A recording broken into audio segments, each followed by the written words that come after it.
I am the president of the City School District of Albany Board of Education. I welcome you on behalf of the board to our web-based meeting.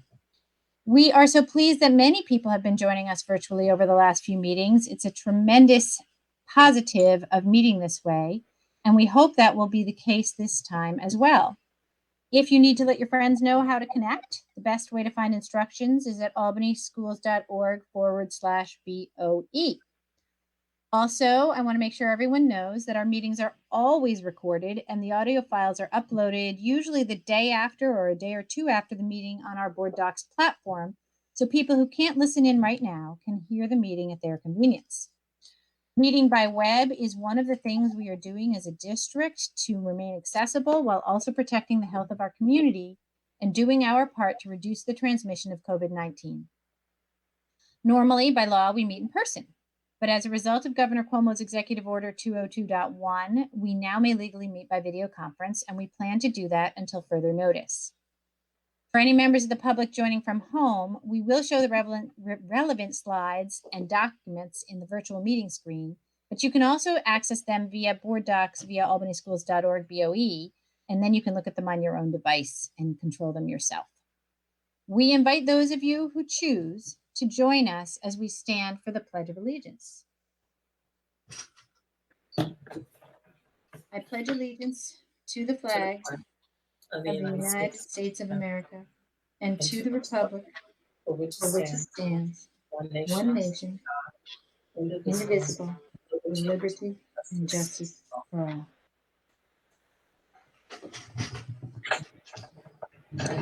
In addition to saying the Pledge of Allegiance, we always focus our meeting by restating the mission of the City School District of Albany, which is to work in partnership with our diverse community to engage every learner in a robust educational program designed to provide the knowledge and skills necessary for success. Superintendent Adams, do you have a report for us? Yes, I do have a report. Thank you very much, Madam President and members of the board. I would like to provide a few updates and reminders for students and families regarding the final weeks of the 2019-2020 school year. This Friday will be a review and check-in day for students. We will not follow the regular schedules online for instruction that day. However, it will be a review day where teachers will provide work for students to do in a review setting. This is an opportunity for teachers and other school staff to check in with students, for students to make up any work that they may owe for the third quarter, and for high school students that applies to the second quarter as well. The deadline for all students to submit makeup work is Friday, May 29th. There will also be no online instruction on Monday, May 25th in observance of Memorial Day. In addition to online instruction, all of our schools are also at work preparing moving up ceremonies, award programs, and Albany High School's graduation to celebrate our students at the end of the school year. This will be held virtually, of course, as we continue to adhere to important social distancing guidelines. Please watch for more information from your school as we move into June. Our schools are also working on schedules for our employees and students to pick up belongings, pack up classrooms, and return materials before the end of the school year. We will have more information after we return from Memorial Day weekend. The last day of the 2019-2020 school year will be Thursday, June 18th. We have moved that date up to account for the observances of Good Friday and spring recess, which were not able to be recognized in April due to COVID-19. I also would like to congratulate 3 Albany High School graduates that the Times Union recently recognized: Tracy Baskin, Yanae Williams, and Elakeisha Williamson O'Kelly. I'm sorry, the full name is Elakeisha Williamson O'Kelly. All were selected among the greatest high school track and field competitors in the Capital Region history. So congratulations. A member of the 1983 Baskin was selected for the newspaper's mythical Mount Rushmore of the sport, one of the top 4 men's track competitors ever in our area. Baskin's long list of achievements includes a state championship in high school, a national championship in college, and a spot on the 1988 U.S. Olympic team.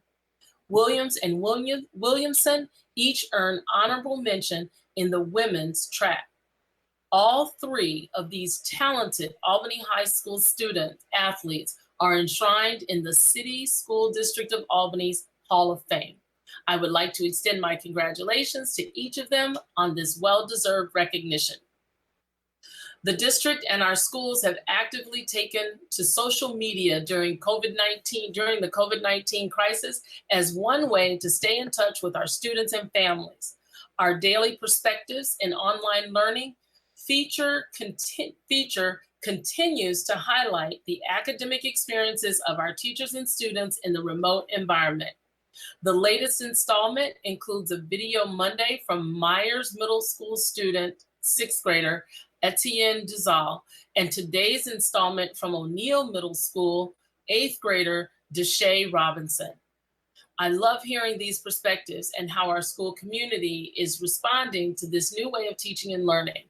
I hope you are enjoying them as well. Our principals, faculty, and staff have also found unique ways to let our students and families know that they are thinking of them while our buildings are closed.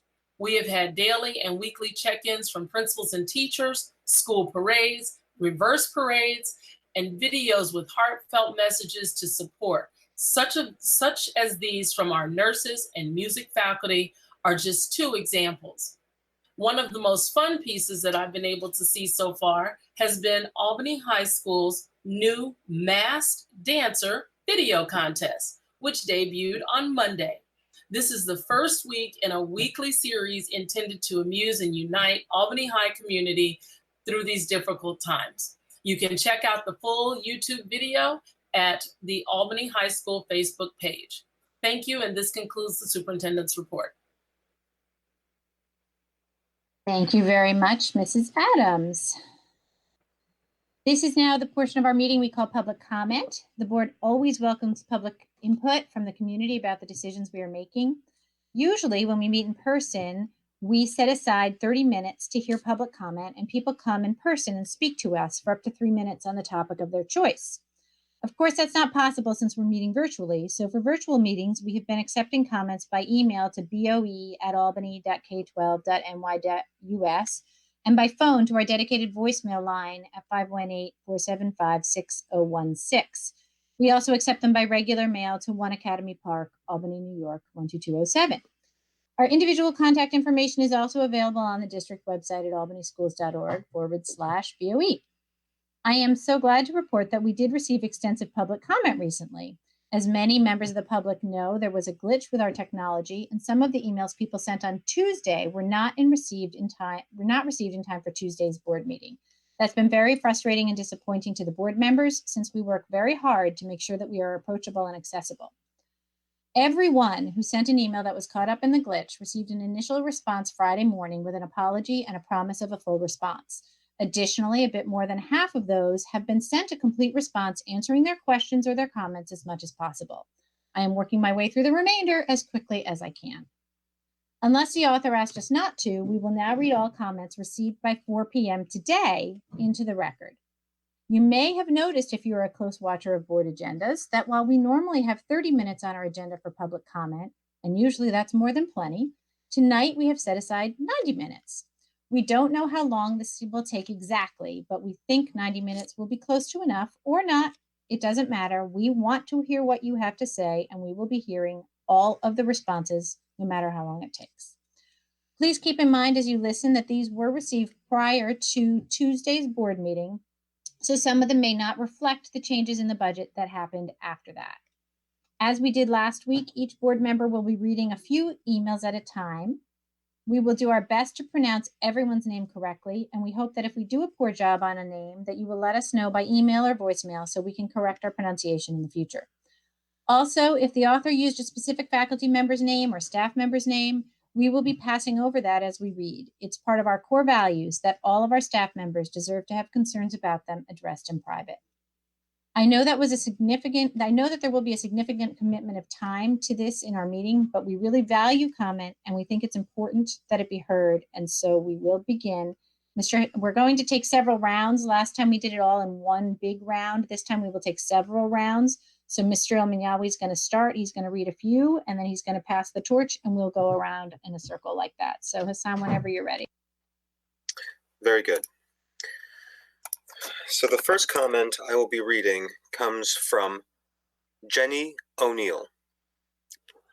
It states, as a resident and stakeholder in the City District of Albany, I would like to know how we got to this place. Why do we have such a large deficit? I really fear for the cuts being made because they are taking away from our children. I would hate to see all the gains we have made in the past few years go by the wayside because we backtrack. Jennifer O'Neill.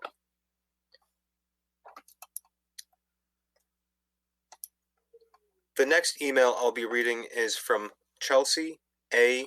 Dorner.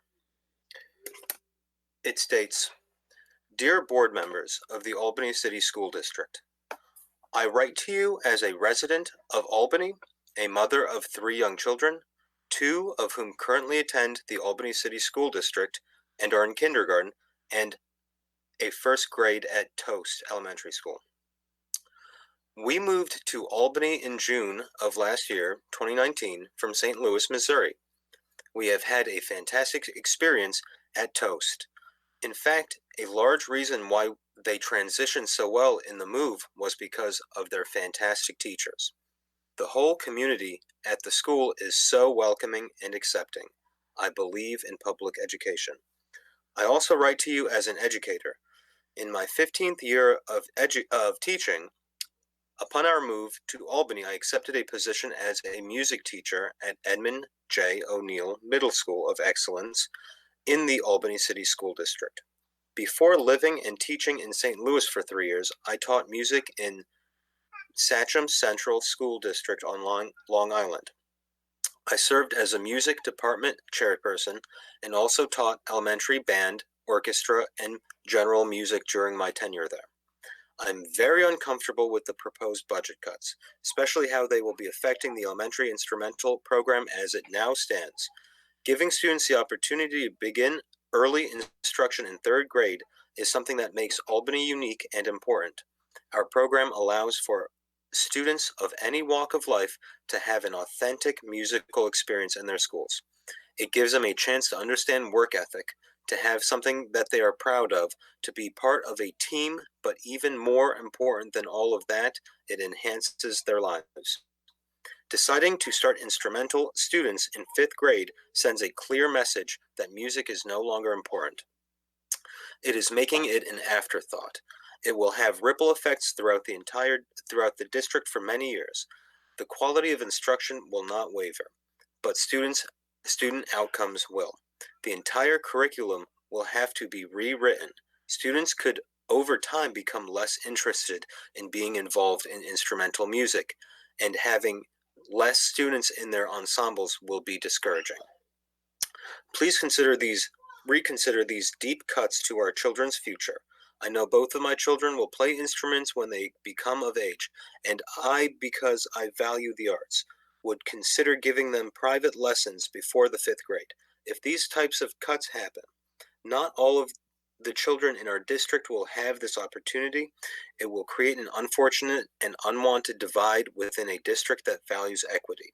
It is not a developmentally sound decision for our students and sends a negative message to our community about what we value. Thank you for reconsidering. Sincerely, Chelsea A. Dorner.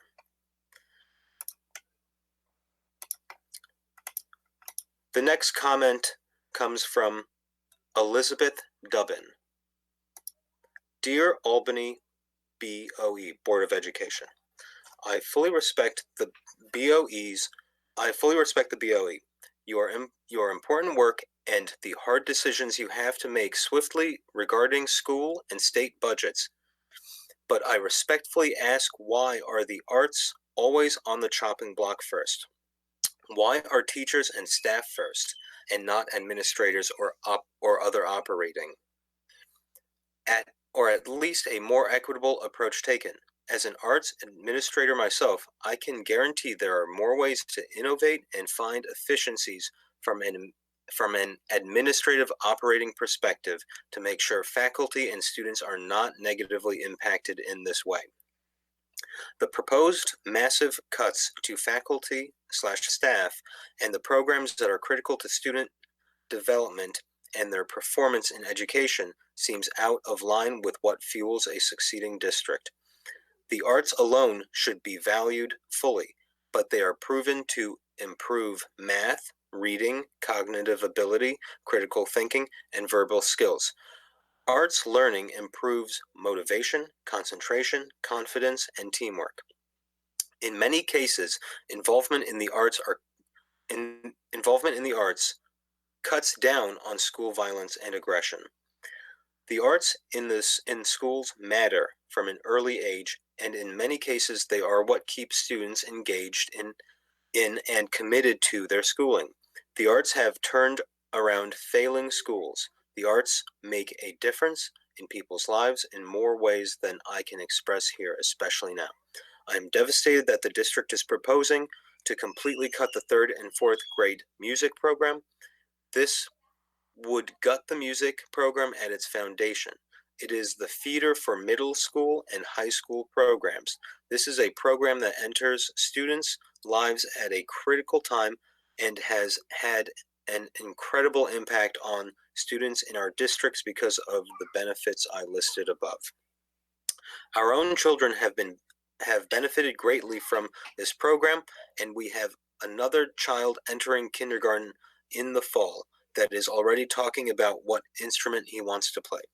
I already know that he will struggle with traditional schoolwork, but the fact that he is excited about music and art is what will make a difference to him. He is fortunate to have access to the arts outside of school too, but many students do not. I encourage us to work harder for students who don't have access to the arts outside of school, to advocate for more funding to protect these programs and people to innovate and become efficient in other areas. To ask more of ourselves as a society and fully understand that the decisions we make now will have a lasting impact on future generations. I respectfully ask you to reconsider how you are balancing the budget to ensure it does not negatively impact students of our district at a time that they need the most support and access to the arts. Let's face it, the world is changing, and innovation and creativity are needed now more than ever. Let's educate future change makers. Sincerely, Elizabeth Dubbin.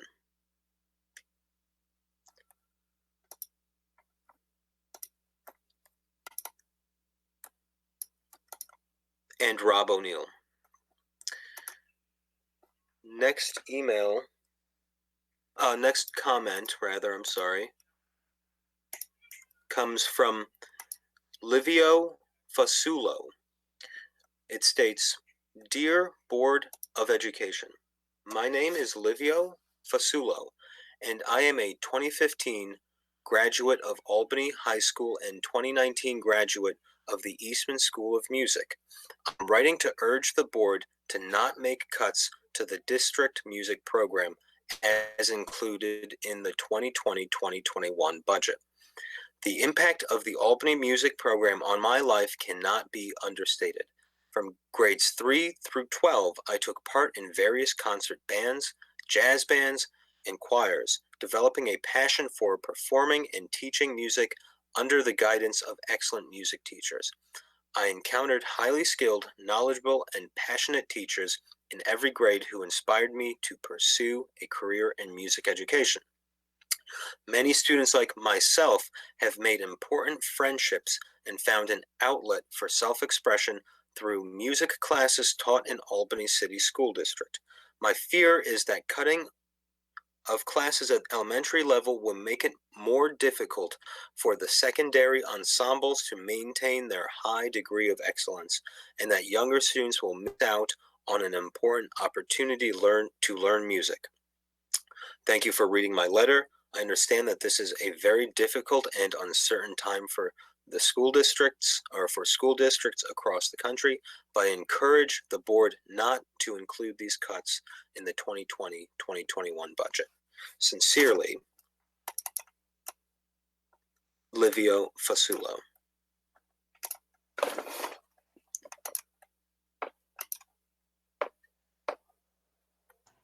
Okay, so I think I'm going to read the next several public comments. All right, so this is from community member Anita Jones. To whom it may concern, I'm TA at ASH, and my hours are 7:30 to 3:30. I truly miss my students and peers. It saddens my heart to hear that our jobs are in jeopardy. Please reconsider TA positions. I'm going to ask my colleagues to put themselves on mute, please. All right. So the next public comment comes from community member Sarah Moore. And she notes, to whom it may concern, I would like to point out that the school district will be making a mistake to cut all teaching assistants under the same umbrella. Many of us work with special needs children, and that should be taken into consideration. I understand we have to make cuts, but please don't wipe out one position, since that position has many different and various responsibilities. Thank you, Sarah Moore. The next public comment comes from Anne Erling. Dear Superintendent Adams and the Board of Education members, I have reviewed the proposed budget for 2021, and I don't think I can support it as is. First, I don't want to see the budget balanced on layoffs. We're likely looking at an extended economic downturn, perhaps even something similar to what our country experienced during the Great Depression. It will not be easy for people to get rehired. This is a horrible time to be laid off. I would like, instead, to see staff agree to a proportional cut in pay, with higher paid staff taking a greater percentage cut. It may need to be a significant cut to avoid layoffs, maybe as much as 10%. I have heard that union members were asked and turned down a request to accept a pay freeze in the run-up to preparing this budget. I'd ask that you go back and ask again, and when you do, request not only a freeze, but a cut. What does the saying, quote, all in for Albany mean, really, if it doesn't involve shared sacrifice when times are difficult?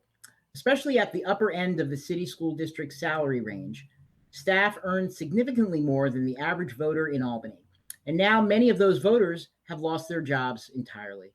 Generous salaries will become increasingly embarrassing in the context of former fellow employees needing to stand in soup kitchen lines. By contrast, there will be reason for great pride if the district is able to achieve an all-in for Albany moment and avoid that specter.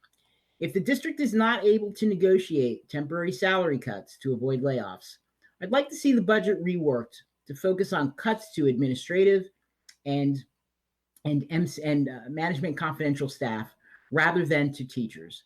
In reviewing the budget documents, I was surprised to see how significant the growth in the workforce has been over the past 5 years.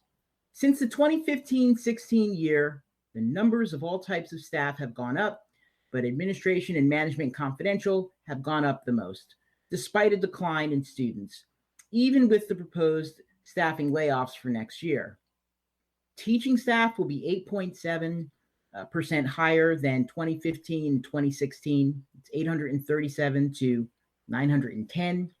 Administrative staff will be 52.4% higher, an increase of 42 to 64. Management confidential will be 60.4% higher, 24 to 38 and a half staff. Support staff will be 15.8% higher, and non-union staff will be 6.4% higher. Without having insight into the needs and responsibilities of various units in the district, I understand that my comments on specific administrative positions may be off base, but like many, I would welcome an explanation of the business case for having 11 principals at Albany High School. It would be good for the public to receive a list of the functions that are done by all those principals, an explanation of why those functions can't be done at a lower pay grade, and help understanding why we have so many more administrators and management confidential staff today than 5 years ago. Finally, I understand that the district proposes to cut 3rd and 4th grade orchestra and band. I urge you to restore the costs associated with these programs. Numerous studies show the academic and social benefits of playing an instrument and being involved in musical ensembles. In a city where the majority of students can't afford private music instruction, Albany has proudly been able to open the door to music learning through its excellent and early offerings.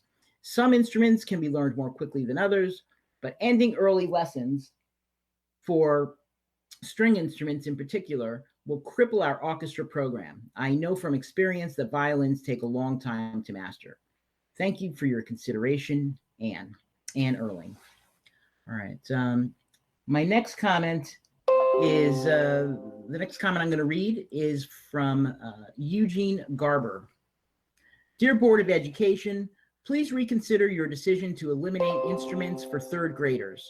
All arts are important and unique: verbal, visual, musical, a 3-legged stool that provides children with both understanding and choice. It is unwise to saw off one of those legs, especially at an early age. Thank you for your consideration, Eugene Garber. All right. The final one I'm going to read is a public comment sent in by John Dimas. Dear Board of Education, I'm John Dimas, a graduate of New Scotland Elementary, Hackett Middle School, and Albany High School, class of 2015, and Temple University, class of 2019, with a bachelor's degree in jazz trumpet performance. I've heard the news of the planned cuts of 4 music teachers, as well as the elimination of 3rd and 4th grade instrumental music due to the decreased budget. I understand that times are difficult for everyone right now, and that changes need to be implemented to fit financial needs. However, I think that cutting these music positions is not the best option. We've all seen the article shared online about the positive effects of learning music on test scores, critical thinking levels, and so on. However, when quarantine is over and schools are in person again, the biggest thing that the kids will need is in-person connection. We've all been deprived of it for months now, and making music together is one of the greatest outlets of organized connection there is. As with so many of the district employees, our music teachers are some of the hardest working and most caring teachers out there. Ever since I picked up the trumpet in 4th grade band with Mr. Phelps, I had a space to feel connected, cared for, and fully alive. And that lasted all the way through my time in the district. I've since played with musicians at a higher level and learned from professionals like Wynton Marsalis, but the feeling is the same: cared for, connected, and fully alive. I think all of our kids should have the opportunity to experience that feeling, no matter which path they choose to follow. Thank you for your time, and I hope you reconsider your plans regarding cuts to our music program in our schools. John Dimas.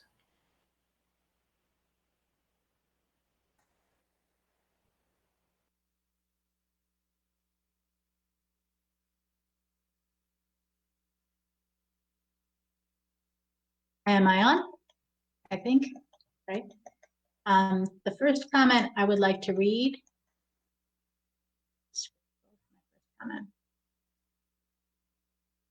The first comment I'd like to read is from Kara Joyce. I am a parent and also worked as a lunch aide and a sub in the district, and I can't imagine what it amounts to the administration and the Board of Education putting all the people of color that work as hall monitors and in support positions at the school district. Students need people that look like them in order to be able to get through the day in schools that more resemble technology for technology's sake prisons and mental institutions than actual classrooms. There is already hardly enough interaction between teachers and individual students with all the mandated evaluation time and screen time on subpar, unproven computer programs. Get your money back. Lexia and Dreambox are not the answer. Endlessly collecting data on when 5-year-olds recognize their letters is not the answer, and it's expensive. Data for data's sake is a tragedy for education and a disservice to all the children. Because of your choices and priorities, kids are suffering, don't know how to think, and will now suffer worse. Students don't learn how to think. They are drilled like robots in how to get points for Common Core tests. We don't need more admins administering useless programs and micromanaging teachers. We need the frontline people of color who look like the students, who are not beholden to the failed Bill Gates paradigm. I hate for anyone to lose their jobs, but it will be impossible to function in schools where all the supports are gone, yet the admins keep drilling on with the technocrat failed agenda. Hall monitors, teaching assistants, behavioral specialists are the heart and soul of a school. Students today have an unprecedented amount of neurodevelopmental disorders and illness. They need hall monitors to rescue them on a daily basis to get them the help they need because classrooms are overcrowded. They need assistance to keep them from melting down because school is about navigating developmentally inappropriate expectations and technologies. Take back all the Chromebooks and the staff with their tracking programs and keep the humans who give their hearts and souls to these children every day. Tell Bill Gates you want your money back so you can keep what is true and makes real learning possible. Kara Joyce. The next message is from Amelia Colafatti. Good evening. My name is Amelia Colafatti, and I am a senior at Albany High School. Since second grade, I have been involved with the Albany School District music departments. For the last 4 years, I have performed in concerts with the Advanced Orchestra, and I have also been part of the Pit Orchestra for the last 2 musicals. I have been a violinist and a pianist since kindergarten. I cannot begin to express the importance that music holds for me and holds for others, not only in this district, but across the capital region and country. Practicing each day has taught me dedication to a task and helped me to learn how to focus for extended periods of time. Not only is it an extraordinarily enriching and communal experience, but it also helps students like those in the Albany City School District to better reach their potentials. Educating young children in music has been shown to increase their academic and life outcomes. It is easy to write off music and music education as an extracurricular activity that is less important than other subjects like CTE instruction and STEM and PLTW instruction. But in fact, greater participation in music, not a cutting down of the music program, will be invaluable to the students at Albany High School. Participation in music has changed my life, and I hope that you feel, as I do, that music instruction is integral to a school district's performance and outcomes. Thank you. The next message is from James Beardsley. Dear Albany City School District Board, while the budget certainly faces many new challenges in the face of recent events, cutting student-focused positions in favor of administrative positions is the incorrect strategy to pursue. If applied long-term, this will result in massive detriments to the educational opportunities provided to students in favor of the bureaucratic bloat that is crippling the economic system. I urge you to reject the proposed budget and revisit exactly which positions are actually essential to the stated goals of the system. James Beardsley. The next message is from Janine Carriotto. Dear members of the Board of Education, Dear members of the Board of Education, we are informed there was the potential to cut teaching assistants next year. My son attends pre-K at the Montessori School in Albany, and his teaching assistant has been literally invaluable in helping him acclimate to the school and succeed in the day-to-day of a classroom. He would be at a severe disadvantage without her. Please ensure we can keep our teaching assistants next year. The next message I'll read is from Jennifer Matarazzo, and after that I'll go on, let the next person go for a bit.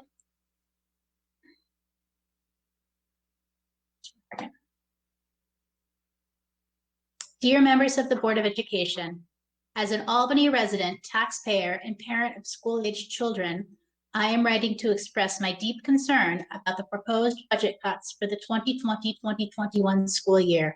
Clearly, the district faces an unprecedented fiscal crisis and must respond accordingly to the reality of significantly reduced revenue. That said, I fear the proposed budget disproportionately targets the people and programs that have the greatest impact on the lives of children. These cuts are heavily concentrated on those working directly with kids, and I'm gravely concerned about the effects they'll have on children. If the era of remote learning has taught us anything, it's the value of a teacher and the specialized skills, careful planning, and expertise they bring to the classroom. I'm also concerned about the loss of instrumental music for most elementary students. Frankly, this is a terrible idea. A strong music program is one of the features that made our family choose Albany schools. This will effectively gut the district's music program and make for an overall diminished musical experience for every student. It will also exasperate existing inequalities as families of means opt for private music lessons for their third graders, who will then be years ahead of peers who pick up an instrument for the first time in fifth grade. The academic, social, and emotional toll of this pandemic on our city's children is impossible to calculate. Children will return to school carrying unimaginable burdens. Also impossible to calculate is the difference a teacher, teacher's assistant, social worker, or behavioral specialist makes to a child in need of extra help, an extra set of ears, or extra assurances that they can succeed. On the most average of days, these professionals play an indispensable role in carrying out the district's mission.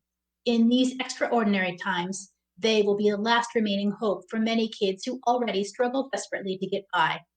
Yet, as our elected leaders, you are charged with the impossible task of calculating the incalculable and assigning value to work that is priceless. I do not envy your position. I recognize that painful cuts must be made, but I urge you to ask more questions of district administration and encourage more creative thinking about how to minimize the number of educators and direct student support staff lost to cuts. Information provided at your last meeting indicated an increase of 33.3% in administrative positions since 2016. Given the dire circumstances faced by our district, please ask the superintendent to publicly demonstrate why this number of administrators remains necessary. Can she explain how these positions benefit children more than a direct service provider? Please consider what further reductions in administrative staff can be made. Can we consider reductions in administrative pay, furlough days? What else can be trimmed from the budget? Can we look at proprietary education software, such as iReady, Lexia, and Dreambox? I have yet to meet a student who benefits from their use or a teacher who finds them helpful. Thank you for your consideration and for everything you do for our city and its children. I can assure you that I will advocate for more funding from state and federal leaders. Sincerely, Jennifer Matarazzo.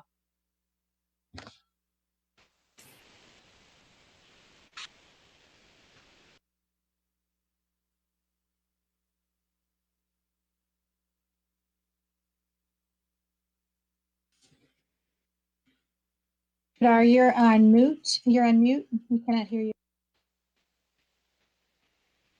Can you hear me now? The first comment is from Andrea Baran. Dear Board of Education, I understand these trying times are calling for major cuts to school budgets everywhere. As a former music educator, I'm concerned about the proposal to cut instrumental music at the elementary level. I hope you will reconsider this and explore other avenues. If cuts have to be made, perhaps just third grade instrumental would be a starting point. Most districts, my former district included, gave up grade 3 instrumental music years ago. But to cut grade 4 and 5 would be devastating. Our city kids look forward to these lessons. The third graders moving up to grade 4 have already established bonds with their teachers. In the chaos of this world, the fear, anxiety, and uncertainty, if we could give them one grain of stability, one familiar face, one enriching experience, whereby they can actually create and get lost in their creation, it would be worth millions. We don't know what the future will bring. It frightens me to think our governor is embracing Bill Gates. This is a data-driven man who no doubt will promote learning via computer. We know that hours on the computer is not the way to educate the whole child. Hands-on learning is crucial to child development. Instrumental music is crucial to brain development. Maybe it's time to look at coordinators and admin positions and see where cuts could be made there. Many of these positions could be combined as well. I just feel that taking instrumental music away from our early learners is sad and depressing. My most rewarding times with my students were when we wrote musical compositions together as an orchestra, or when my chorus prepared beautiful pieces that spoke to the soul of humanity. Young students are so capable of understanding the essence of life through music. At the same time, I know these are unprecedented times, so you must do what you have to do in order to carry on. I would just urge you keep music programs alive. Thanks for listening. Sincerely, Andrea Baran. The next comment is from Amanda Hasley. There are some staff names in here which I will redact. I just learned of this. Missers is a absolutely essential part of my son's pre-K combined classroom at MMS. I can't see how Miss can manage all these children hands-on education without her. I'm also very concerned about no school, as I cannot do the job of these amazing teachers at home. Please, no cuts. Please have school this fall. Amanda has been. The next letter is from Councilman Owusu-Anane. The members of the Albany School Board. I write to you on behalf of my constituents as a community representative, advocate, and educator. I'm gravely concerned that the Albany City School District's plan to eliminate 170 positions will adversely impact our community, and more importantly, it will be detrimental to the education of Albany school children. It appears that the majority of these eliminated positions will be faculty and support staff, the people most directly responsible for the safety and education of our children. These reductions will certainly decrease school safety, remove important physical and emotional supports, reduce academic and extracurricular opportunities, and our children will suffer. The school district has made great strides over the last few years towards educating our children, increasing our graduation rate, and getting them prepared for careers in college. These cuts, if implemented, threaten the recent progress. I implore the Board of Education and the Superintendent to find a creative solution to deal with the financial challenges without cutting so many teachers and staff, which should not only hurt our students but also hurt the Albany community. Every child in Albany has a right to a safe, full, and sound education. Thank you for consideration of the urgent request. Sincerely, Owusu-Anane, Member Albany Common Council 10th Ward. The next comment is from Craig Handler. To whom it may concern, I urge you to preserve freshman sports at Albany High for a number of reasons. As students migrate to a new, larger, and possibly intimidating academic environment, continuity in athletics may offer a safe and known forum to aid in their adjustment. And a hiatus in access to school athletics at this time of transition will mean some students will never participate. A well-rounded citizen needs skills beyond the academic classroom. Athletics is invaluable for fostering cooperation, teamwork, and a sense of shared responsibility, and a whole host of other life skills from winning with dignity to coping with frustration and disappointment.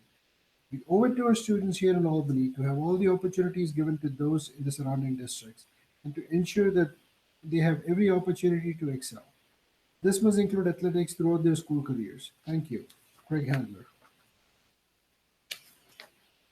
The next comment is from Eleonora Baker. Dear board members, this year marks my 20th anniversary as a teaching assistant in Montessori Magnet School, MMS. It's distressing to know that this milestone will be marked by the potential loss of more than 20% of my colleagues who are in danger of losing their jobs. Last year, I was a proud recipient of the Ruby Apple Award for my unit. Although it was an honor to be recognized by my peers, I felt the work I was honored for is normally expected of us as teaching assistants in my building. This goes well beyond the stated duties of monitoring children in specials and at lunch. Let me provide some examples. During this pandemic, I create new work every day for our Google Classroom, such as story videos with literacy responses expected from the children. I search for math, ELA, and social studies elements as additions to the district provided work. I monitor the students' progress and assist with running the online classroom sessions. I call the students' homes at least once a week to talk to a ratio of the children and their parents because I have a personal relationship with each of them. I'm tutoring a group from my class to boost their sight, word, and phonics skills. I started a pen pal initiative in my building to link students who want a way to reach out to their fellow students by writing messages and drawing pictures, options not available to them in the online classrooms. When someone was needed to hand out Chromebooks and edit the MMS yearbook, I was called out and performed the work requested. I'm expected to create work for my group and evaluate their progress. I assist in after-school clubs and tutoring without extra pay. For more than 18 years, I've written and directed a play for my kindergarten and pre-K students to perform for their parents and other classes in our building. I'm fully responsible for the class when the teacher is absent for professional development. Sometimes, I'm asked to cover other classes and grades in my building. These are typical examples of the various job duties I fulfill during the year. I take these responsibilities on freely because I care about the students and want to give them every opportunity to succeed. Like many TAs at MMS, I've taken hours of Montessori training to maintain Maria Montessori philosophy and instructional techniques. This is what the parents that send their children to Montessori expect of our staff. TAs are a valuable resource to teachers, parents, and children. Our educational and social emotional support of Albany's children and parents are valuable contributions that go above and beyond the person's job description. Sincerely, Eleonora Baker. Now, this last one is going to be a bit long, but this is going to be the last one before I pass it on to my colleague. It comes from Eugene Lorini. To the members of the Board of Education of the City School District of Albany, my name is Eugene Lorini, and I'm writing in regards to the proposed cuts to the music department in the 2020-21 school district budget. First, allow me to introduce myself. I have just graduated from the College of St. Rose with a Bachelor of Science in Music Education. I'm also an alumni of Albany High School, class of 2016. I'm a proud graduate of the Albany City School District, and I can tell you that I would not be where I am today and have accomplished all that I have thus far without the support of the tremendous faculty and staff in Albany schools. My experience at Albany is something I will cherish for the rest of my life, and the lessons I learned from my amazing teachers have shaped me in extraordinary ways. Albany schools are very special to me, and I care deeply about the success of the school district and supporting it in every way I can to make sure that the students in grades P through 12 enjoy the highest quality educational experience possible. However, I will also tell you that without my involvement in the school district's music program, I would not have graduated from Albany High School. Music was my favorite subject and activity in school, and the more involved I became in it, the better of a student and person I was. Music is my passion, my purpose, and my inspiration, and my calling, and I would not have made it through high school without being as involved as I was in the music program. My high school experience was shaped by my involvement in the various music ensembles and extracurricular groups at Albany High School. This included the wind ensemble, select choir, men's chorus, jazz band, and pit orchestra for the annual musicals, among other groups. Furthermore, I was fortunate to be inspired by some amazing music teachers all the way from elementary to high school, and many of these teachers still work in the school district currently. These teachers have also inspired hundreds, even thousands of other students like me, and I know music holds a special place in the lives of these students as well. As I've gained more professional experience in the field of education through my studies at St. Rose, I've had the privilege of observing many different schools and music programs, and I will say that Albany is one of the greatest music programs in the entire capital region, and even New York State. Whether you realize it or not, your music department is one of the standouts of the Albany School District and is a major reason for your increasing your graduation rate. More students are becoming involved in music and in turn attain greater academic success. This is having a truly remarkable impact on your school district, and also makes you stand out among other school districts in the area. I have the utmost respect for all of you and the work you do for Albany students. However, I cannot support the cuts you're planning for the music department for next year's budget. While I understand the extraordinary situation you are in due to the coronavirus pandemic and the lack of federal and state support you and all other school districts are dealing with, while I understand the extraordinary situation you are in due to the coronavirus pandemic and the lack of federal and state support you and other school districts are dealing with, I must ask you to reconsider these cuts and give the music department more support. These cuts will have an extremely negative effect on Albany schools and students, and you will be doing yourselves a disservice. Music serves many purposes in education and has a variety of educational benefits. Aside from helping students attain greater academic success, it also teaches various social and emotional skills that are integral for students to grow into mature, self-sufficient, and successful adults. Music also makes students healthier, including making the brain healthier and serving as an emotional outlet for various people. Students who do not develop these skills will be at a disadvantage in the adult world, and it's your responsibility as school board members to provide the resources necessary for students to learn these incredibly important life lessons. I challenge you to think about how music has impacted your life, and I know you will come up with several responses. It may serve as your relaxation when listening to it on the way to and from work, or when exercising, or when at a concert. It may also help you feel happy when you're having a bad day, or excited when anticipating something big. The reasons music is important to you are the same reason music is important to others, and now I challenge you to imagine your life without music. This vision will become reality if you continue to make cuts to the arts and music department. Furthermore, You cannot plan to cut the very people who work tirelessly to teach our students these skills and give them the proper educational experience, our teachers. Students of all ages depend on their teachers not only to learn, but for all kinds of support in their daily lives. The value of a positive student teacher relationship is indescribable in words, but goes a long way in promoting student success and well being. If you take this away from students, you'll find that many students will lose interest in school and develop very bad behaviors and habits. This has been a this has always been a problem in Albany, and your planned budget will only make this worse. You all say that you put the students first, and the great things are happening in Albany public schools. However, if you go ahead with your proposed budget, you violate both of these statements. I speak not only as a future educator while in the process of finding employment, but as an advocate for students and their right to quality education. Teachers are the very foundation for what happens in schools. You cannot expect students to learn well and enjoy their learning if you don't give them their teachers to learn from. In closing, I plead you to reconsider your proposed budget plans and to not make these cuts to the music department, one of the most popular and successful programs in the Albany School District. You all know the statistics that music leads to greater educational experience and student success. I ask that you use this data to guide your budget plans and listen to the voices of students, parents, teachers, and other advocates who are also voicing their displeasure over your planned cuts for the next school year.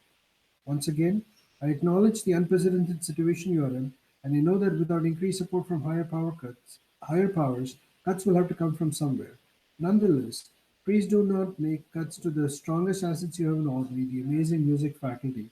The department has accomplished extraordinary things year in and year out.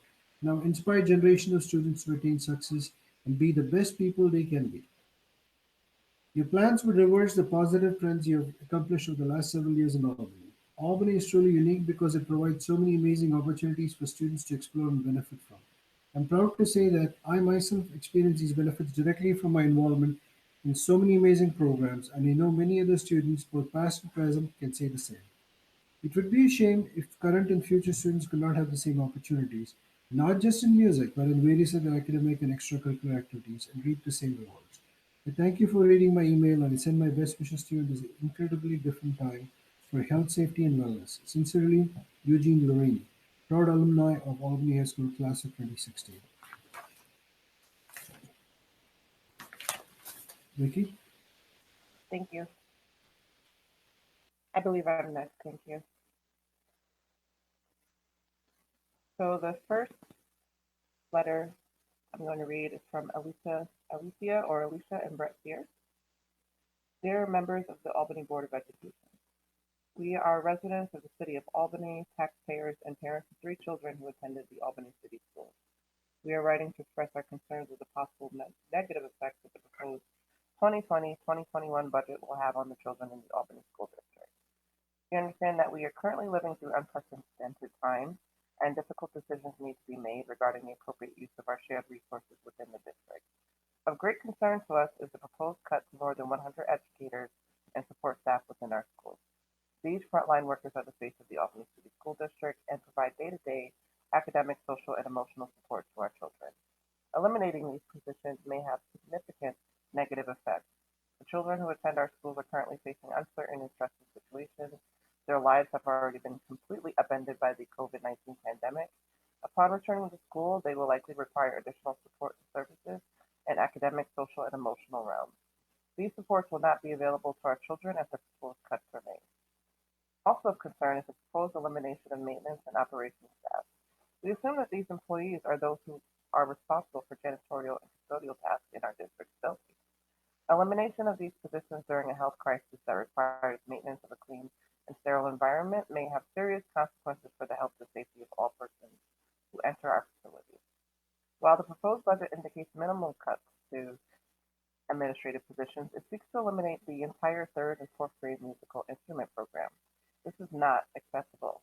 Many children in the district benefit greatly from the ability to learn and express themselves through instrumental and vocal music.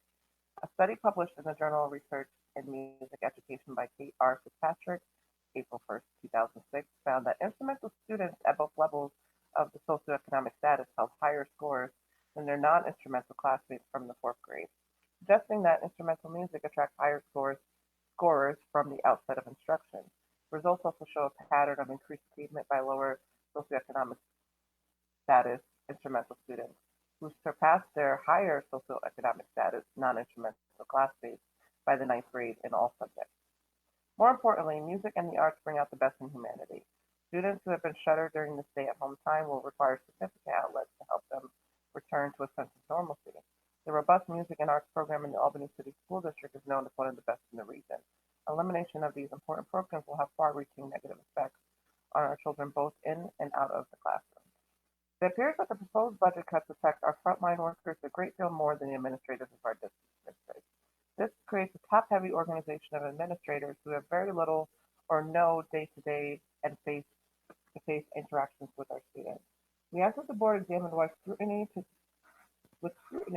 the decision to maintain high levels of administrators while eliminating our essential educators and important frontline workers. We understand that difficult decisions need to be made, but we are unable to support a proposed budget that eliminates the people and programs to make the Albany City School District such a special community. Please reconsider the 2021 budget and make changes that keep the needs of our children in the forefront of the decision-making process. We are available to discuss any of these points and feel free to contact us at home.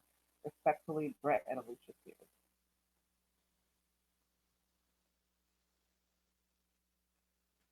The following email was from Daniel Behind. Dear Madam Sir, I write this letter in support of my position as a teacher aide at the Eagle Point Elementary School. Since 1994, I have served the Albany City School District as a special education aide. My daily goal is to assist students in achieving success. My duties include assisting students in math and reading groups. Many of our special education students experience difficulties in concentration, attention deficits, and learning disabilities. In my role, I identify students struggling to grasp lesson concepts and provide those students with the help needed to understand the concepts. Many of our students also experience serious behavioral issues. Herein lies perhaps my greatest strength, the ability to quickly and effectively de-escalate students without the need for physical restraint. I have also been successful with one-on-one with students that have been labeled difficult. The presence of an aide is a must, especially in a special education classroom. The aide allows the teacher to conduct instruction with minimal interruption. As a Black man, I serve as a positive role model for children, many of whom do not have a father in their home or in their lives. Since 1996, I have organized the Summer Love and Duncan Hines basketball tournament, uniquely designed for elementary and junior high school students. For over 23 years, the teams in my tournament have been comprised of students from my special education classes. It gives me great joy to provide them the opportunity they may not have had otherwise been offered. Participants in the tournament are provided with a uniform, t-shirt, lunch, basketball, and a trophy. All of this at no cost to the student and their family. Throughout the basketball tournament, I built relationships with parents, grandparents, and community donors that endure to this very day. In 2014, I began working as a secondary role with the district as a hall monitor at the Brooklyn High School. The same skills I use with elementary school students are called upon with high school students who struggle with academic and behavior issues. During COVID-19 and the New York State stay-at-home order, I have remained connected to students through Google Meet and Google Classroom. I realized the economic downturn as a result of COVID-19 has forced the district to consider cost-saving measures. The elimination of the special education aid will prove detrimental to our students. The special education aid is a vital position in special education success. I thank you for your time and your consideration and communication. Sincerely, Nathaniel Behind.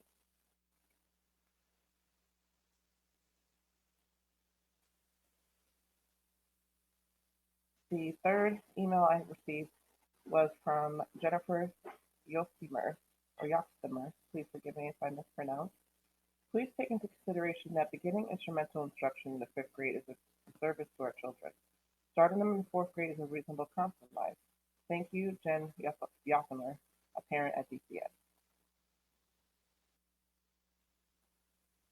The next email or letter was from Jennifer and Cody Morton. Dear members of the school board, I'm writing in opposition to the proposed budget cuts, which I feel disproportionately affect educators and frontline teaching staff, and particularly cuts to elementary education. I deeply respect the role of members of this community and could not have come to these decisions lightly. I am also writing without specific knowledge of the workings and possible concessions of the various unions at play, or specific knowledge of the job responsibilities or pay grade of specific staff. Nonetheless, I hope that these comments will be considered. First and foremost, the Albany City School District is a school. Its priority should be delivering the best quality education, academically, emotionally, and socially, to its students, not preserving layers of administration and support staff in a time of austerity at the expense of classroom and school building functions. Nonetheless, I believe that this is what your proposal is doing. It appears to preserve administrators, assistants, and clerical staff while reducing teachers, assistant teachers, teachers' aides, and hall monitors. These are the people that are working with our children, many of whom live in our district and earn a very modest income. A single administrative position could potentially save the job of 5 aides. And while any loss of a person and talent for our district in these times is heartbreaking, saving an in-class elementary school aide will have an immediate positive impact on the classroom and the quality of education. I say this as a parent of a 4-year-old in pre-K and nearly 7-year-old in first grade.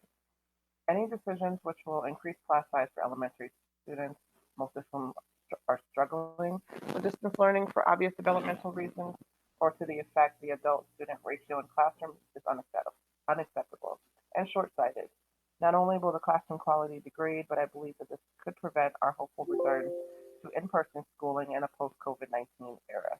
In Europe, those schools reopening are doing so by decreasing class size so that social distance can somewhat be maintained.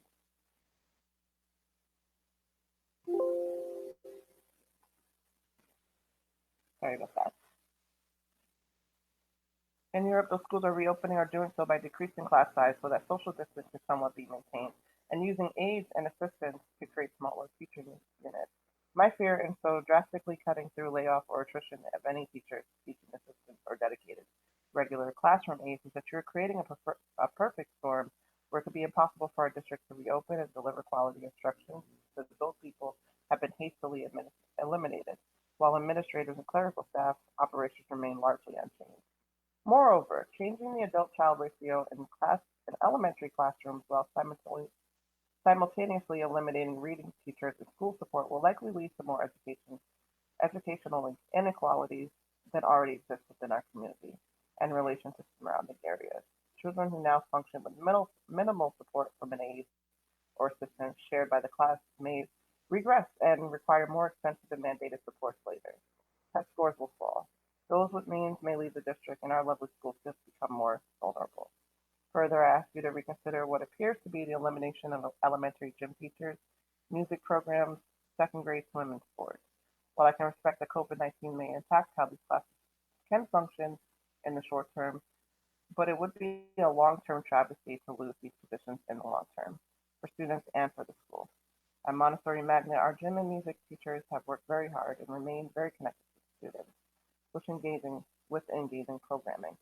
To lose musical instrument instruction, something that made Albany special in comparison to neighboring districts, would be a devastating loss and should not be taken lightly. You're removing seemingly all of the accessible enrichment programs for 2/3 of these students. If these cuts are temporary related to COVID-19, it would be helpful if that were communicated to the community, along with a plan to restore them when circumstances allow. I ask you to consider the layers of administration, the textbook contract, and the service contract to see if heavier cuts could be made elsewhere in an effort to preserve the classroom and possibly provide some enrichment to our children whose childhoods will be permanently affected by the decisions that you make. Distance learning with young children has not been a fun experience or one I hope to continue facilitating in the long term, but has definitely shone a light on who is essential to delivering education: teachers and assistants and aides. Adapting and working to maintain normalcy, calling and checking in, and offering ways to help. Staff, the hall monitor at Montessori, a particular teacher that hugs and helps my children daily, and essential administrators who I acknowledge are needed and are working tirelessly and directly engaging with students in the community. For years, the district has been encouraging this district to go all in for Albany. We have. We are here. Now we're asking you to go all in for us and keep the focus on the children and those who work directly with them to deliver the best experience possible in these unprecedented times. Jennifer and Cody Morgan. One more, I apologize. And this is the final for this section from Jennifer Bryant. Dear members of the Board of Education, I am a resident of the City of Albany, a taxpayer, and a parent of a child enrolled in the Albany Public School System. I recognize that the board is in a tough position having to address the financial shortfalls facing the district. However, I have serious concerns about the proposed 2020-2021 budget and the devastating impact it will have on Albany children emotionally, physically, and academically. I believe that the proposed reductions in critical staff will harm the most vulnerable among us for years to come. As you know, it isn't just the children of Albany that will be impacted by your budget, but our entire community will be harmed, especially families who do not have the resources to supplement the services that social workers, behavioral specialists, educators, and music education provide. While I realize there are no easy solutions, and without knowing the particulars of potential reductions that could be made, I ask that you consider cutting as many expenses unrelated to staff as possible. In particular, I've long wondered why our district wastes valuable resources and classroom time on educational software when research demonstrates that it's not as effective as teaching math and reading as in-person instruction. Please consider eliminating expenses like these rather than the staff in our amazing music program. I'm also requesting that you share the feedback and your responses to the feedback you receive in response to your proposed budget. Thank you so much for all you do for our district and children. It is very much recognized and appreciated. Sincerely, Jennifer Bryant. And that was the final. Great, thank you. My first email comes from Deborah Zamer to the members of the City School District of Albany Board of Education. As the parent of 2 Hackett Middle School students, I am deeply disturbed by the proposed 2020-21 budget. We have loved and supported the Albany schools for years. Not only have my children been in attendance since pre-K, but I am also an alumna of the Albany City Schools. There's no need for me to spell out which cuts are the most egregious, as all of these cuts will have deleterious effects on our kids' quality of education. My question is whether the board has any flexibility to wait on voting for a budget similar to what the state has done with its budget during the pandemic. New York State has allowed for its budget to be revisited and adjusted throughout the year in order to factor in future federal aid payments and other revenue. Congress is debating a new stimulus package that includes aid to localities, including potential $172 million for Albany County. Could these devastating cuts to Albany schools be averted if this aid comes through?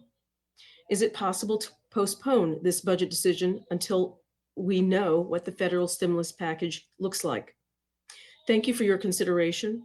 This is an unprecedented time in our history, and I urge you to consider alternatives to across the board cuts.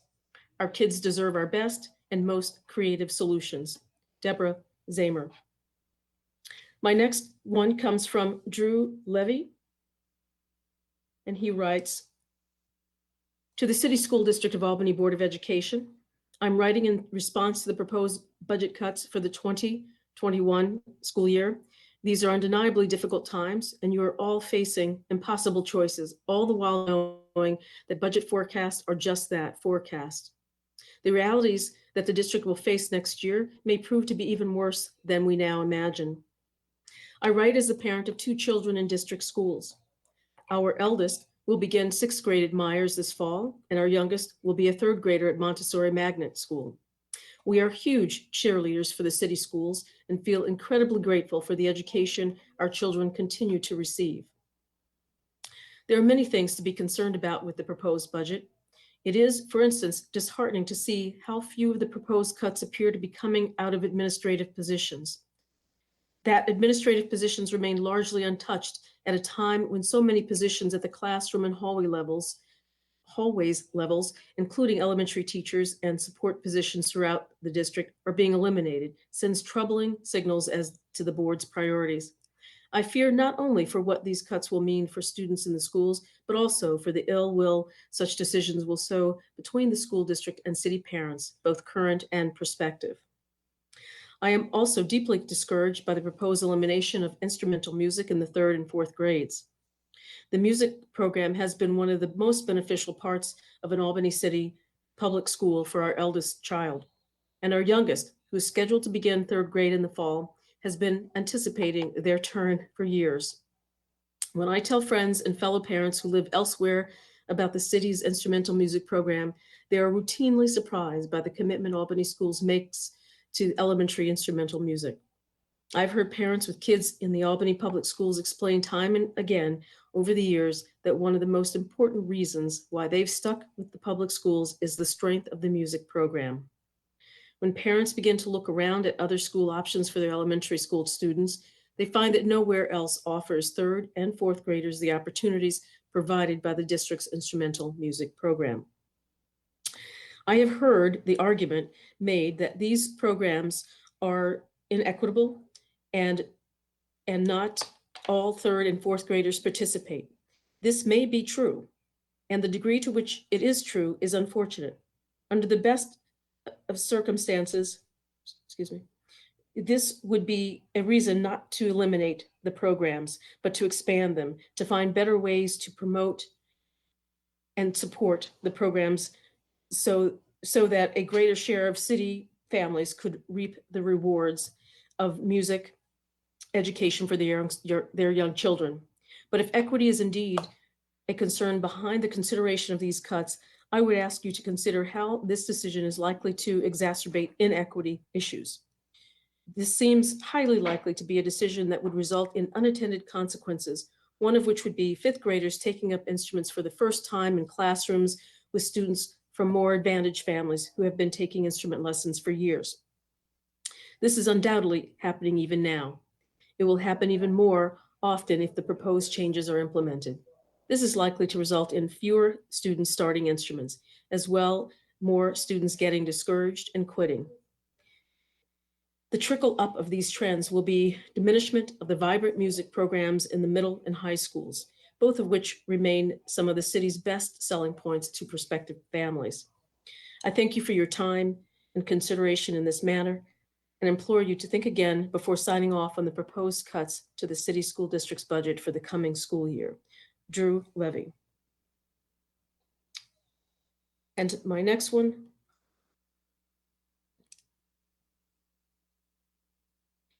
is from Laura Duran, who writes, I write today as an Albany resident and city school district parent.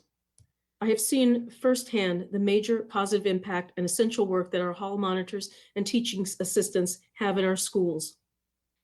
I understand that deep cuts must be made in our budget this year. We all know that. What I cannot accept is that the deepest cuts are coming from frontline staff and at the expense of children who are currently undergoing an unprecedented trauma and will continue to do so in the coming months. This is on top of the trauma many of our students already live with on a day-to-day basis. We can accept deep cuts. We cannot accept deep cuts to frontline staff while largely sparing those who do not have daily contact with students. To submit a budget like this to voters demonstrates that students are not the focus of our district, no matter what our words and websites say. Actions speak louder than words, and submitting a budget that concentrates the most cuts on those who work directly with students is frankly shameful. The current budget proposal says that the only truly essential staff in our district are those in the positions furthest from the students. If that is not what you believe, then your budget needs to reflect that. Asking students and frontline staff to bear the brunt of these unprecedented financial hardships is unacceptable. Swimming, instrument programs for third and fourth grade, athletics for freshmen, hall monitors, teaching assistants, those are all things that this budget is literally taking away from students to preserve upper level positions and pay. Please do not accept this budget as is. Sincerely, Laura Duran. And I have one more here. This one comes from Lily Rodolfo, and she writes, to whom it may concern, please limit cuts to positions in administration rather than teaching and support staff. Our children need teachers and support staff more than administration higher ups. Sincerely, Lily Rodolfo, grandmother. And if you don't mind, I will take just one more. And this one is from Holly Greco. I'm sorry if I'm not pronouncing that correctly. It may be Greco. Dear board members, we have two children in the Albany City Schools, one who will be leaving the Montessori Magnet and starting sixth grade at Myers, and who will be in the third grade at Montessori Magnet School. My partner and I chose to live in Albany and to purchase a house in the city when we moved here 12 years ago. We love this city. Our children have had wonderful opportunities with Albany's public school system.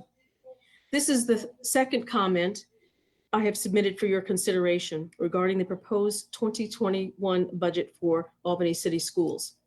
My first was to save the 3rd and 4th grade instrumental music program.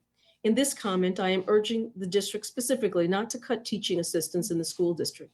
Generally speaking, cutting teaching assistants would immediately double the classroom ratios, meaning that the classrooms that previously might have had 22 children and 2 adults would become classrooms of 22 children and 1 adult. To speak more specifically, though, calling these workers teaching assistants does not begin to describe the role they play as teachers who nurture our children within the classrooms. In our experience at the Montessori Magnet School, the teaching assistants are Montessori trained and are truly co-teachers in the classroom. The Montessori method is child-driven. Children learn at their own pace, work collaboratively as they teach and learn from their peers in the classroom.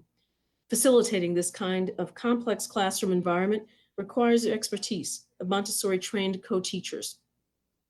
Children gain a sense of accomplishment and a feeling of competency in their environment through exploring the world in the academic sense and in the practical sense through the Montessori curriculum. The Montessori co-teachers or teaching assistants truly help to make the Montessori Magnet School a Montessori school, a school with dynamic learning across grades, dedicated towards educating the whole child and not simply directed towards academic achievement. Our rising 3rd grader explained to me that children in their class, and even the older students, still go down the hall to see the Montessori co-teacher from their pre-K and K classroom. These teachers play such an important role in the development of our young people. We recognize that the school budget will be tight this year and that cuts must be made, but the Montessori model is one that the district cannot afford to lose. Indeed, the success of the Montessori model at the Montessori Magnet School suggests that students across the district would benefit if this model were implemented at all district schools. Perhaps this is not a project for the upcoming lean budget, but it is a worthy goal for the future. We hope the board will revisit its proposed budget and make changes more firmly with the student needs. Sincerely, Holly Greco and Drew Levy. Thank you.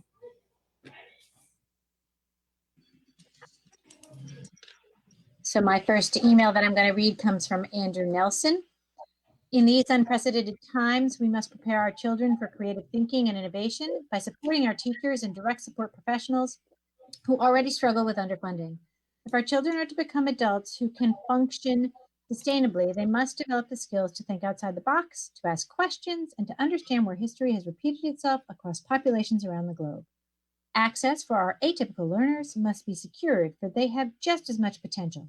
If we only took the time to learn how to listen in the way they communicate, what many adults may consider essential skills, such as math and science and technology, are certainly teachable across disciplines and need not be relegated to the world of worksheets and online quizzes to be more deeply understood and taught in a way that engages the learner. Interdisciplinary education with an intersectional awareness of the diversity inherent in a thriving society must be supported going forward.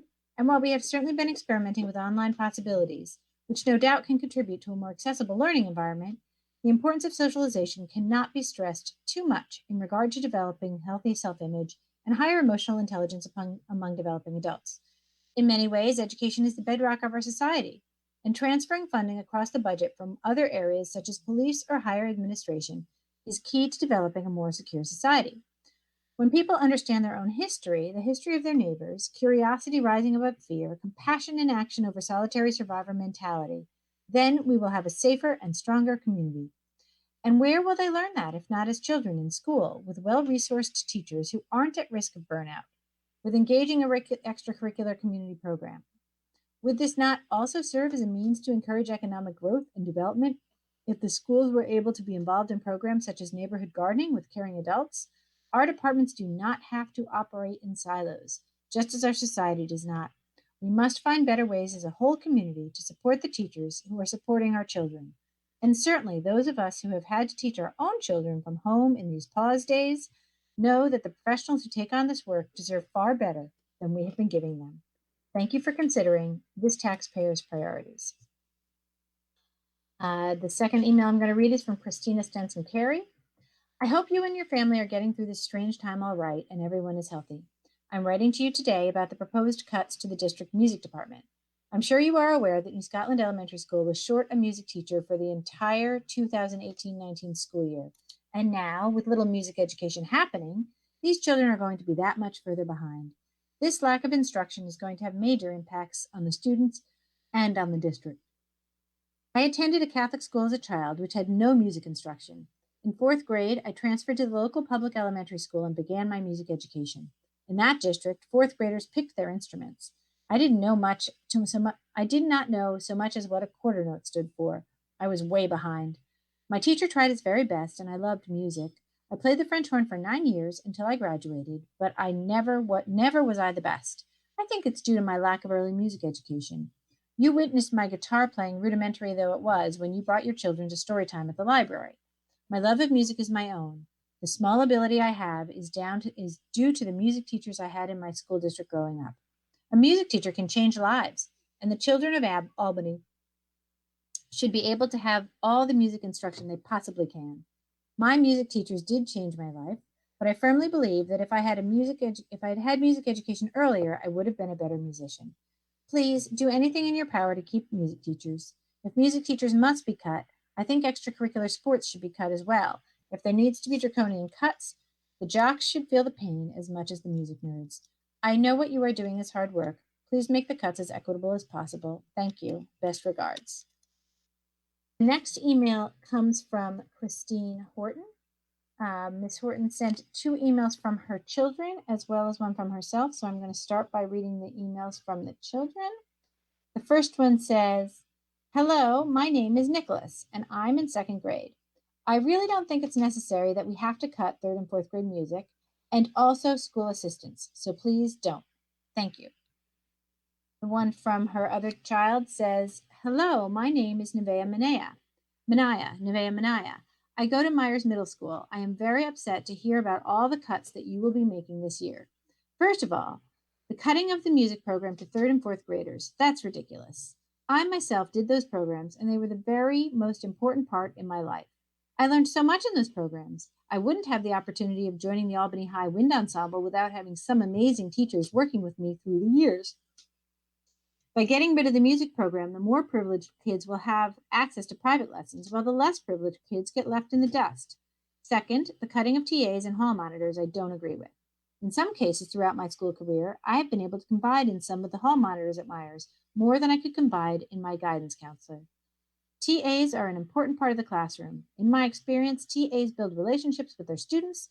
They make learning fun. I understand your reason for cutting things, but it seems like you're taking away the things that matter the most. Sports are really important for me. To me, sports help relieve stress, and taking that away is just wrong. Tell me, how many times a year do we see our superintendent?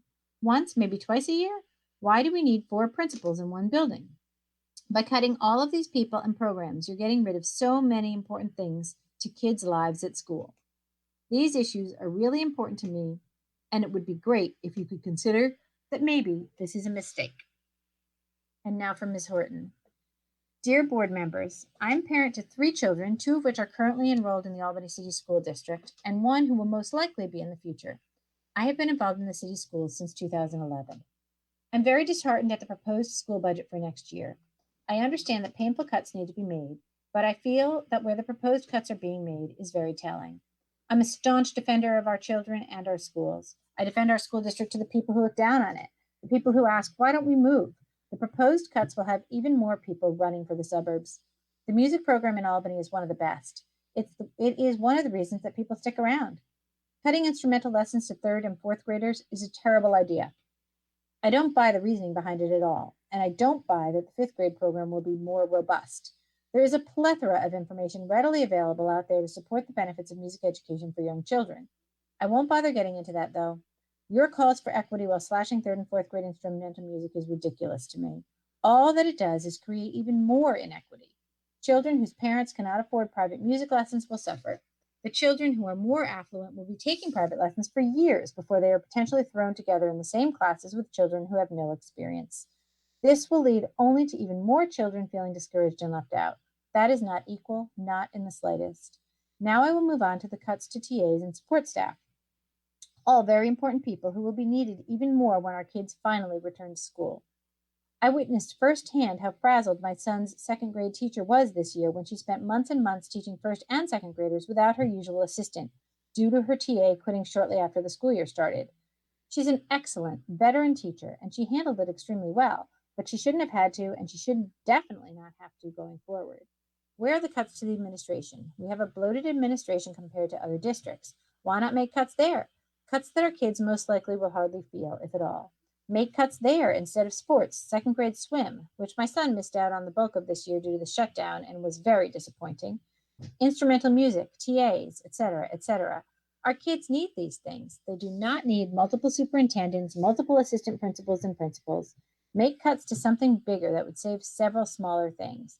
Our kids deserve a quality education, and they deserve the people and the things that support them in that. Why are we asking our children to sacrifice things that are so important to them when you, the administration, are not willing to sacrifice yourselves? Thank you for your time, Christine Horton. The next email comes from Genevieve Diller. Good evening. I'm writing to express my concerns about the cuts to the music program proposed by the budget, specifically the cuts to the instrumental program at the elementary level. I am a past employee of the district, general music, chorus, and strings at Schuyler Achievement Academy, Arbor Hill Elementary School, Pine Hills Elementary School, and New Scotland Elementary School. And I can tell you from experience that cutting the instrumental program will be detrimental to the children of the district. For many troubled kids, playing an instrument was it for them. I know from when I taught at Schuyler Achievement Academy, specifically that an instrument was one of the only opportunities for a kid to feel good about themselves, receive one-on-one attention from an adult, which is what most of them crave the most, and be able to work towards something with a positive, concrete product that they could grasp.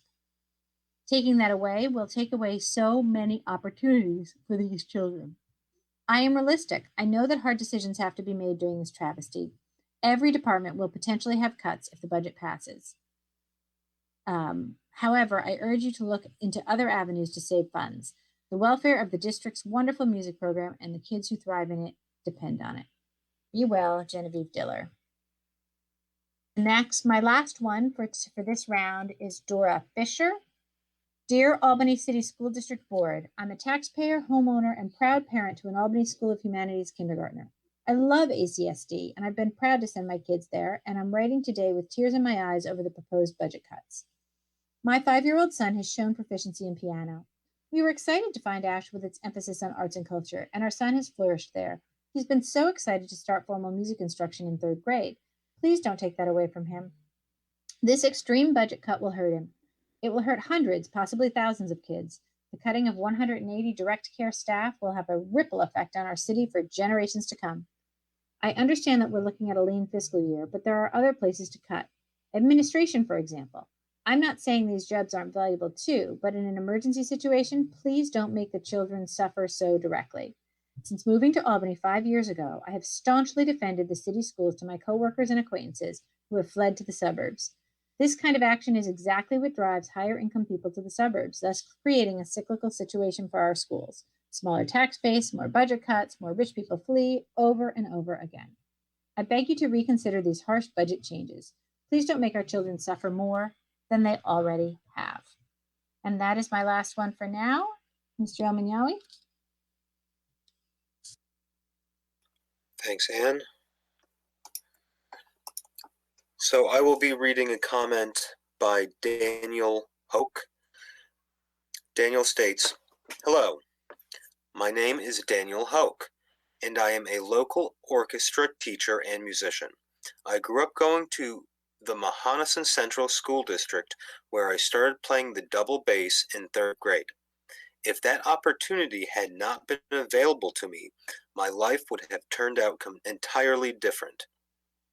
Not only did it turn out to be the subject of my career, but it provided a place where I felt safe and comfortable making friends, something that I did not do well in the regular classroom.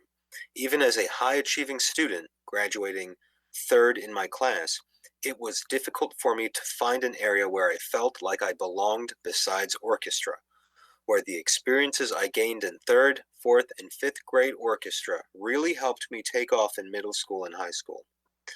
Without starting instrumental music education early, students will be at a disadvantage when compared to other districts and may never have the opportunity for additional opportunities in their instruments like playing in suburban council, area all-state, or all-state festivals. The students in Albany City School District schools that do achieve this will almost certainly be from advantaged households that can afford private lessons and quiet spaces for students to practice. I hope there is a way that these strong instrumental programs in Albany can be preserved, at least back to 4th grade. Maybe there is another area of the budget where something could be moved around. Thank you for your time and consideration. Daniel Hoke. The next comment I am reading comes from Emily Mayer. Good afternoon. I am writing to express my concern about the proposed school budget. I do not understand why the district would be cutting elementary music when it aids in children's development. A well-rounded education is what we strive for in our children. Why must the arts always be the first to go? Additionally, the 2nd grade swimming program is such a unique program offered by the district. It saddens me to think that children who may not otherwise have opportunity to take swimming lessons may lose out on this. The cost of this program is so small that I feel the cuts may be found elsewhere as well. I realize that tough decisions must be made in the face of the current crisis, but these cuts seem short-sighted and arbitrary. Thank you for your time. Emily Mayer Samilo. Next, I will be reading a comment from Derek James Healy. Dear friends and community members of the board, it is my understanding that what lays before you are not easy decisions which I do not envy. I understand that the state still owes our public schools billions of dollars in funding. I understand as well the lack of aid from federal government during this pandemic. However, what I do not understand is why you are making increased cuts that negatively impact our students. Again, I understand there is a need, and due to the lack of transparency surrounding your decisions, I do not understand the increase from almost $6 million to $15 million in cuts. I do want to applaud you for cutting hall monitor security positions, as increased policing in schools has been linked by several studies to cause significant psychological distress in our youth and teachers. What I do not applaud, though, is the position eliminations of ELA, social studies, music, and SPED teachers and teaching assistants. While administration has taken no cuts, as those leaving are doing so voluntarily because they were already planning to do so. As I know most of you already feel, these humanity fields are beyond essential to the development of our youth. I understand as well a need to make hard decisions, but we do not need to give in to savioristic martyrdom when there are other options of eliminating high-cost administrative positions. These proposed cuts will have a negative effect in our community and our youth's futures. Teachers are already understaffed, underpaid, and under-resourced. Committing to these proposed cuts only seems to me to worsen our collective situation.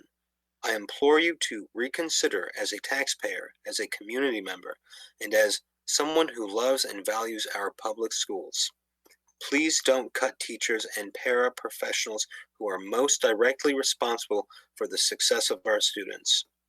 Please re-examine administrative cuts in order to more efficiently and effectively manage those resources. Please continue to lobby the state for more funding and delay action for as long as possible until Albany receives more fiscal support. As Arundhati Roy says, this pandemic is a portal. Coronavirus has made the mighty kneel and brought the world to a halt like nothing else could. Our minds are still racing back and forth, longing for a return to normality, trying to stitch our future to our past and refusing to acknowledge the rupture. But the rupture exists, and in the midst of this terrible despair, it offers us a chance to rethink the doomsday machine we have built for ourselves. Nothing could be worse than a return to normality. Historically, pandemics have forced humans to break with the past and imagine their world anew. This one is no different. It is a portal, a gateway between one world and the next. We can choose to walk through it, dragging the carcasses of our prejudice and hatred, our avarice, our data banks and dead ideas, our dead rivers and smoky skies behind us, or we can walk through lightly with little luggage, ready to imagine another world, ready to fight for it. Thank you for your consideration of my advocacy on behalf of the students of the City School District of Albany. Please consider this my public comment for the Board of Education meeting on May 14th, 2020. Sincerest regards, Derek James Healy. Cheers. The next comment I will be reading is from Karen Strong. It reads, Dear Albany City School District Board, I'm a taxpayer, homeowner, and proud parent of 2 students at Myers Middle School. I know the district is in an extremely difficult financial position and that there is no easy answer for the district to address the budget gap. I listened to the board meeting and heard that some of the cuts are coming from attrition, that we are back to student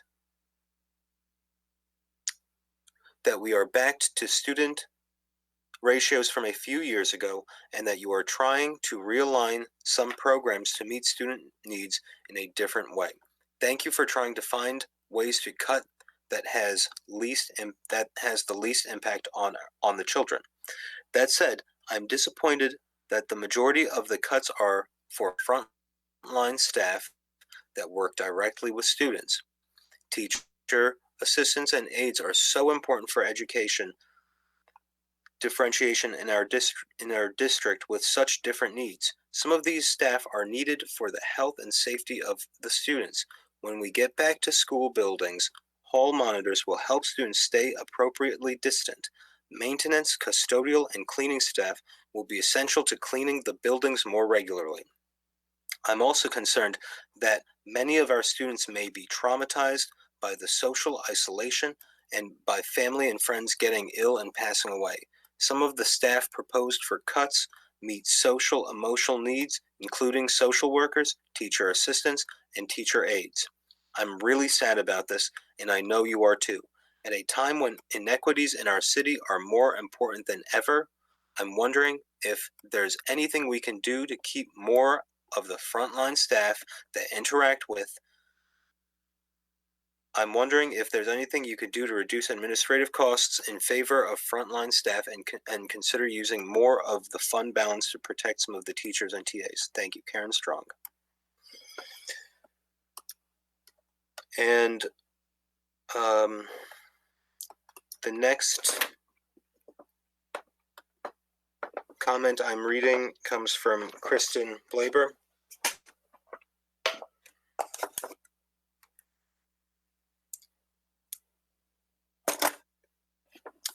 It reads, I understand this is a time of economic hardship for our nation. As Albany struggles to develop the school budget, I wonder about the size of the administrative team. Administrators have been added and now teachers are being cut. How many positions in the administration union and how many are duplicating services? I ask you to look at the numbers of administrators in Albany and consider how many principals were at your school when you were a student. And this is the last one that I will be reading before I pass it on. It comes from Leon Potik. It reads, Dear City of Albany School Board, I hope you and your families are all healthy and appreciate your time and dedication in trying to guide our school system through this difficult time. I'm writing to urge you not to adopt the 2021 school budget as presented at Tuesday night's meeting. This budget does not reflect the values or needs of the school community, and to enact it would be a betrayal of the public's trust. We are all in a narrow place right now and must work together to get through. Working together means playing to our strengths and taking care of each other. To diminish our instrumental music program by not starting until 5th grade would be to significantly dim one of our district's brightest shining stars, right when we most need its light. We need to focus more, not less, on these types of programs. When children return to school in person, whenever and however that is, they will also need the in-person support staff more than ever. We will need higher staff-child ratios than we've had before, not lower. We need to invest in those supportive relationships that allow our students to participate in the educational environment. The budget as proposed does not show significant cuts to administrative positions. These positions with the least student involvement and the highest personnel costs should be the first to go. If hopefully temporarily, they may or may not be hard to refill in the future as things change, but that is a then problem, not a now problem. And this extreme situation calls on us all to focus on immediate needs. Our frontline staff, teachers, but also social workers, teacher assistants, coaches, etc., are the ones who are filling and can fill our students' immediate needs. I realize there are unreasonable deadlines and financial constraints from the state at play. Many of us will also write to Cuomo and State Ed to urge them to support schools better in this difficult time. I know you have to make mind-bending contingency plans, not knowing when or how kids will be able to return to in-person schooling. None of that changes this. Our already top-heavy district becoming more top-heavy is the exact opposite of what is needed now. Please adjust the budget to better meet student needs. Thank you for listening and caring. Leon Potik, parent of HMS 7th grader. The next comment I'm going to read is from Judith Wines. Dear board members, I'm writing as the parent of a 3rd grader at Ash. Realizing that the district is facing difficult choices, I'm writing to express the extent to which I think cuts to the music department would be disproportionately devastating. On the personal level, I'd be telling my daughter that after 2/3 of a year of music lessons as a 3rd grader and missing the spring concert in NYSSMA on account of the school closings, he now will have no lessons or band as a 4th grader. On the school level, Ash is a humanities magnet school. Many parents, myself included, chose the school for the emphasis on art and culture. The budget for magnet programming was minimal to begin with, and now the music program is being cut in half. Montessori, Toast, and the dual language program will not be losing their identity in the same way. On the district level, it is my understanding that the music department is, proportionately, taking a larger loss than any other area. Understanding that cuts are inevitable, I ask that the music not be gutted more than other departments and that the district consider savings from software contracts. After 2 months of watching my son stare at a screen much of the day, I'd welcome cuts to software such as Lexia and Dreambox if it meant that my child could receive a more humane education. My family chose Albany City Schools for the unique opportunities the district offers. Please consider the whole child in your budget approval process. Sincerely, Judith Wines. My next comment is from Catherine Bamberger. I am devastated to see many of the cuts proposed in the 2021 school budget. Mostly, I am thoroughly disappointed to see no agreement to freeze or delay COLA increases for all staff, or at the very least, a concession for the top third salaried personnel. I appreciate that many of the gains in communication, services, and compliance are likely the result of staff that do not have classroom responsibility. I do not see the appropriate level of reduction, however, at the administration level. A loss of principal or athletic director to retirement isn't a cut. Those positions are highly likely to go unfilled. The assistant principal positions across the board have likely been a useful position, but also most recent strategy, one that is equitably and more evenly eliminated in this time of crisis. I urge you to present a budget to the Albany taxpayers that addresses these issues and both manages the funding crisis as well as preserves the most essential programs and staff our children need and deserve. The budget as presented does not do that. Catherine. The next message is from Abby, Emma, and Karen Ballant. Dear esteemed City School Board President and board members, thank you for diligently preparing to budget funding for our schools and academic programming during this very challenging time. Our family is grateful for and respect your dedication to the well-being and success for all members of our educational community. I am inquiring about equity in reduction of positions and programming. It seems staff who are directly supporting students are being considered for reduction, yet it is unclear all levels of district staffing have been considered for reduction. Is this so? I am concerned for what will remain in the way of direct support for students and instructional staff when so many teaching assistants and elementary teaching positions are being reduced. My concern also relates to what will be available to students when they return to motivate and providing balance to persevere through rigorous academics. With that in mind, I'm writing on behalf of my daughters who attend Eagle Point Elementary, who wanted to share their thoughts on the impact orchestra and band instruction has made on them after talking about how the program may be reduced for 3rd, 4th graders during the upcoming 2020-2021 school year. I am aware that cuts must be made and essential instruction of ELA and STEM must and should be prioritized.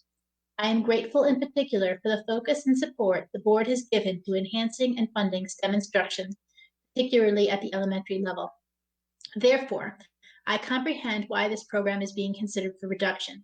Still, it will be a loss, and I will let their words speak for themselves. Sincerely, Karen Dallant. And I'm going to leave their teachers' names out of these children's emails. I really want to have violin practice next year in 4th grade because I am able to learn new things about how to play the violin. It's fun and a learning experience. Playing the violin helps me do better in school with math and writing. Playing the violin is calm and soothing, and it's like a fun educational break from other things in school. I also want to see my teacher and to be able to play music with her. I've learned a lot from violin practice, and I want to keep the amazing experience going next year. This is why I really want to play violin next year, please. By Emma Dallant. I love music lessons. When I was in 3rd grade, I was always super excited to begin them. And even now in 4th grade, I was always happy practicing and performing. I would always love having a break from the classroom and do something fun and challenging each week. Also, our band teacher is amazing. I believe students shouldn't need to wait until 5th grade to learn to play an instrument. Abigail Dallant. The next message I will read is from Tyler and Kelly Dunnigan. Good morning. We have been made aware of the proposed budget cuts to the music program. As Albany County residents, we are requesting these cuts not be approved. Thank you, Tyler and Kelly Dunnigan. And the last message I'm going to read in this round. The last message that I'm going to read in this round is from Martin Bryan Tell. Dear board, some of us have talked while we watched our kids play together.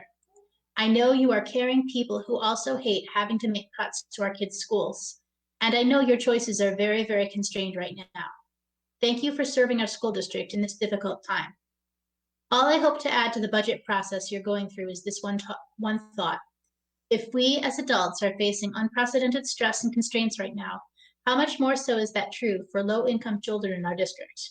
We as adults might lose jobs, take pay cuts, or find ourselves expected to work in conditions we never signed up for.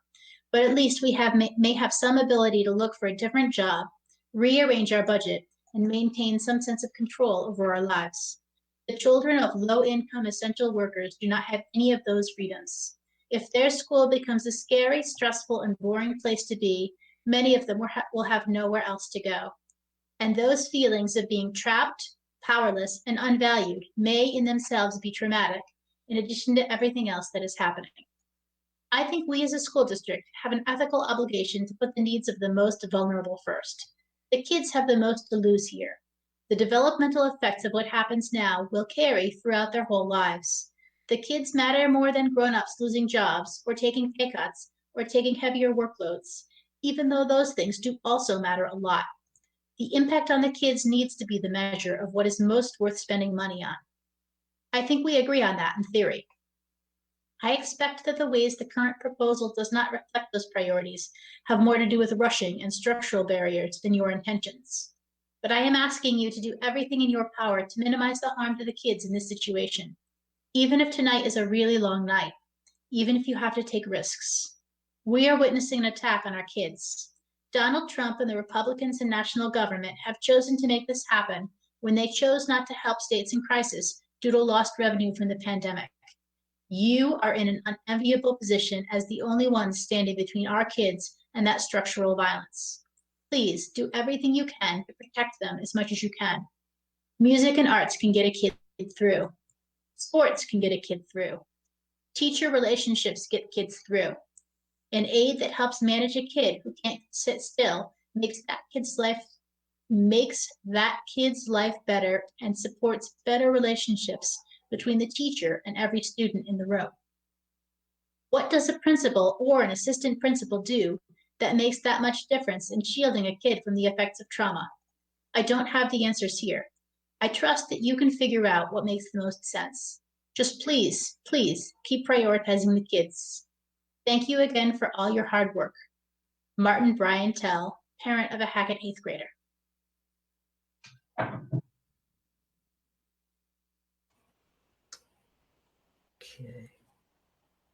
Okay, so this email is from Julie Miller. I'm writing to you with genuine concern for the future of Albany City Schools. I understand that there are various learning and financial concerns due to the pandemic, but I mustn't stay quiet after what I learned of the threat of cutting the music department. The Albany City Schools music department changed my life. It's a safe haven, the only class I was running to, the only class I felt I fit in at. I want to make sure all kids who feel the same way will get the same opportunity to learn exactly what they need to learn with the same importance and urgency as math, science, and health. This can't be ripped from under them. They work so hard, they write music, and without amazing teachers to tell them it's okay to pursue a successful career in music, they might never think it's okay. I'm truly concerned. Albany City Schools has done this various times, including a cut during my high school senior year that broke my heart. I am now a successful musician making a salary from my music releases and shows. This is because of my music education at Albany. Please consider other things to cut. You cannot cut fundamental subjects and expect children to still be sent to your school. I will now be seeking schools elsewhere for my family if this doesn't change. I would like a response. She requested a response to the email when she sent in her public comment.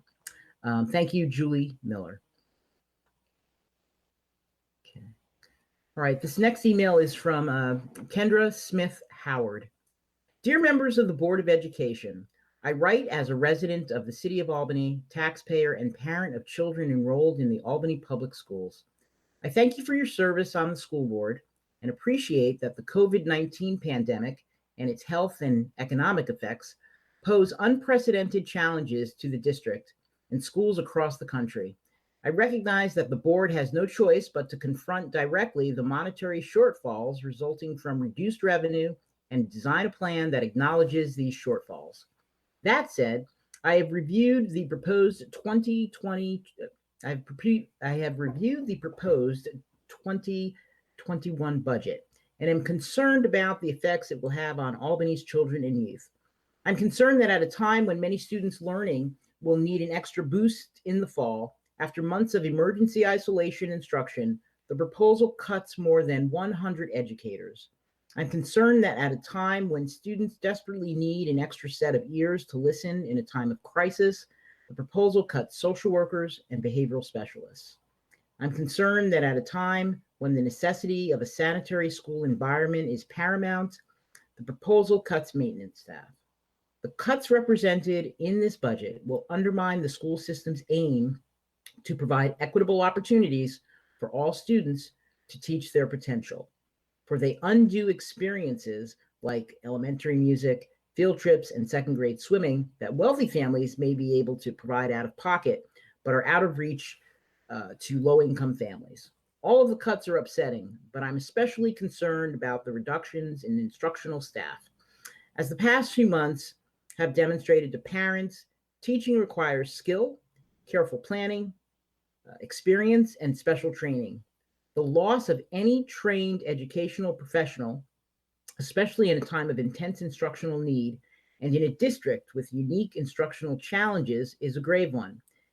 I'm especially concerned about the loss of elementary instrumental music, for it helps demonstrate the district's commitment to equity while also providing an outlet for students' self-expression and emotional regulation skills. I recognize that not all positions can be restored.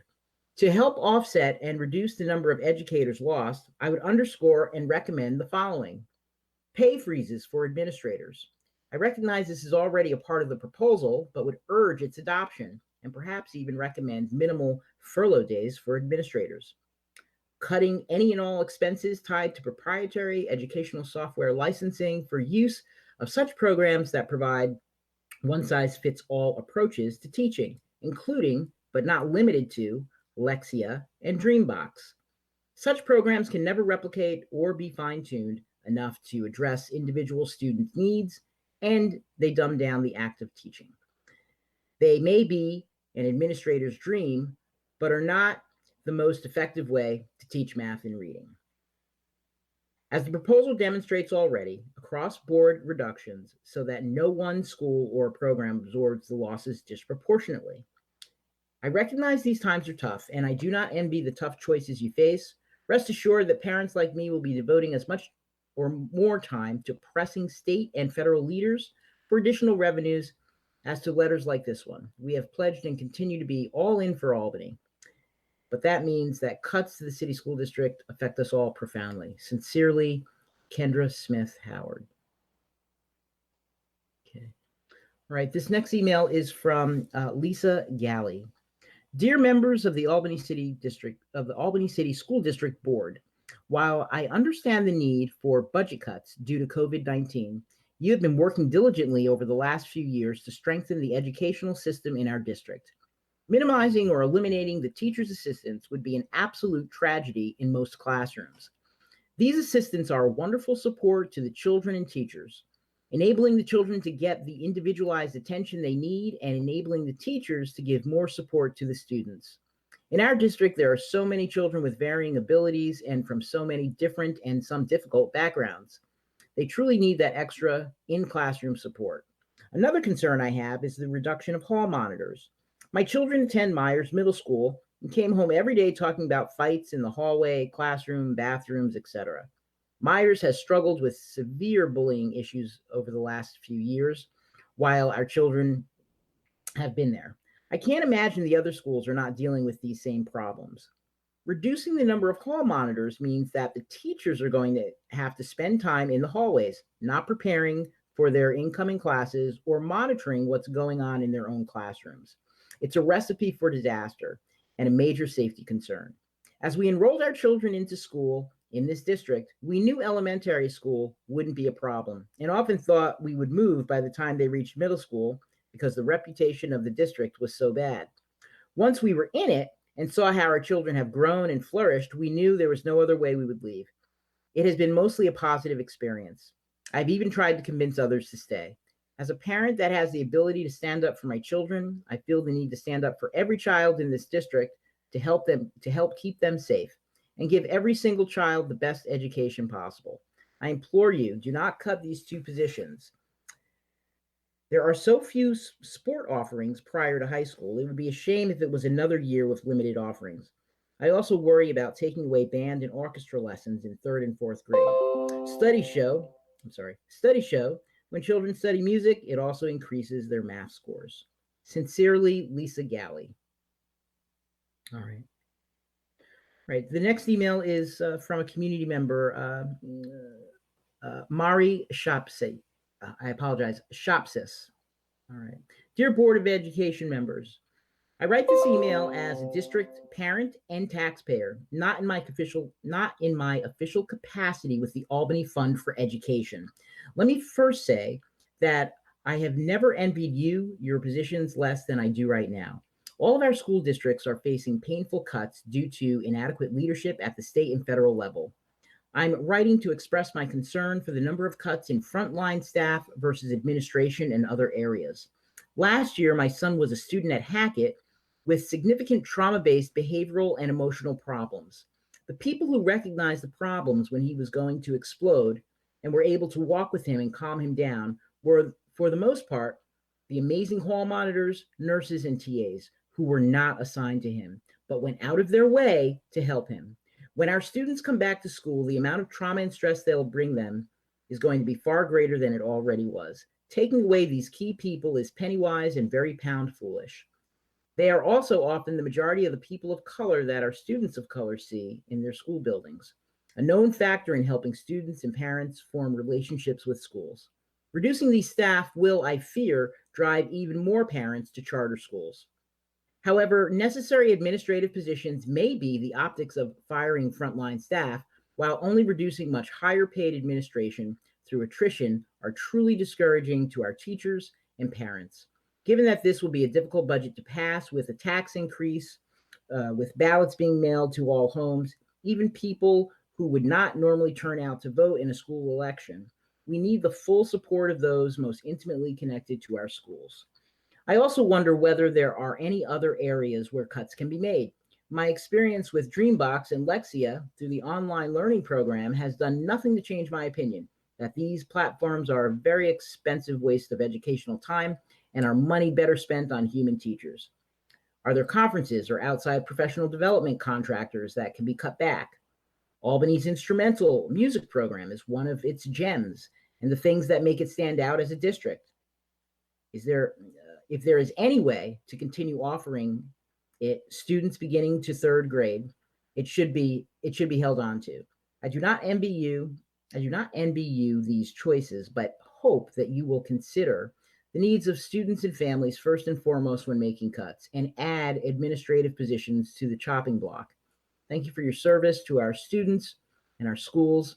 It is much appreciated, even if it's not always agreed with. Mari Shopsis. The final public comment that I'm going to read in this round is from Melissa Riley. All right. As the parent of a fifth grader receiving special education, I have always been impressed with the professionalism, skill, kindness, and empathy of Albany City School District staff. This includes direct teaching staff, teaching aides, teaching assistants, hall monitors, behavioral support professionals, school social workers, and school psychologists. They have all worked together as a team in providing a chain of support for my child's social, emotional, and academic needs. I'm truly concerned for the risk that weakening this chain of support creates to not only my child and others currently receiving special education services, but for the importance of the strength of this chain to students who have experienced unprecedented disruptions and challenges during this time, and how it will impact their successful return to the classroom.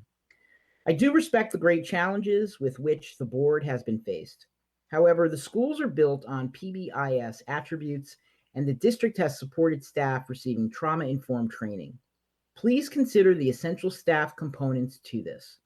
Reducing these supports risks the mental health of many of the district's neediest students.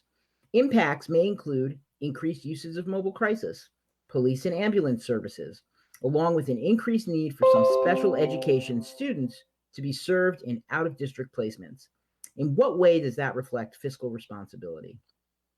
In facing your current daunting task, please remember the mission of the City School District of Albany is to work in partnership with our diverse community, to engage every learner in a robust educational program designed to provide the knowledge and skills necessary for success, as well as The vision of the mission of the City School District of Albany is to work in partnership with our diverse community to engage every learner in a robust educational program designed to provide the knowledge and skills necessary for success. Please maintain fidelity to these principles, which the district has promised the community. Sincerely, Melissa Riley.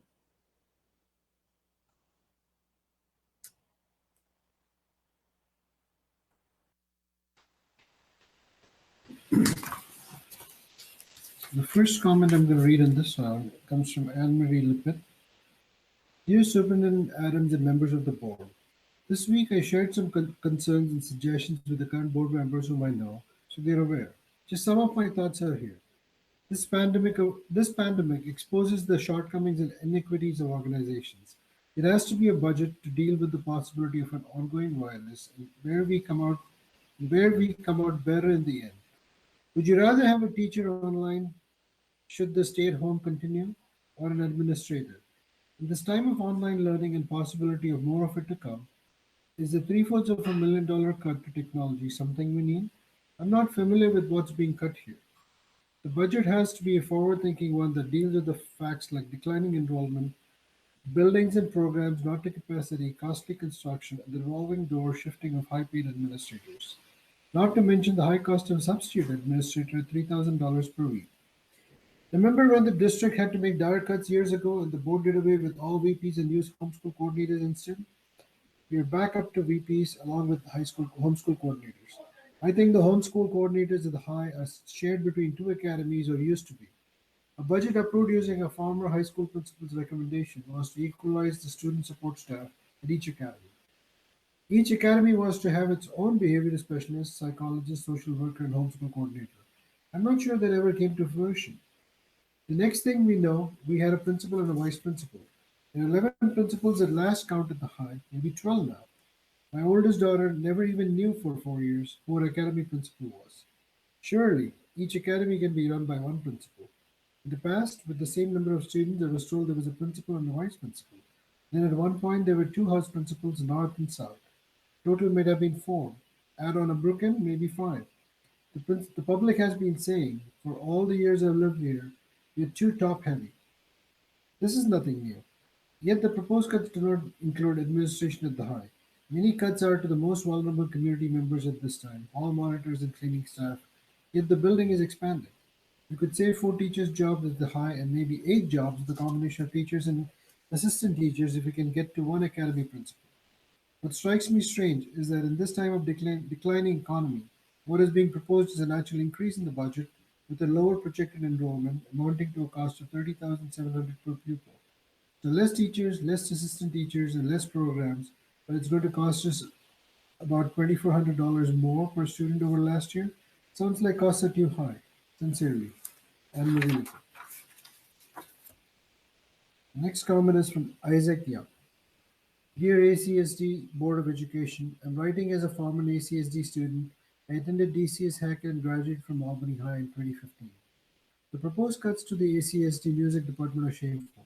I do not have to explain why. Over the years, I, along with hundreds of other students, have had to fight the same fight already on numerous occasions. See Times Union 2017. We have come to this exact board before, begging you to consider how important the music is to us. We have sung for you. Times Union 2017. Played our instruments outside of your meetings. Flocked to the microphone by the tens to express why and how every one of our music teachers plays a vital and necessary role in the music department in our development and in our lives. You already know that hundreds of students will feel the devastating and tangible loss a cut like this would cause.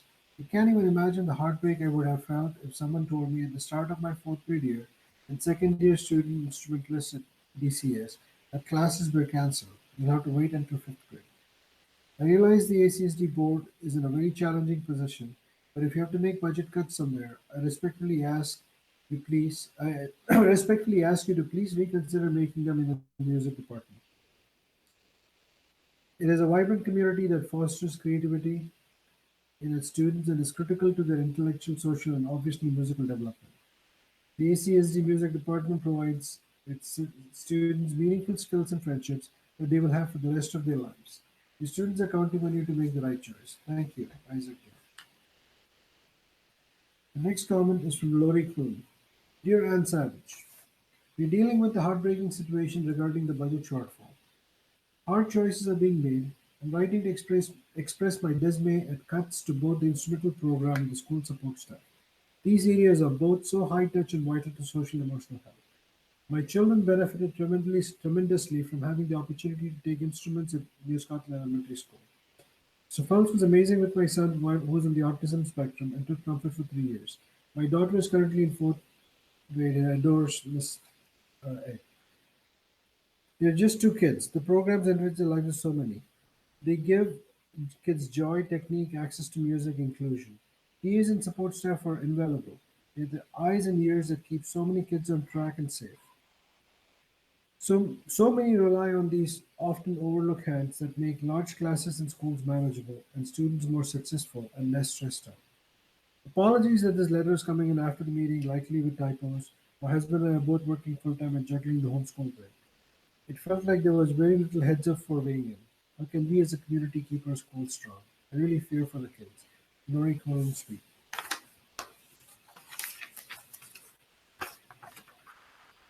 The next comment comes from Matt Hine.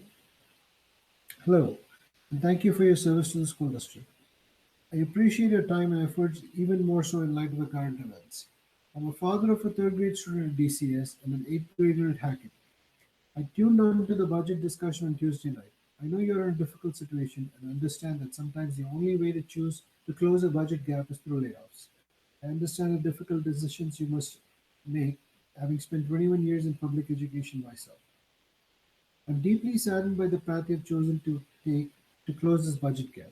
We are in unprecedented times.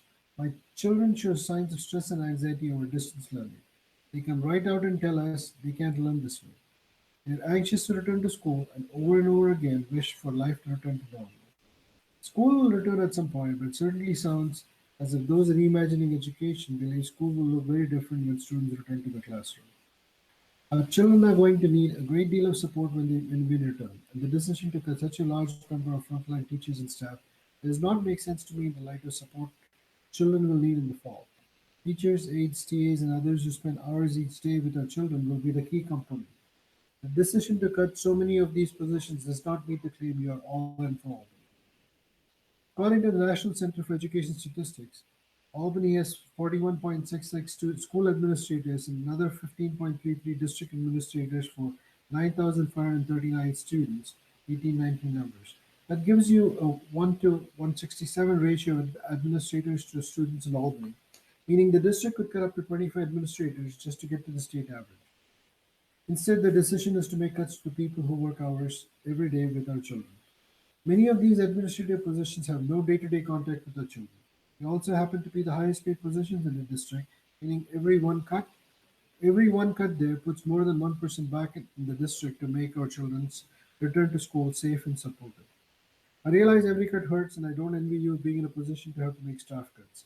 However, I urge you to follow your words and be all in for Albany.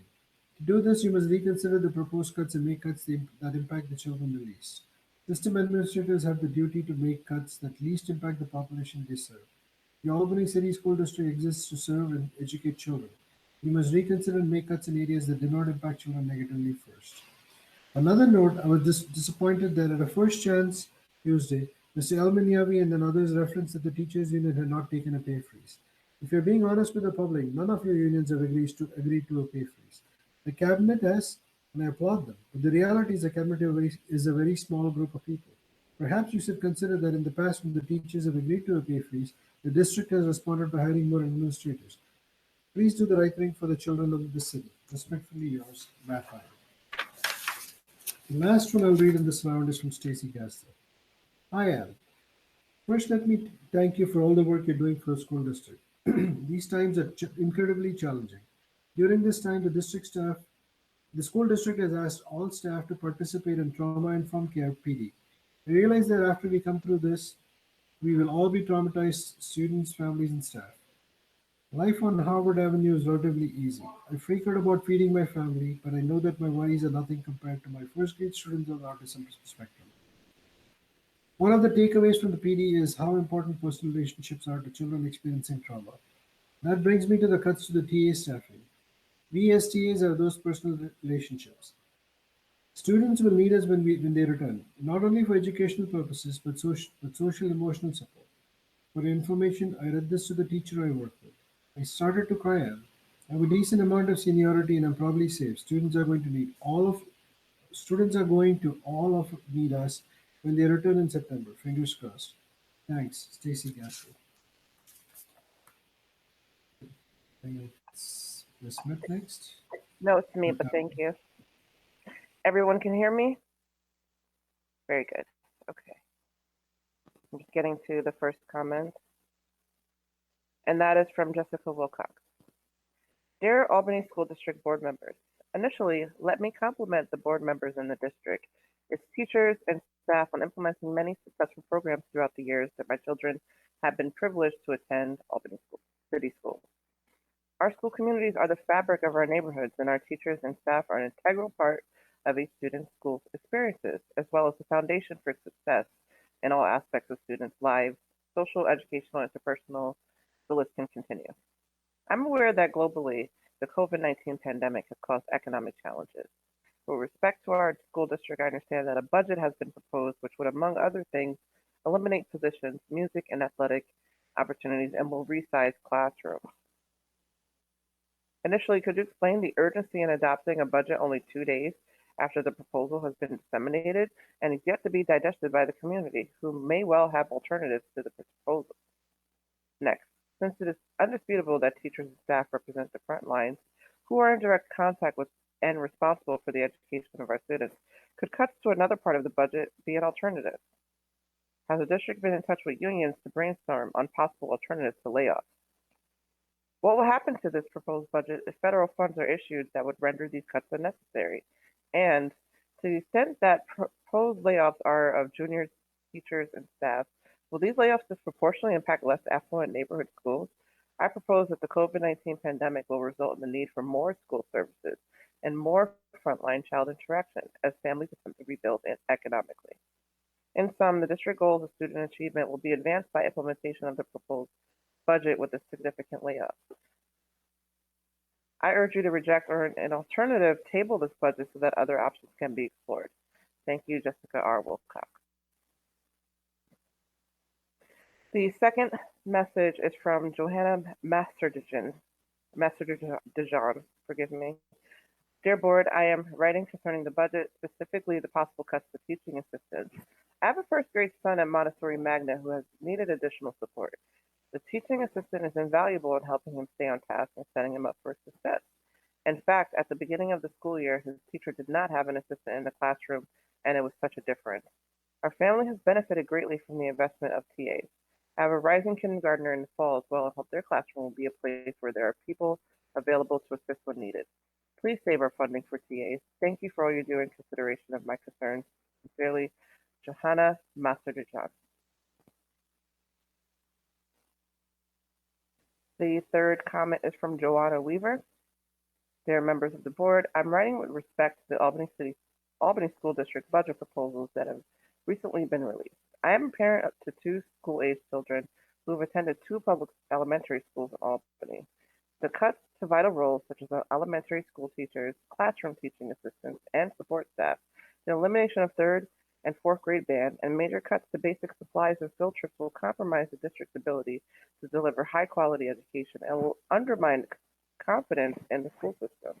I understand that the board may very well be calling the governor's bluff that there will be no increase in our state or local aid, but I cannot believe that this will come to pass. If this budget comes to a vote, it will drive families out of the district, further debilitating the tax base that funds our schools. Please consider reducing administrator salaries or calling off construction projects before cutting essential educational services. Thank you for your consideration, Joanna Weaver. The next remark is from Karen Lamelton. Dear Board of Education members, I began my schooling at the now defunct School 4 on Madison Avenue and was a graduate of Albany High, class of 1967. I cannot emphasize to all of you the importance of music in the life of a child.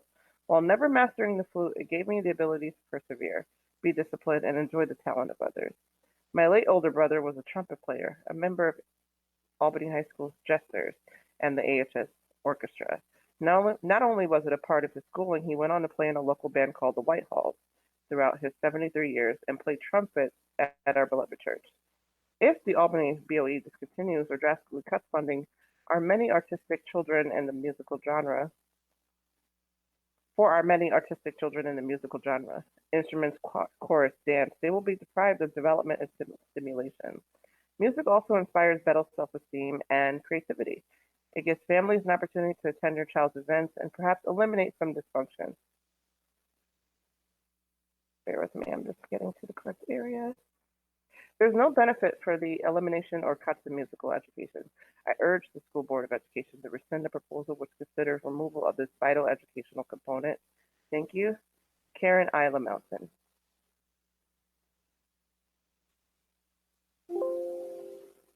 And one moment, I'm sorry. The next remark is from Laura Lehman.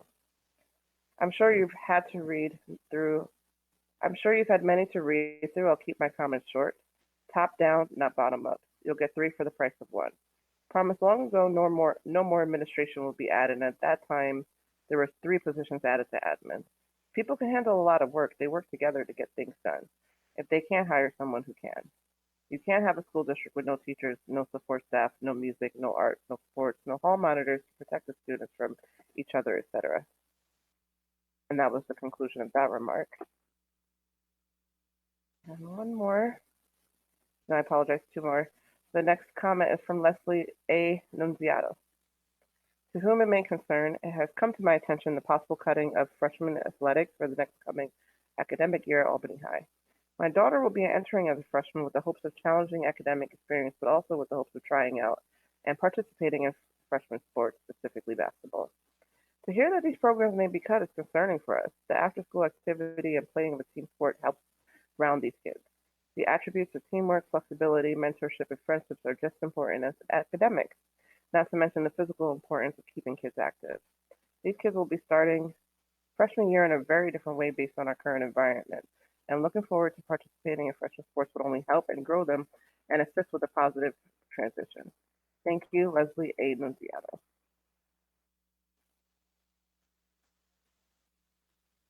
And my final comment for this section is from Patricia Lloyd. To whom it may concern, I have recently become aware of the Board of Education's proposed cuts to the city's music program. I am a current Albany resident, as well as former graduate of the Albany Public Schools, attending every year from K through 12. While I do not have children of my own, as a person with a degree in education, and maybe more importantly, a fellow Albany citizen to the thousands of city school districts, I have a vested interest in the final decision of the board. I beg of you to reconsider the proposed elimination of all instrument education for 3rd and 4th graders. The idea that this long-standing music program would be so decimated is frankly horrifying. The benefits of music education are well studied and lauded. Children who receive music education often excel in more traditional school subjects. Here's just one article articulating some of its benefits. The benefits of music education from parenting tips and advice, PBS Kids for Parents, and the link is provided. Discover how music supports many kinds of learning, from language to motor skills, in a brain-changing way. Learning an instrument in particular has an even far more reaching impact, improving cognitive function, as well as helping children learn discipline and perseverance. I understand the budget has shortfalls and that cuts need to be made, but as I understand it, this is the only program in the entire system that is being completely cut out in this way. How is that fair to the hundreds of children hoping to learn an instrument next year?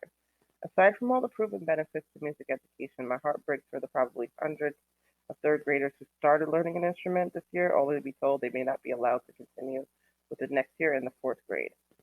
Do you truly understand the fragility of a young child's psyche at this age? I would imagine most of them will be so discouraged that they will not bother to start over again in 5th grade, an age when peer groups become more important and children have less interest in learning these things. Finally, as I'm sure you realize, but bears emphasizing, the vast majority of Albany's families do not have the resources to be able to afford private music lessons.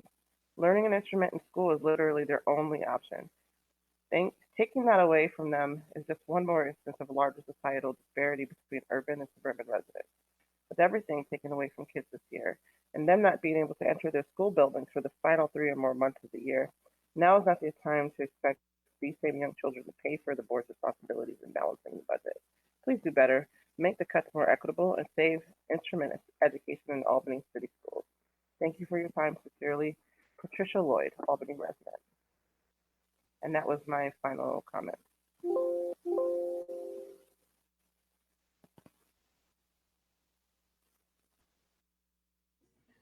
Great, thank you. My first comment here is from Jennifer Lang. She says, please ask the athletic department to work to save second grade swimming, even if done differently through funding and programmatic changes. Perhaps certified Albany High School students could teach through their Passport for Good hours. There are several funding opportunities to learn to swim programs that I've researched: International Swim Association grants, AFE, Boosters Club, Red Cross. This program does not have to be eliminated, rather refocused and perhaps done differently. Thank you, Jen Lang.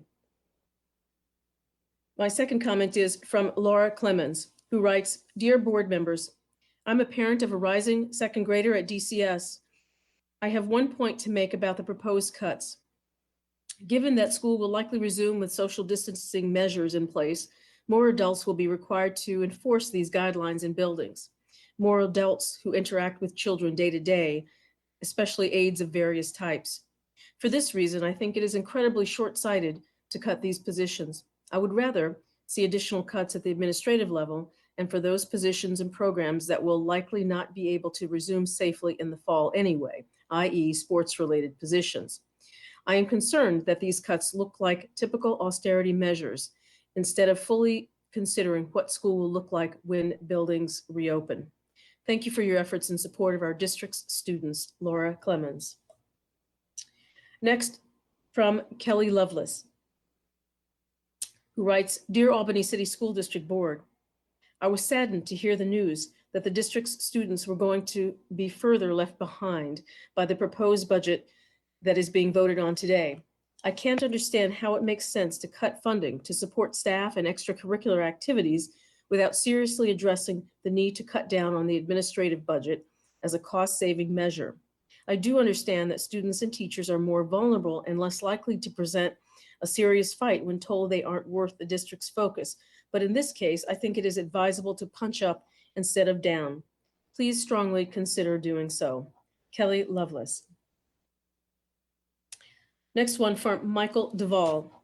To members of the Albany Board of Education, I'm writing to you to express my opposition to the proposal to eliminate the instrumental music program for students in grades 3 and 4. I do understand the need to craft a budget that will meet the needs of both students and taxpayers. As a parent of 3 adult children who attended and graduated from the Albany public school system, I recognize the positive impact that early childhood exposure to music has on a child's brain. I do not have a professional background in education, but I am aware that several studies have concluded that childhood music education, including playing an instrument, accelerates language development, speech perception, and reading skills. Each of our children began to play the violin starting in 3rd grade and continued for many years thereafter. Today, all 3 children are gainfully employed, contribute to the local economy, and pay taxes here in part because of the excellent communication skills they developed while attending Albany Public Schools. Music education was a key element in their development. You should also know that our youngest teaches 3rd and 4th grade violin in the Albany system. Let's see. From a budget perspective, I believe it is short-sighted to remove a program that ultimately contributes to the development of future productive citizens and taxpayers. Finally, reading is fundamental to education. There is a high poverty rate in the city, making it likely that the instrumental music program is helping to fill an important gap in the education of underprivileged children. All those years ago, we could not afford the cost of private music lessons, but the public system made it possible. I am convinced that music education our children received helped to develop cognitive function and was an important factor in their success. Respectfully submitted, Michael Duvall. And our next one is from Marina Marcoux O'Malley, who writes, Dear Board of Education members, I am writing to encourage you to ensure that any cuts made to our budget, district budget are as far away from students as possible. Consider eliminating administrators or cabinet level personnel before eliminating TAs, hall monitors, and programs such as music instruction of instruments. I would like to commend you for cutting the SRO position the district was funding. Now is not the time to spend resources on SROs. These programs keep our students in school. Also, I would strongly encourage you to be as vocal as possible about the chronic underfunding of our school by the state. We need our local representatives to hear your voice in private meetings and in the press. That is what puts pressure on the legislature to take action. Thank you for your work and taking my comments under consideration. Marina Marcoux O'Malley. The next is from Elizabeth O'Toole, who writes, I understand these are challenging times, especially financially, but I urge you not to cut music positions. My best friend and I met in a 3rd grade flute lesson. The music department staff have been my favorite teachers, my reason for getting up in the morning. They influence what I studied in college. They are a huge factor as to why I stayed in Albany schools. I understand cuts have to be made, but the music in Albany sets us apart from anywhere else I know. Thanks, Elizabeth O'Toole. My next one is from Rachel Perlman. All of our children have taken advantage of and benefited from grade 3 to 4 instrumental music program. Gideon, our oldest, who is now in 6th grade, I'm so sorry. Our child, who is now in 6th grade, had expressed an interest in playing the violin early on, and we could not make it work for our work schedules. Enter the wonderful opportunity of studying in school, Montessori Magnet School, and suddenly he had access to this opportunity. In his last concert with the district, he was the first chair of the violin section of the Myers Orchestra. He now plays the instrument for fun every day now, and sheet music has become a regularly requested gift. He left Myers this year, and one of the reasons he stayed as long as he did, in parens, the school was a bad fit for reasons I will not go into here, end quote, is because he loved being part of the orchestra. 2 other children who are in 3rd grade could not wait to select instruments this year. One chose the violin and the other the trombone. One of the things they miss most about in-person school is their music lessons. They both were looking forward to performing in their first concerts. The instruction has been wonderful, and attending the concerts is so joyful for the children and for our family. The grandparents never miss a performance. All city orchestra last year was a huge highlight for us all. I have been told that concerns with equity are a reason to shutter this program with the idea to expand the 5th grade recruitment efforts. This reasoning does not make any sense. Instrumental music should start young. Most children who play string instruments, are encouraged to start around age 7, sometimes as young as 5, depending on hand size and coordination, because developing a reasonable sound can take a while. The equity problem that you speak of means that children with means who no longer have opportunities in school will start lessons anyway around 3rd grade. By the time their economically challenged peers join them in the 5th grade, the skill level between the students will create a situation where the individuals newer to the instruments will be discouraged and may not even try to participate. The reason the instrumental music program works is because it starts early. Not every child who participates is going to be a lifelong musician, but eliminating the program means that only kids whose parents can afford and prioritize private lessons will have a shot at the possibility or will participate at all. Beyond music being wonderful just because it is music, participation in music programs in school has shown to increase graduation rates. Schools with a music program have a 90.2% average graduation rate, while schools that have an average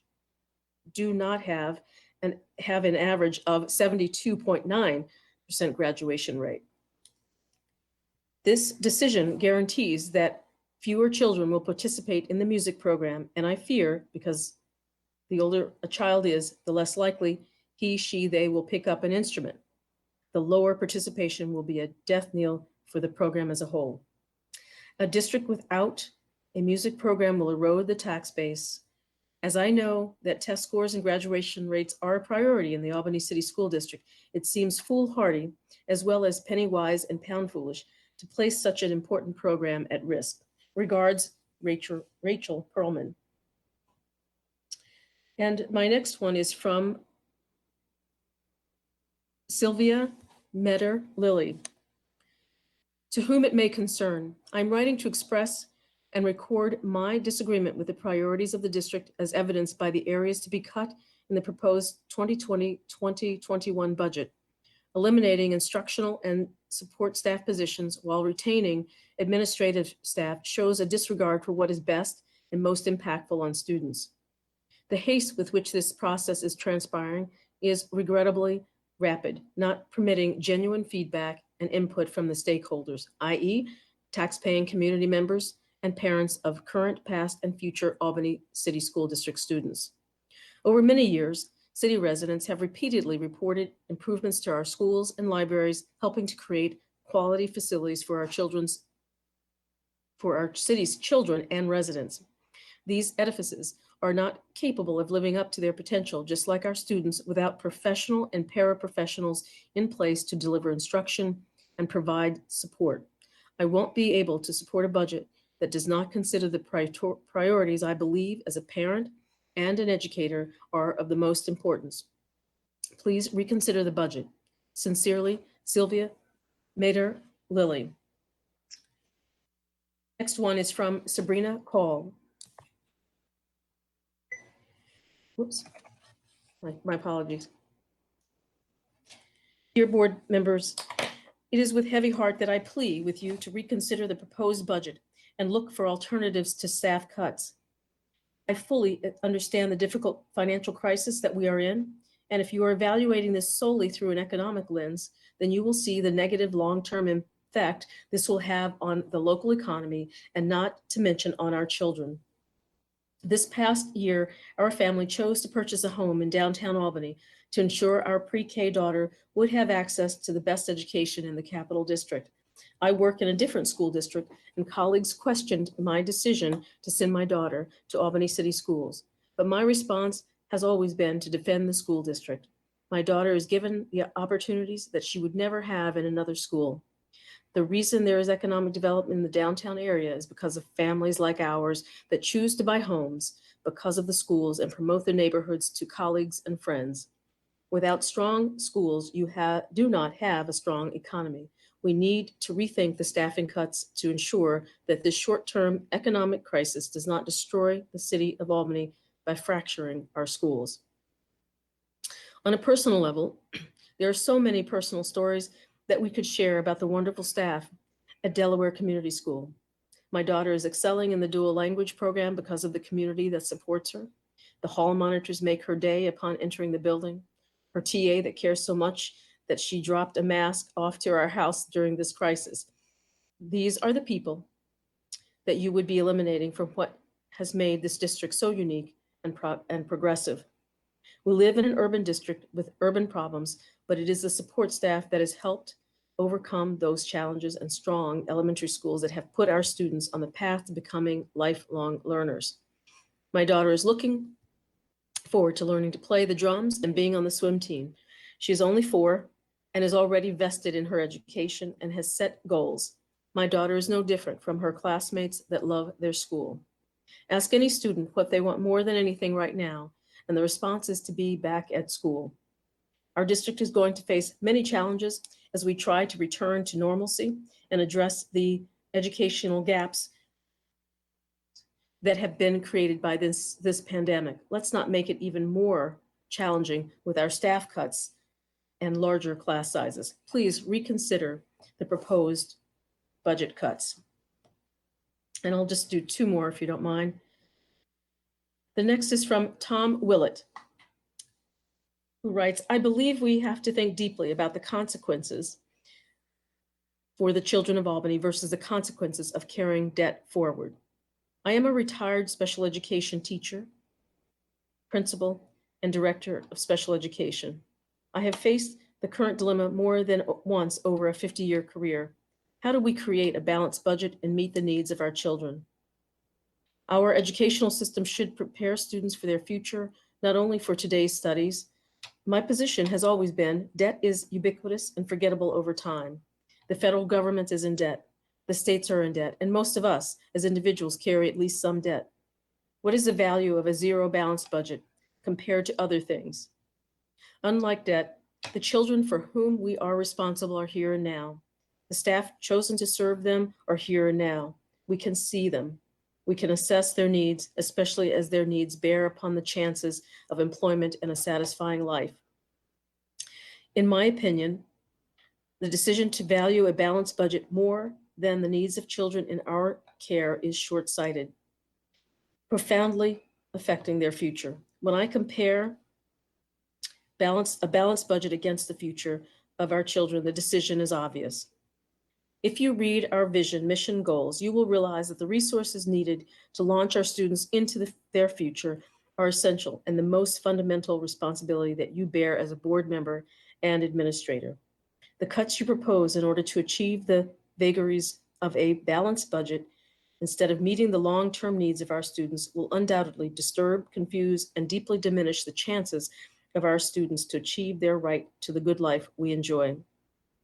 I urge you to think deeply about the consequences for the children of Albany versus the consequences of carrying debt forward. Tom Willett. My last one here today is from Timby Petersi. Hope I got that right. I apologize. Apologies for my typos. I originally thought we had until 5 p.m. to turn in comments. She writes, "Good evening. My name is Tembe Petersi, and I am a senior at Albany High School. And after seeing the proposed budget and how much the music department is going to be shrunken, I had many concerns. I am a product of the music department, and the teachers from elementary school up until now have allowed me to realize my dreams of becoming a professional classical musician. By moving the start of instrumental music in schools from 3rd to 5th grade, it really decreases the amount of time that a child has to find that passion, especially if they are to go into professional music, as that is a competitive world, and you really need a solid foundation to survive. Stripping kids of the opportunity to start learning music in the 3rd grade will take away time from learning the fundamentals of their instrument. The music program in the district is one of the most successful, with one of the highest graduation rates of any program. I think this should be capitalized on, not dwindled. I understand that with the new way of doing online school, money is tight and the playing field has completely changed. But at times when I was low, and many of us will agree, the music department brought us up. I wouldn't be where I am today going to college if it wasn't for the music teachers and the department. Us students need music, and a lot of us need to make it to survive the world of high school, middle school, and elementary school. The music program is a wonderful program. I could go on for hours about the benefits of starting kids in 3rd grade, but I know I only have a few minutes. The music program, especially instrumental music, is what keeps many of us going through school. And I know I am not alone when I say that it was crucial for me to start when I did, in 3rd grade. I wouldn't be the person I am today without my musical foundations, and I had no other way to get them besides the school system, for my family wasn't able to get private lessons for me. I know it is hard times, but I really ask to please consider shrinking the music program, shrinking the music program from a place of love for music and my teachers. I and many of us need the program from 3rd grade until graduation. Thank you, Tembe. Thank you.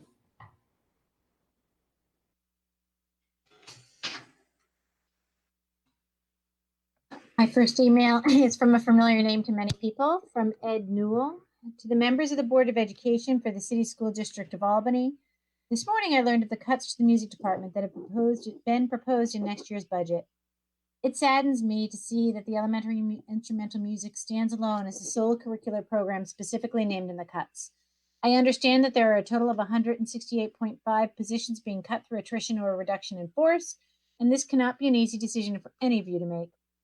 However, changing the scope of the program will have effects for years to come and will make it harder to bring that program back once the economy begins to recover. I wish I had a better solution to offer you, but I have none, and only urge you to make the most careful decisions you can, knowing that these historically bad times will not last forever. I do not envy you or any of the hardworking Albany staff who must now live with this new normal. My next email is from Elizabeth Valdez.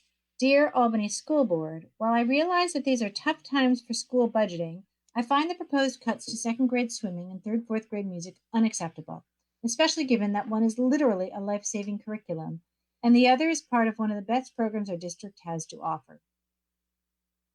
My family chose Albany, Ash in particular, for their music and arts programs. I also question how the district can do without 53 TAs, 15 elementary school teachers, 8 behavioral specialists, support specialists, and 19 individuals keep our schools clean with the pandemic going on. But despite recent additions, administrative staff are not being cut. Every employee who directly interacts with students will be needed as these kids transition back to school, especially considering that the school they are transitioning to will likely be very different than it has been. Please reconsider. Most parents and residents want to be able to vote yes on the school budget and avoid contingency, but this is more than many of us are prepared to rationalize, even given the current circumstances. The next email is from John Davis. Hello, Board of Education. Having reviewed the presentation made at the Tuesday, May 12, 2020 board meeting, I would like to briefly address the proposed budget cuts presented in detail at that meeting. Creating this proposed budget must have been painful. Modifying it will be painful. Living it will be painful. Thank you all for your competence, selflessness, and service. I've worked in state government for over 30 years, through fat times and lean. At times, I've had to help make extremely difficult personnel choices, and at times, my own job has been in peril. Also, unlike most people in government, I've actually studied administrative budgeting, both for governmental agencies and for not-for-profits in graduate school. In administrative budgeting, there is a rule of thumb when confronting a lean budget year. Your guiding principle is to provide services at a level equal to the average level of services provided over the previous 5 budget years. For Albany schools, the core service provided is educating the pupils. The proposed budget cuts sacrifice the provision of educational services by cutting frontline service providers, aides, hall monitors, assistant teachers, and teachers to maintain a top-heavy administration which does not provide service to pupils. It is simple public administration 101. You can't provide the services the agency was created to provide if you cut the service providers. Administrators should be let go to minimize the loss of aides, assistant teachers, and teachers. That would be the responsible public administration thing to do. We shouldn't let the quality of our pupils' education be sacrificed to keep well-paid, superfluous administrators employed. One administration FTE could save several frontline service providers. That is my informed gut feeling about the situation. Below my signature, I outline an objective way to apply the 5-year average services method that I learned in school. It is what I would do if the responsibility to modify this budget were mine. Thank you for your time and again, your service. John Davis, 2 children in Albany Public Schools, and proud of it, them and you. One way to make these choices less subjective would be to use the 5-year average service provision rule mentioned above and apply it to the current budget. I don't pretend to know what sorts of metrics one would use. Ratio of number of aides per 100 pupils, ratio of number of administrators per 100 pupils, ratio of number of monitors per 100 pupils, etc. You get the idea. I don't know those numbers, but I do have some spare time right now, and if you would provide them to me, I would be happy to explore these relationships. Develop the 5-year average of these metric ratios, all rooted in numbers of pupils. That is who the organization is providing services to. Adjust the current budget proposal to reflect as closely as possible those 5-year averages. If, as likely, budget cuts still need to be made, then distribute the cuts evenly so as to affect service provision evenly. The next email is from Gina Madden. To our City School District of Albany BOE, I recognize what constraints you are now under to make undesired but necessary cuts to our already strained budget. I am sorry for the decisions you are required to make and appreciate your incredible time and effort to help minimize the harm on our children. With such sweeping cuts, there is an opportunity to equalize the playing field across the district. To make cuts where inequalities already exist would be ideal. To make cuts where inequalities already existed would be ideal rather than equal cuts across all schools without looking deeper. In our district, there are significant socioeconomic disparities among the schools, particularly at the elementary level. For example, when considering the TA cuts, it would behoove the board to look at how many TAs schools had prior and how many they will have after these cuts. If an impoverished elementary school has all their TAs cut, so should their wealthier counterpart. The document presented by the board demonstrates that some schools have kept some TAs after cuts, while others have lost all. Some schools have TAs built in, while others do not, which is paramount to a different education. This seems an opportune time to even the playing field. In addition, the number of TAs at the middle schools was disparate even before these cuts, which I was made aware of at the CEP meeting last summer. It seems reasonable that all 3 middle schools should be left with the same number based on student numbers. The key number is not necessarily the percentage cut, but how many are left in the schools across the district. I strongly believe in children learning at their own level, wherever that might be.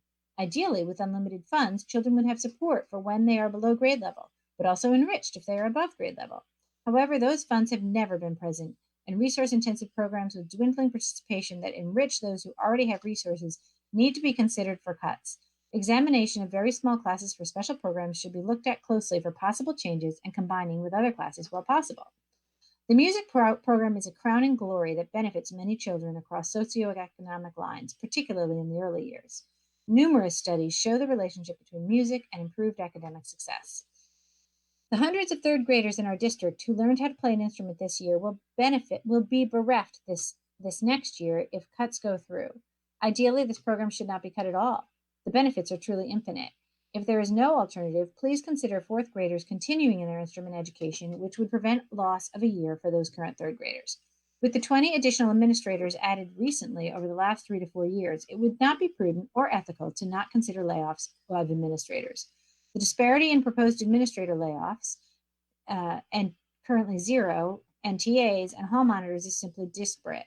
To not touch newer created admin positions, which are associated with significantly higher salaries, while slashing our least paid employees is egregious. This group of TAs and hall monitors have the most contact with children, are more likely to live in our Albany community, and are more often people of color, certainly far more than our administrators. It seems to me that the newer added assistant principals in each academy at AHS would seem like an initial place to examine.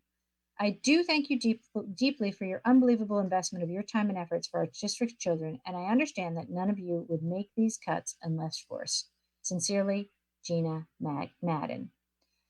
And my last one for this round is from Keishan Balgabin.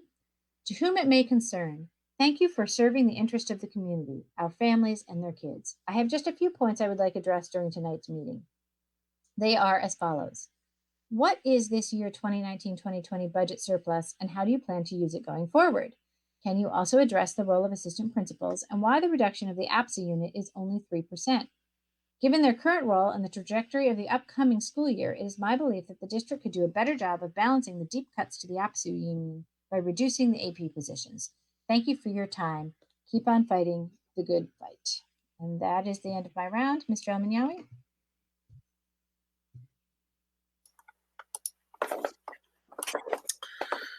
So the first comment I will be reading on this round comes from Lily Mercogliano Easton.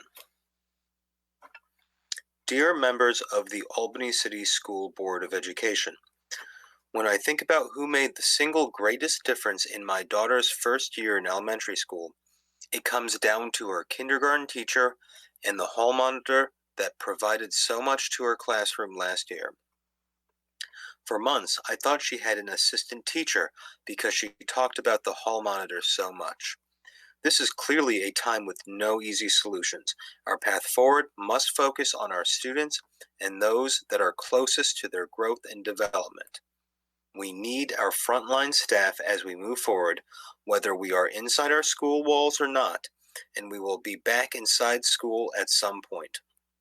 When we make it to that time, our kids need the people they are familiar with and who possess the crucial skills needed to comfort and calm students.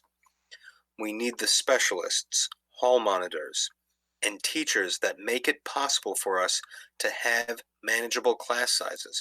And we need music, art, sports, and other outlets for students to grow and heal. Administrative cuts, though obviously also difficult, have the potential to save multiple student-facing positions. I am calling on Superintendent Adams and the school board to reconsider the staff cuts proposed by proposed this most recent budget, and to save programs like the Instrument Program and Swim Program that are such cornerstones of our students' journey in this district. We must find another way forward. Now is not a time to gut morale throughout the district. This is clearly a highly political moment. Parents in the district need to see our district is backing our teachers and frontline professionals. Perhaps this is harsh to say, but the honest truth for so many of us is that we are here for the people that show up for our kids day in and day out, not the hashtags, the computer programs, or the data analyzing.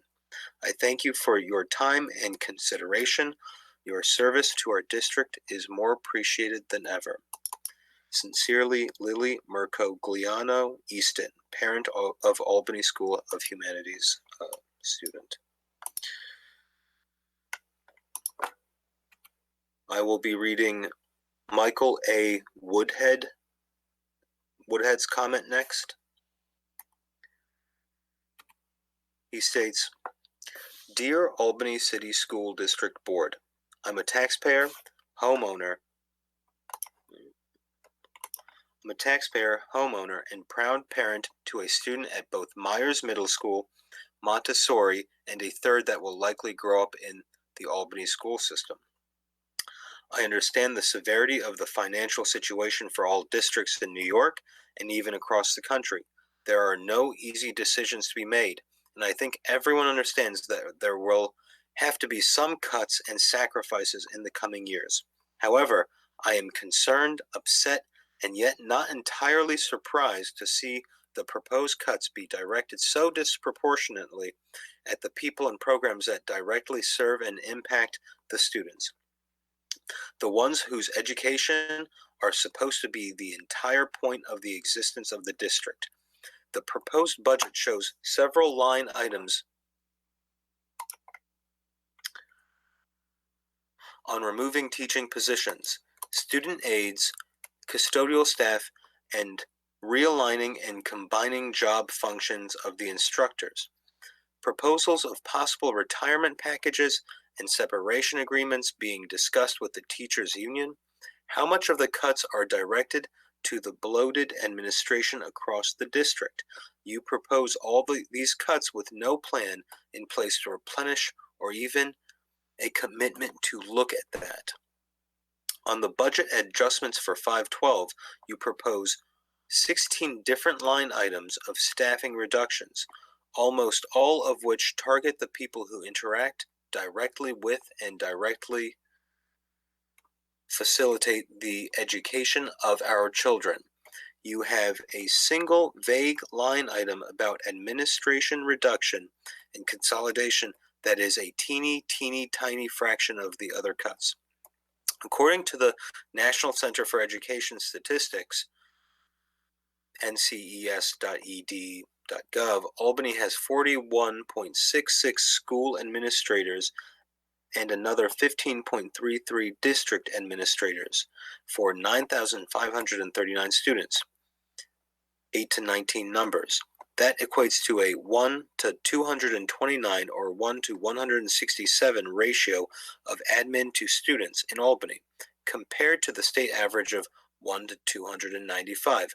I do not claim to be an expert, but it seems to me that with such drastic cost cutting needed at all levels, your proposal to make the administration take what looks like a 6% of cuts, while over 65% of the proposed cuts come at the expense of the teaching staff that is already incredibly overworked as it is not only callous, but completely counterproductive. It's not only a terrible plan, but it is one that fails the students in the community. Has there been any look at why the district needs almost 3 principals per school? Albany High has 11 principals and vice principals listed for a school with enrollment of around 2,500 students, based on the current data available. No offense, but I attended high school that had enrollment of over 4,000 students, and they didn't have that many principals. The board and superintendent made mention that there would be resources that would be shared between schools. Why has that kind of reduction and consolidation not been explored at the admin level? Why is there a need for 3 different superintendents? Can some of that work and responsibility not be consolidated to another position? My point is not to say that others should lose their jobs. I don't want, and the community doesn't want anyone to lose their jobs here.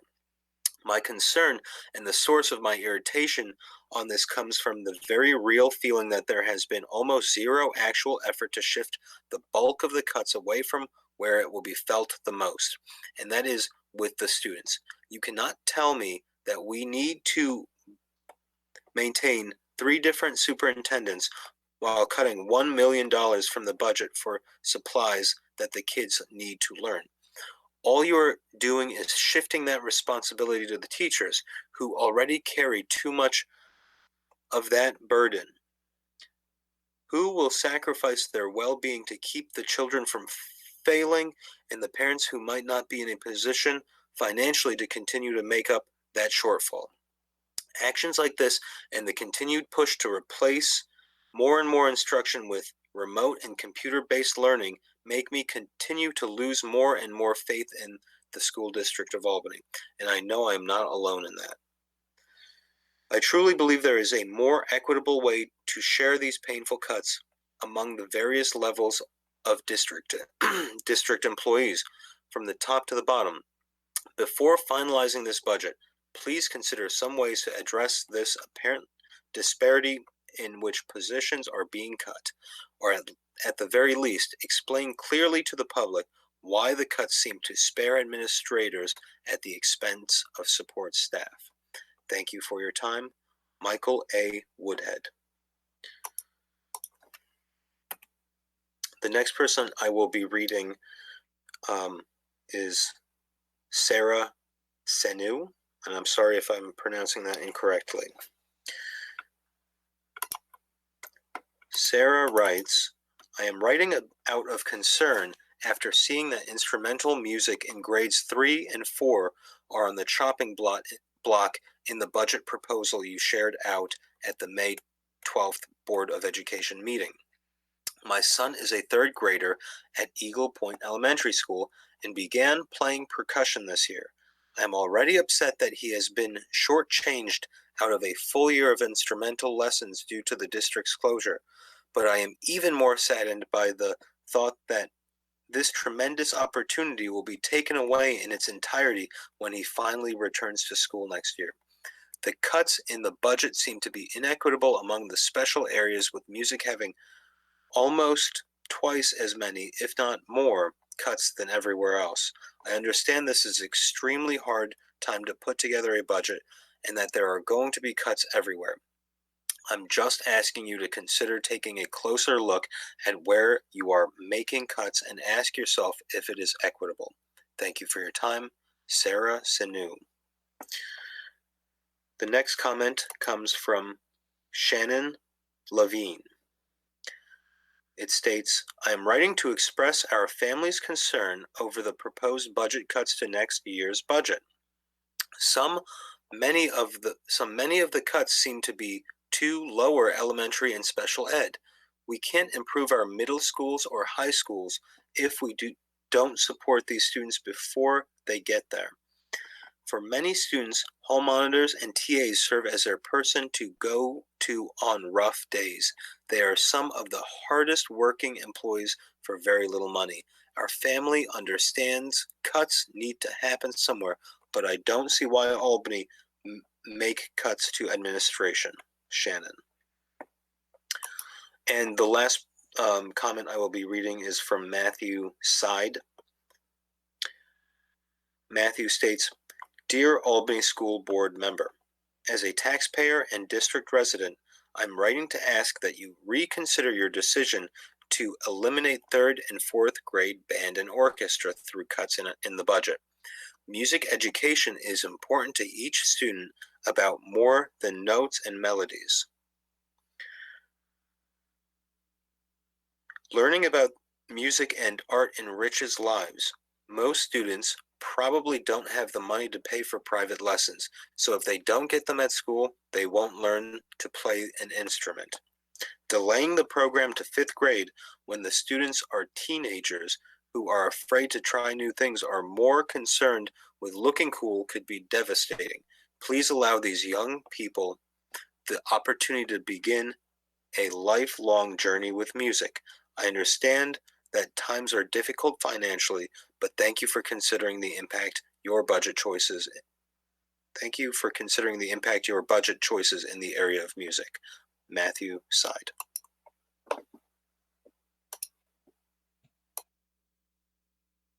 The next message that I'm going to read is from Norman Rose.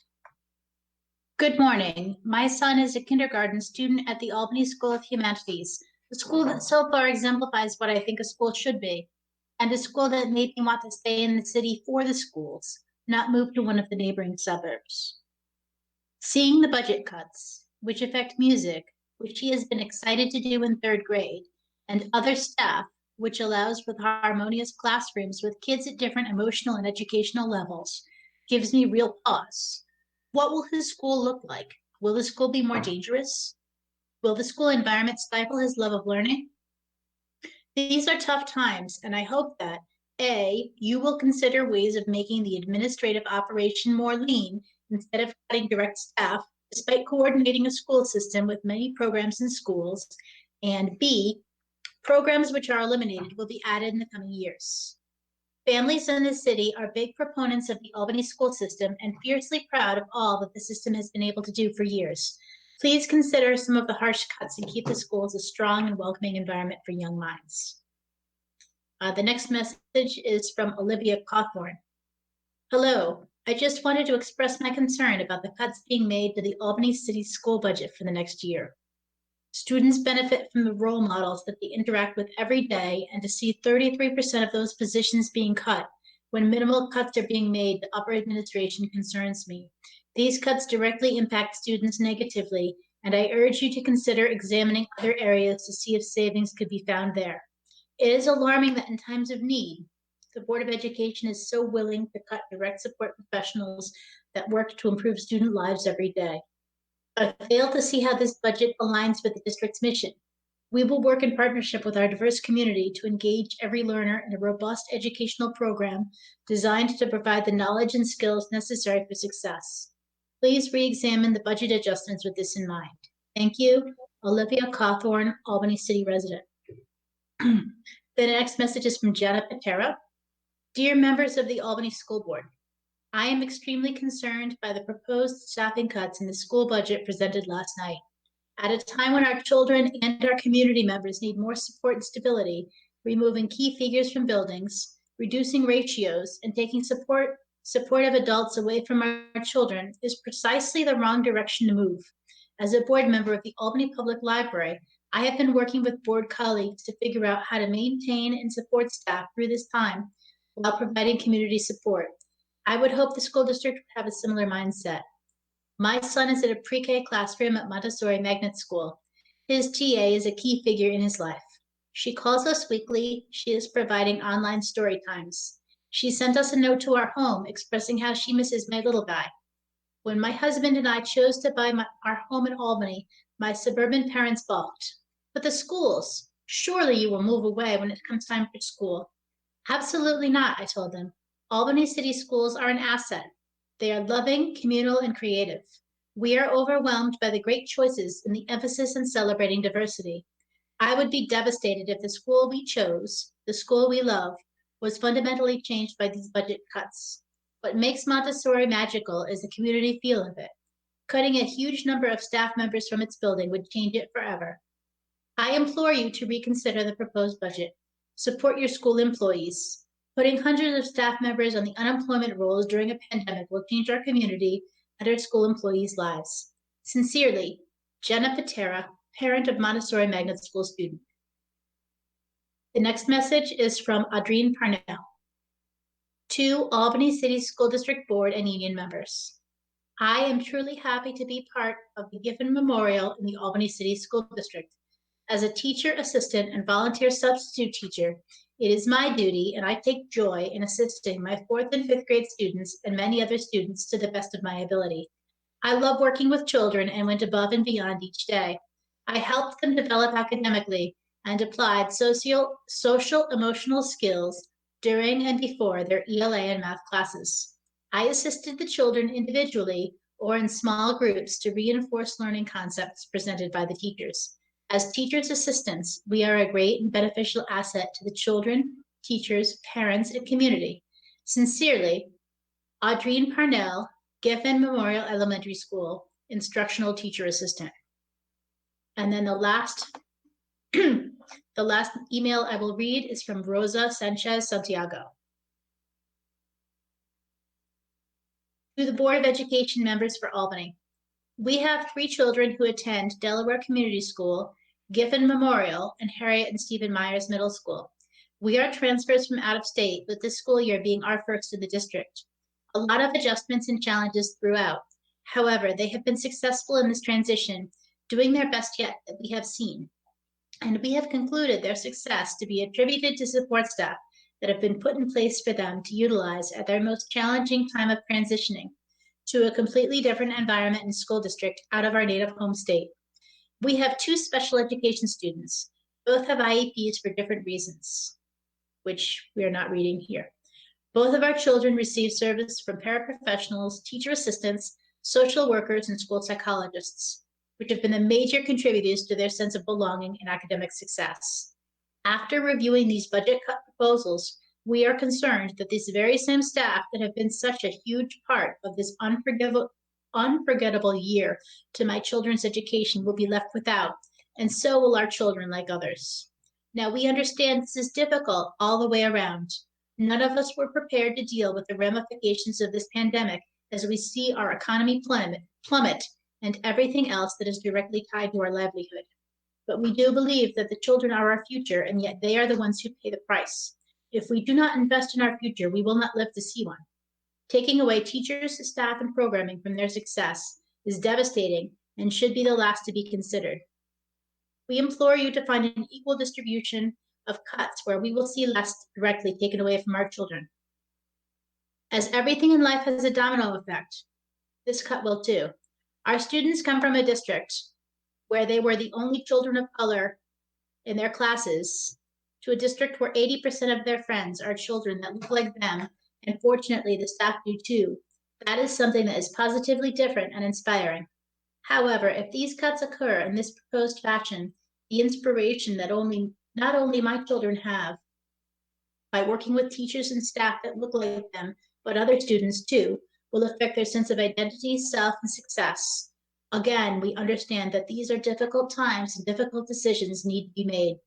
But please consider those essential staff that are vital to our students who need them. With that being said, we see a disproportionate proposal of cuts between administration at 6.5 and teacher aides and assistants at 53.5, who are mostly of color. We urge all to consider an equitable way to distribute this blow to our educational system, as this pandemic has already hit in disproportion due to unjust social factors, with people of color being hit the hardest with this to begin with.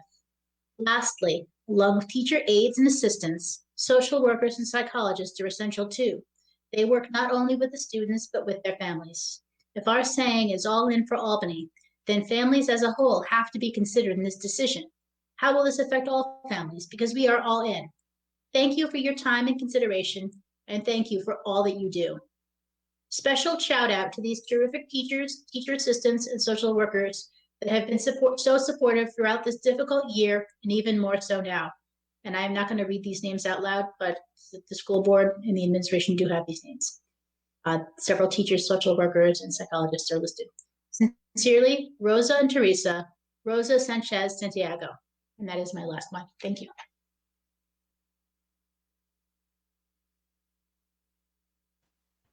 Okay.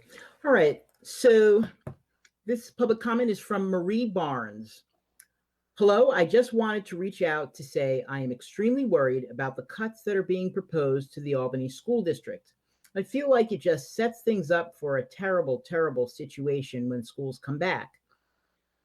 As it is, this pandemic is affecting low-income people harder and making class distinctions more obvious. Now, as things open, parents like myself who cannot afford to send our children to private schools will be sending our kids who are going to need extra emotional support after being isolated for months and months to schools that won't have enough people to help them. They will fall farther behind, especially compared to those who can pay to send their children to schools that are properly staffed. I do not envy having to make budget decisions at this time, but please, if there is any other way, do not make these layoffs. Okay. Marie Barnes. Okay, the next comment is from Nora Gordon. Hello, I am a concerned 7th grader at Myers Middle School, and I am writing about the proposed budget cuts. I understand that in the current times, budget cuts need to be made, but I believe that cutting the 3rd and 4th grade band and orchestra programs would be severely detrimental to student happiness and attendance. I play the alto sax in the wind ensemble at my school, and learning to play is one of the best things that I did in elementary school. I often felt and still do feel that at times I am not learning much in school due to the fact that I knew most of the curriculum being taught. The alto sax, however, was something that I had no experience of in my early childhood and made me excited to learn. One of my closest friends was recently diagnosed with functional abdominal pain syndrome. This meant she didn't come to school for 2 weeks. One of the first days that she was back, I clearly remember her saying to me in our band class, "Wind ensemble is the only reason I came to school today." This really struck me as to how important band is in our lives and how much it means to her and really all of us. My day is always a little better when I wake up and know that I'm going to be able to play music. We cannot remove extracurricular activities that improve student attendance. I sincerely hope that you take my thoughts into consideration. I hope you and your family are doing well. Sincerely, Nora Gordon. Okay. The next public comment is from Rachel Powell. Good evening. I'm writing to you with regarding the Albany School District budget proposal. I'm concerned about the cuts being proposed. The proposal includes cuts to vital roles such as elementary school teachers, classroom teaching assistants, and support staff, the elimination of 3rd and 4th grade music, and major cuts to basic supplies and field trips. Such reductions will compromise the district's ability to deliver high-quality education and will undermine confidence in the school system. As a proud Montessori magnet school parent and a greater supporter of our district, I urge you to reconsider this proposal. I understand the crisis we are in and recognize that the district's financial situation may improve if Congress were to pass additional legislation. However, in the event that Congress fails to provide significant relief to New York State and the city of Albany, I strongly oppose the aforementioned cuts. Thank you, Rachel Powell. Okay, the next public comment I have is from Sean Logston. Dear Department of Education, as you discuss the school budget at this evening's meeting, I hope you consider the changing education system during this time of COVID-19. Now is not the time to cut budgets, eliminate programs, or eliminate teaching assistants. Now more than ever, Albany students are depending on educators to continue to facilitate their learning during this unprecedented time. Our schools and students need more assistance, not less. We do not know what education will look like this fall, but I hope that Albany schools will be financially able to face any challenges that may come. Sincerely, Sean Loxton. Okay, and all right, my final public comment was sent by Stephanie Loveless. She writes, Dear board members, I am an Albany taxpayer and homeowner whose daughter is in kindergarten at Albany School of Humanities. I'm extremely concerned about the proposed budget and how it affects frontline caregivers for our children, while at the same time saving administrative positions from the same sharp cuts.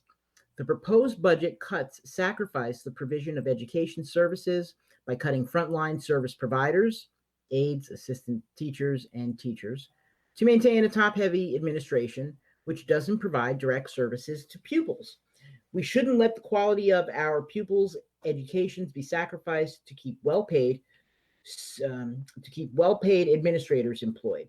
I believe that there are more equitable ways to share these painful cuts among the various levels of district employees, from the top to the bottom.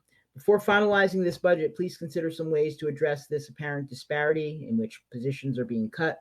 Thank you for all the work you do during this difficult time. Best, Stephanie Loveless.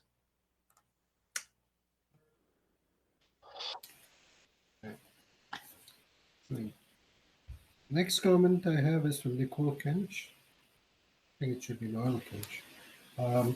Dear school board members, I'm the mother of 2 children who attend Hackett Middle School. I love the Albany City School District, and I'm proud to send my children to Hackett, an Albany High School, in the fall. I recognize that being a board member is a difficult and unpaid job, particularly during COVID-19. I likewise understand the severity of the financial situation facing the district. In light of reduced funding, I recognize that you need to make difficult decisions. These are difficult times for everyone. However, as you know well, some families are impacted to a much greater extent. The disparities among the families in our district and the inequities in school funding mechanisms are highlighted even more. With that in mind, I offer the following comments. I'm concerned about the cuts to frontline staff, teachers, teaching assistants, hall monitors, etc. I'm concerned that these cuts will degrade quality instruction, raise class size, and impact safety for the detriment of students' well-being and educational success. While some of these cuts may be due to the fact that school will not return to normal next year, students need more direct resources, not less, during online learning. These positions can and should play a vital role in engagement with students and families. In order to restore these positions, I respectfully request that you reconsider these cuts and more closely examine whether cuts in administrative positions could be made instead. While these positions may be valuable to the district at some level, frontline staff have much more direct impact on the lives of all students and should be prioritized.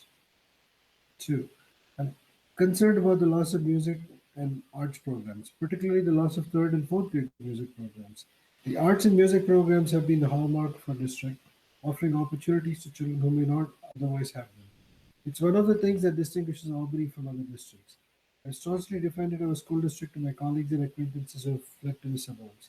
This type of action is exactly what drives folks to the suburbs, thus creating a cyclical solution for our schools. Smaller tax base leading to higher taxes, more people leave. Again, I respectfully request that you reconsider these cuts and look for efficiencies that could reduce expenses in other ways and/or external partners who could help pick up the costs. 3. I'm concerned about the loss of freshman sports. Athletics is a classroom that engages students who may otherwise pay less attention to schoolwork. For some students, it's the sole reason to be at school.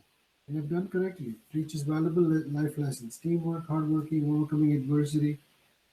The opportunities for these lessons will be lost exactly at a vulnerable time in their formative years as new high schoolers. Also, if there are cuts to a sports team, they should be equitable across all sports. For example, baseball currently only has a modified freshman and varsity team, compared to some teams that are modified freshman or mod 9, JV, and varsity. If freshman baseball is cut, there will only be modified and varsity team, leaving many kids no opportunity to play. Please make an exception for baseball or add a mod 9 or JV team to make it equitable. As a modified baseball parent last season and a former Little League president, I know the numbers and the talent are there to support the teams. In fact, it is on the rise, and cutting the program now would have lasting negative consequences. Finally, I respectfully request flexibility in the budget and the board not make any final decisions pending final vote on school aid. Please allow room for change and reserve on final decisions in the months ahead in case the federal stimulus and state aid comes to the district. Sincerely, Noel Kench. The next letter comes from Ryan Littlefield. To the Board of Education, we will fight for school-side budget priorities that include robust and healthy services, programs, and extracurricular activities. Making cuts to any student support services, programs, or positions is not needed. Students need the enrichment of these activities to better develop their insight, responsibility, and creative work. Therefore, we submit this letter to demand that the New York State Board of Education fund all programs and positions at school sites. A budget cut towards music, art, and extracurricular programs is a crime to the individuals who desire this experience. Thank you, Ryan Littlefield. The next letter comes from Sarah Bearden. Dear Albany School Board, thank you for your leadership during this unprecedented and difficult time. I'm writing to you to voice my concerns about the proposed 2020-21 school year budget, primarily the cuts to music programs and the support staff at the high school. As a member of multiple city school district music ensembles, Albany High School Wind Ensemble, Pit Orchestra, Marching Falcons, and Select Chorus, and the student president of the Marching Falcons program, I can personally attest to the impact that the music program has on its students. To take the opportunity away from this year's rising third and fourth graders to begin or continue the study of instrumental music is detrimental to both their own learning and the development of our music programs. If our students are unable to continue this study, the award-winning Albany Music Program will not be able to support and continue the music education that we've so strongly developed. Additionally, the new orchestra teacher at the Albany High School has proved himself to be a wonderful addition to the program. He restarted our Music Honor Society this February before school let out. He's worked very hard this year to help support the orchestra students during a period of turmoil due to the loss of our music program facilities. Furthermore, cutting the support staff, hall monitors, and TAs at the high school will cut what so many students consider the community inside the four walls. I personally had issues with other students in the halls that the monitors and security officers have been such a great resource and loving group of people. To that end, the hall monitors make a special effort to develop personal bonds with students whom they encounter repeatedly. Comparatively, most students don't even know the names of their principals, as there is a constant revolving door of administrators throughout Albany High. I ask that the school board take into consideration that these programs and staff are the foundation of so many students' experiences at the Albany City School District in a way that none of the high school's 6 principals, 4 assistant principals, or vice principals have ever or ever will be. Thank you again. Sarah Bearden, 11th grader, Albany High. The next comment comes from Shirin Karimi. To whom it may concern, I have a degree in law from Afghanistan. I started my job in City School District of Albany as a substitute teacher in April 2017. I got hired on May 2018 as teacher assistant in Hackett Middle School. I also have teaching experience in Afghanistan and Pakistan in middle and high schools. I'm working on my certification to become math teacher. I love working with children. Since we have been in school closure, I've done all assignments from my school perfectly. I call students and help them with their assignments. They also call me anytime they need help. I know 5 different languages and I'll be helping parents and students who need help in any of those languages. Hopefully I can stay with you all. Respectfully, Kiran Karini, teacher assistant at SAR. The last letter I have for tonight is Susan Lloyd. Dear Board of Education, I'm writing to request that you consider the decision to eliminate instrumental music education for 3rd and 4th grade students. I believe that this is an important part of the students' education and should not be eliminated. I recognize that balancing the budget will be extraordinarily challenging, but I hope that you will find a way to make this change. Thank you for your attention to this matter and your service to the people of Albany. Sincerely yours, Susan B. Lloyd. Thank you. And my first letter is from Paulette E. Cole. Good afternoon to all respected persons in their positions. I am a TA in a SPED classroom at Scotland Elementary for 4th and 5th graders. This pandemic has caused a lot of uncertainty for not only aides, TAs, and the entire world. My main concern is for students who will lose the support of aides and TAs district-wide. The training we are mandated to take is the everyday planning that goes to making sure students are able to comprehend and gain the knowledge to move forward in and out of school in their daily lives, as well as meetings almost every day, whether it's through Google Meet, via phone, etc. We are dedicated to learning new and various ways of supporting our teachers, students, and working with other specialty staff to ensure the appropriate learning environment for all students. We have been on alert when our teacher is doing her job in or out of the classroom. We have to be ready, willing, and able to be alert and to intervene at all times to assist our students. It's very hard but very important routines to be implemented to support our students. In closing, aides and TAs are a very crucial support system, socially, emotionally, and economically for our students as well as our teachers and the complete running of our classroom. Thank you for your time in this matter, Paulette A. Heath-Fold. The next remark is from Robert Crossgrove. To whom it may concern, I was extremely disappointed to hear about the Albany BOE's plans to cut music education in your schools. As an alumnus of Albany's public school music program and a musician currently finishing my doctorate in music performance at Stony Brook University, I can honestly say that the musical experiences I had growing up in Albany public schools changed my life into something I never could have imagined for myself. You should be ashamed of this decision, and you must realize that this is the reason why people move to the suburbs. Sincerely, Robert Cosgrove. The next remark is from Sam Shepard. To the Albany City School District Board of Education, thank you for your continued work on the school board, especially during these challenging times. With regards to the school budget, needing cost reductions mean difficult spending trade-offs, but I question the fact that the administration of the district seems to have ballooned in recent years and seems underrepresented in the proposed cuts. Why is this? In the case of Albany High School, where I have a student, the many principals and assistant principals is confusing. Indeed, it seems to be a revolving door of sorts. Why is there such turnover, even internally among these roles? It is only through recent videos that I was able to discern who was who and how many staff are in each academy office. Side note, so many videos and perspectives in learning. Where are the videos explaining the budget? I hope you will consider staff reductions on the seemingly top-heavy side of the roster, or at the very least, make a better effort at justifying these positions and what exactly they do. An experience at the high school illustrates how one can wonder what these roles do. For example, there is no Spanish National Honor Society at the high school. There are chapters for the other foreign languages, but not Spanish, despite years of requests and offers to help from volunteers to help establish and fund a chapter. Neighboring districts have this, but not Albany, a district with a Spanish dual language program, and among the first to offer the skill of biliteracy. It's especially confounding that this is not on offer in a district that pledges commitment to equity and has staff qualified to start a chapter.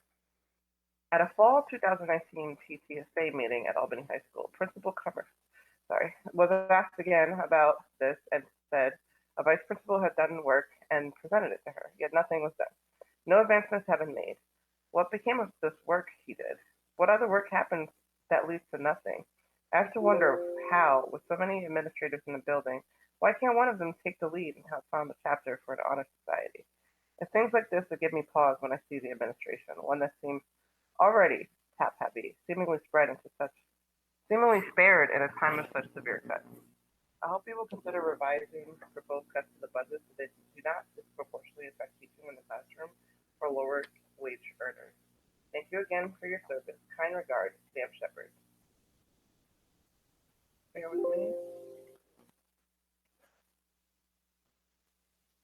Getting to the next remark. The next remark is from Sarah Blake. I'm writing a response to the budget proposal for the Albany City Schools for 2020-2021. I understand the fiscal restraints in the next budget year are predicted to be unprecedented. However, I must note that the proposed cuts in the personnel and resources will have an equally unprecedented negative impact on the children of Albany. After the difficult and sometimes traumatizing end to the 2019-2020 school year due to the pandemic, students next year will need extra attention, much remediation, and support services to readjust to the academic and social demands of a normal educational experience.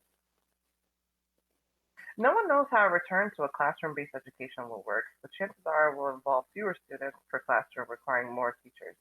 Even if class sizes remain unchanged, how can a return to school by Albany students possibly happen with fewer teachers, fewer aides, fewer support staff? This is exactly what is not needed for students to resume normalcy and achieve success. My children graduated from Albany High School in 2002 and 2006. I have no children or grandchildren currently in the school system.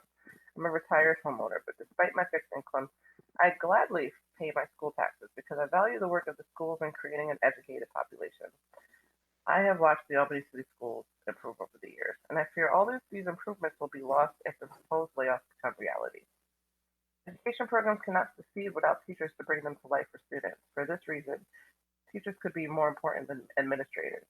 I did not see many, if any, cuts to administration costs in your proposed budget. I ask that you look at ways to manage the budget that do not rely so heavily on teachers before staff layoffs. Thank you. Sarah F. Blake.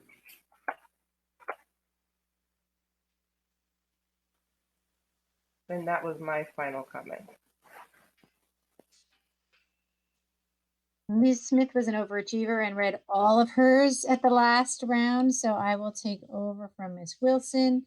The first comment comes from Nancy Noble Barnes. Hello, my name is Nancy Barnes, and I'm an Albany resident and the parent of a first grader at Toast. I would like to ask that this letter be read for public comment tonight, if possible. I'm not sure if other parents find themselves in the same boat, but the time when the school board meets is a busy one for our family, full of cranky, tired kids and dinner and bedtime. So I'm really trying to pay attention to these virtual board meetings, which are easier to attend than the in-person ones. But still, I'm sure I missed some of the details because I'm back and forth taking care of my family. I know that during the last meeting discussing the proposed budget and cuts, I heard one member say a record number of community members tuned in, but very few people question or comment. I myself was unsure of where to do so until this morning. Perhaps I had missed an earlier mention. But if that could maybe be mentioned more than once during the meetings, hopefully more community members would be involved and participate. Thank you for all the hard work and time that goes into serving our kids and communities. Watching the board meeting earlier this week discussing the proposed budgets and cuts, I felt sick. I just felt sick. I knew none of us are prepared to deal with this pandemic, and it's definitely hitting my family as hard as we lost both the jobs keeping our family afloat back in late March. We all will likely suffer unforeseen consequences as we navigate COVID-19, but I am writing to ask that the board please reconsider how they are cutting teachers, aides, and others in school staff positions across the board. When I think of the last year and a half at Toast, it has been the absolute best experience for my son. We love Albany and we love the schools. The best part, though, are only credited to the investment of the adults who work in that school every single day. I've watched my son and every other student that I've seen with my own eyes be cared about and poured into by every hall monitor, special area teacher, classroom teacher, school administrator, lunchroom worker. They are the heart and soul of our district. Listening to the board talk about increasing class sizes, dropping aides, doing such drastic cuts, as a parent, I absolutely hate the idea, and I hope you will reconsider. I know that none of us knows what to do to fill a budget deficit or a crashing economy, but has the board considered different cuts at the administrative level or salary cuts across the board, especially at a higher pay grade, to avoid such tremendous layoffs in the schools? If we do not go back in the fall, which I am fully anticipating due to further COVID outbreaks and a desire to keep our communities safe, will people who end up laid off be laid off with a job guarantee if and when schools reopen to have the opportunity to be first in line for their old positions? If we stay virtual for a season, it isn't practical to keep everyone, and I understand the money to run our programs has to come from somewhere. But when we are back to in-person classes, we cannot gut the heart and souls of these schools, which are made up of adults who both teach our kids educational skills and are a huge part of shaping who these kids become. Everyone at Toast, everyone, loves my child well, loves every child that spends their day at school, and are a huge part of shaping who these kids become. Everyone at Toast, oh, I read that, I'm sorry. My child has succeeded tremendously only because of the personalized attention he's able to receive when learning math and reading skills he'll build on for his whole education. If class sizes are increased and aides are decreased, how will teachers and other adults possibly invest in these kids the way they have up until this point? How can we expect teachers to continue the great trajectory they've been on improving the educational outcomes for this district with less assistance and more on their plates? Schools are the bedrock of our community, and I see and believe that now more than ever. Every educator that I know has been doing their very best to continue investing in these kids and caring for these families in this unprecedented time. There's so much going on behind the scenes, and we cannot make up for these amazing adults who are continuing to keep up the relationship and trust, they've built with our kids. I would like the district to directly address where the cuts are being made and why. Data from the Albany Public School Teachers Association stated in their Facebook post from yesterday that there is a glaring percentage difference in the position increases since 2016-17 school year at all levels, and what that looks like for the proposed budget and administrator cuts percentage-wise versus our staff and faculty on the front lines. Please find a way to communicate to our schools' front lines that they are valued. They are the ones day-to-day investing in our children and making a huge difference. Thank you for listening, and I look forward to continue participating as a member of this community and a very concerned parent of an Albany student. We are committed to our community, and I hope we'll all get through this together. I can't tell you what a difference our schools make to all the children they serve, and I'm so proud to live here. The level of investment from everyone on the ground has absolutely exceeded my expectations as a parent. Thank you so much, Nancy Barnes. Now I'm going to read from Chris Russell. Hello, board members. I understand that this is a trying time and that these decisions are not easy to make. As a Pine Hills community member, I want to express my displeasure with tonight's board budget proposal again. Although you have tried to appease the community's vocal concerns about the effects of our teachers and assistants on the front lines, you did not touch administrators. By having one administrator reduction in force, you have essentially told the community you do not value our opinions, our teachers, or our support staff. Here is some context from your own slides. In 2014, you increased admin from 42 to 69 in 2019-20. Support staff increased from 499 to 665. Great. Teachers, 837 to 982. Great. Your proposed budget sets teacher numbers back to 908, which essentially sets the district back to 2016-17. Support staff reduces to 605, which is also a 2016-17 school year. Yet with only 5 reduced administrators, you still retain one more administrator than the 2018-19 school year. That is unacceptable. One of these administrators is reduction in force. 1, unacceptable. Many parents, teachers, and students of our community have voiced their opinions that you should not be taking away resources and staff from our children, but should instead address the top-heavy admin positions. You did not address the community's concerns about this at all. Also, with 5 administrators, again, only 1 reduction in force, you saved $700,000 in salary. The fact that you've refused to reduce more than 1 admin position is a slap in the face to the community. This is not a game. These are our children, and they deserve the best. That means safe schools, staff, safe classroom sizes, and supplies. You can allocate funds towards these while reducing a small number of administrative positions. 1 admin position is just wrong. I'm disheartened with the second straight board meeting in a row regarding this budget. Your refusal to address the top-heavy nature of this district is a problem, and I do not approve of the job being done. Thank you for your time, Chris Russell. The next email is from Shadi Khadivi. To the Board of Education, I'm writing to express my concern with the current budget cuts impacting Albany City Schools. I understand the circumstances put forth, but this is not a time to cut important educators and vital programs in our public schools. Why are teachers and staff cut first, and why isn't there a pay percentage reduction from the top down? How is it that administrators are not impacted? I don't see any percentage reduction from the top paid administrators. I just saw cuts to the various programs. Students should not be negatively impacted by this. Albany City Schools is proposing massive cuts to the faculty and staff programs that are critical to the student development and their education. I'm concerned. I value the education that my child has been provided, but these cuts are unacceptable. And from Sean Madden, Dear Albany Board of Education, thank you for your service to our district and our kids. Of course, we all realize that in these unprecedented times, the financial strain so many are personally feeling would also hit our schools. Your decision as a board are more difficult than usual. As a proud parent of 2 Albany school kids and longtime supporter of our schools, I urge you not to adopt the proposed budget, in particular, the proposed cuts to program and staff. One of the things that really sets Albany schools apart is the amazing music and arts programs, the foundation for which begins with the 3rd and 4th grade instrumental program. That early start has launched a love of music in my children that I treasure. Music, really the arts in general, can change people's lives. Eliminating the 3rd and 4th grade music could miss kids that might not have exposure to music at home, and for whom learning an instrument could change the trajectory of their scholastic career and possibly their lives. There is plenty of evidence to show the positive effect on music on kids, but I'm sure you feel it in your heart, like I do, that keeping the 3rd and 4th grade instrumental program is the right thing to do. I know that all budget decisions can't be made with our hearts and must be carefully weighed and analyzed. But it doesn't take much analysis to see that the proposed cuts disproportionately target workers on the front lines with our kids, hall monitors, teaching assistants, and of course, teachers. These are the people who have the largest day-to-day interaction with our kids, and the losses here would be most felt by students. This only further highlights how some administrative jobs in the proposed cuts This only highlights how Albany City School District built up to a top-heavy model of administration is unnecessary and unsustainable in this time of crisis.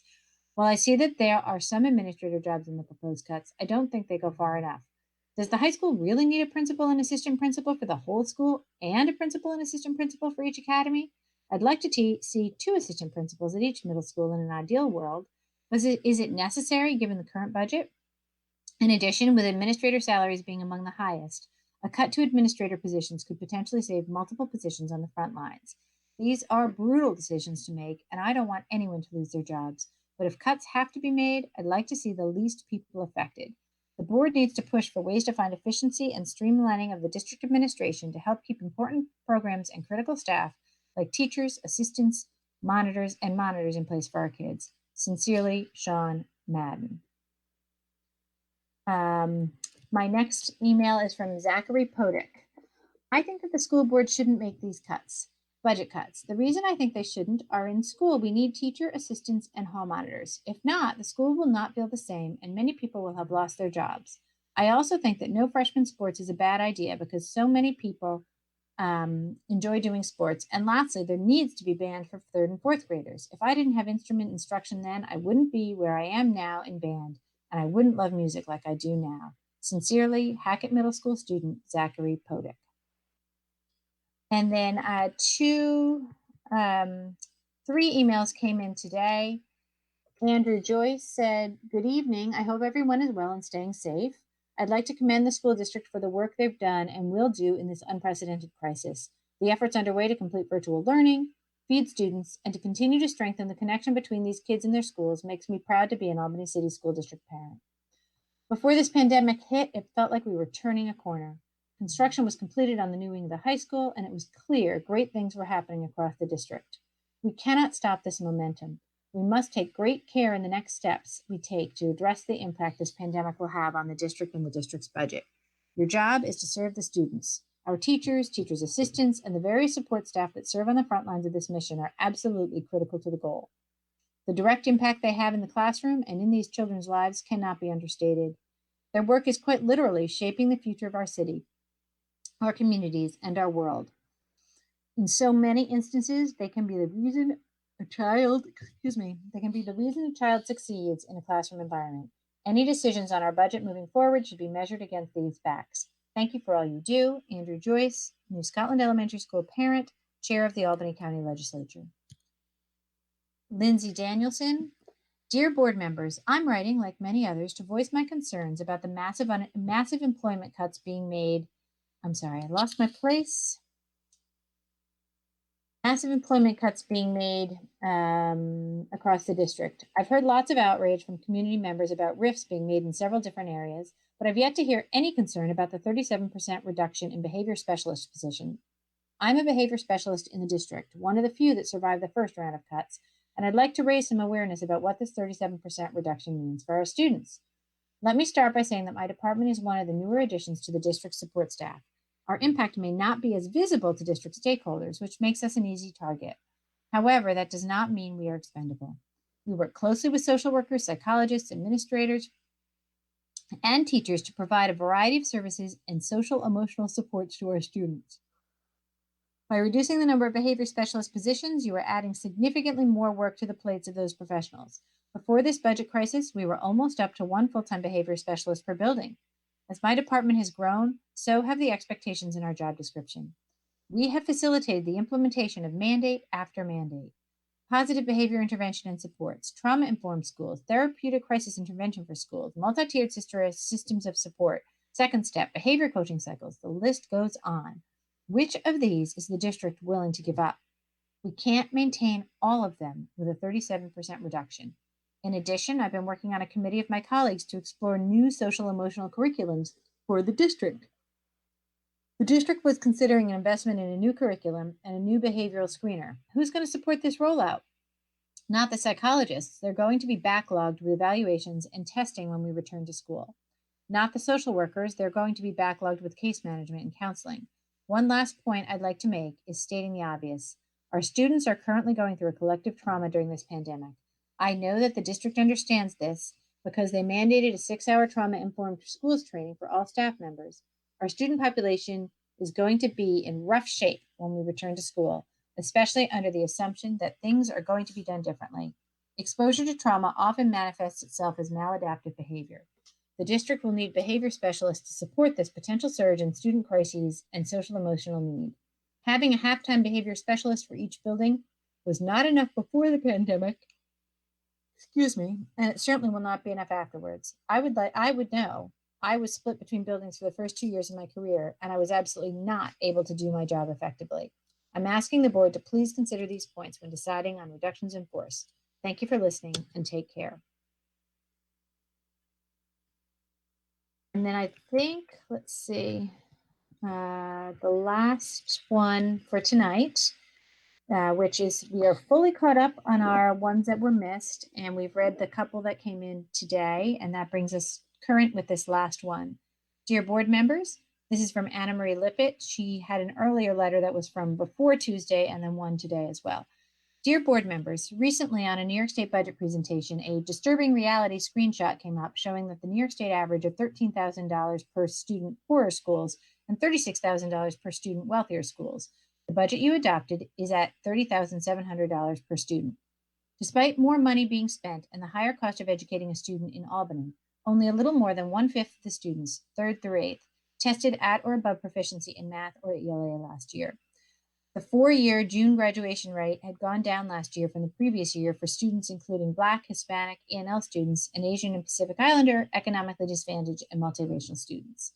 The graduation rates, no matter which you use, have hovered around the same for the past few years, considering that a percentage point represents about 5 students. Sincerely, Anna Marie Lippett.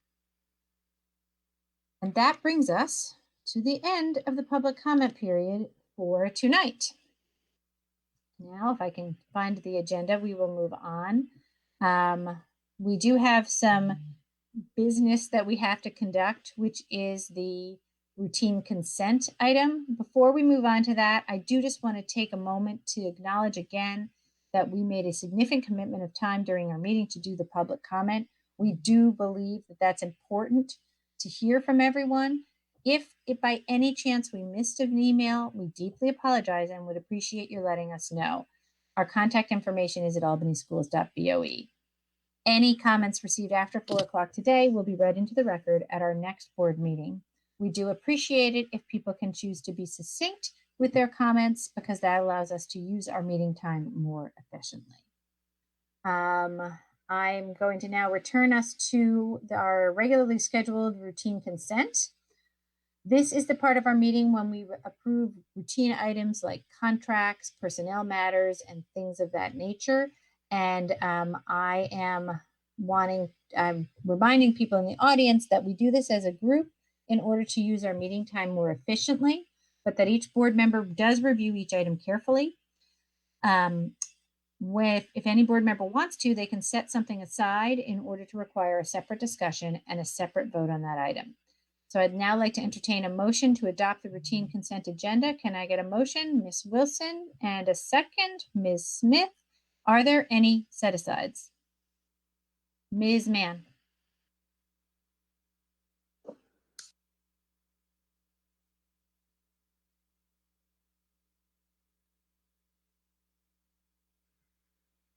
We can't hear you, Ms. Mann.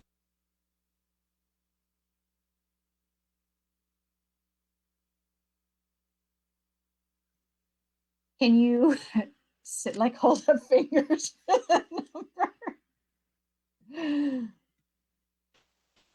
Perhaps you I don't believe we have any routine consent today, right, on today's agenda?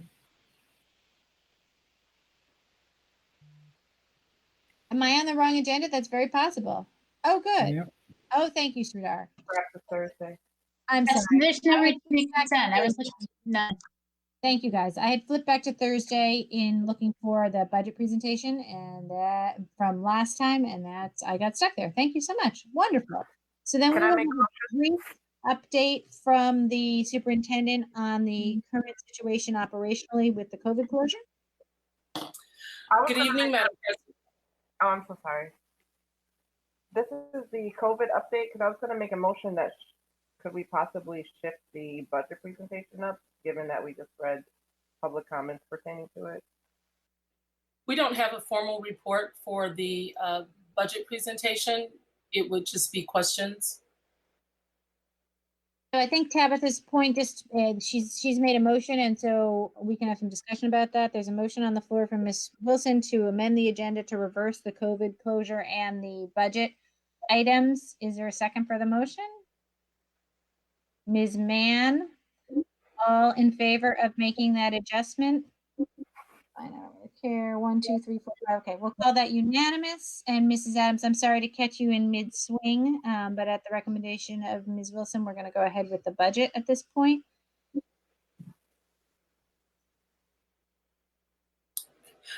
Good evening, Madam President and members of the board. We do not have a formal report, and so cabinet members are all available to answer questions that you may have. The report from the last board meeting can serve as a foundation if we need to go back to it. But at this time, we are available to assist with questions. And forgive me, Superintendent, I know that this is not an update. The only reason why I was recommending that we revisit is to like close the loop on the sort of questions that we addressed this evening, the questions that came up in public comment, so people can kind of like understand where we arrived on Thursday and, you know, have a better understanding of like certain things that came up thematically, like why did we vote rather than wait and things of that nature. So I feel like although it's the same presentation, it's a good way to reiterate what we've arrived at. Not a problem. Thank you. Ms. Wilson, did you want to start us off with a particular question that for staff to address since you have the floor? Well, being that I know that the earlier slides talk about the look back period and things of that nature, and I know we've rehashed this a couple of times, but maybe just again, because I think it came in after the fact and after our meeting, many people didn't have the benefit of understanding why did we vote the way we did, and you know, in the time frame that we did. So could we possibly revisit that first? So we can go back to slide 4, Mr. Baker. And then I would ask that Ms. Roaring just kind of start that conversation, and then President Savage, if you wanted to go into some of that explanation that we talked about the last time, I think that would be helpful. So May I make a this slide speaks to the revenue adjustments that may happen during the 2021 school year through the governor's office. They are going to have 3 different look back periods that allow us to reassess expenditures against revenue. One of the areas that they would look at making adjustments to from the state level would be aid to localities, which would include school districts. So we are potentially going to see an increase or decrease in our state aid as we go through the 2021 school year, and we are needing some flexibility to respond to that. So I'm going to just add on this complicated situation, which honestly we still face right now, right? Which is that the governor still has not released a revised state aid unless he done it in the last 3 hours that we've been reading public comment. The governor has not released the new state aid figures. It is complicated the way this works, but once we provide a budget number to the community, we can never spend $1 more than what they have reviewed and approved.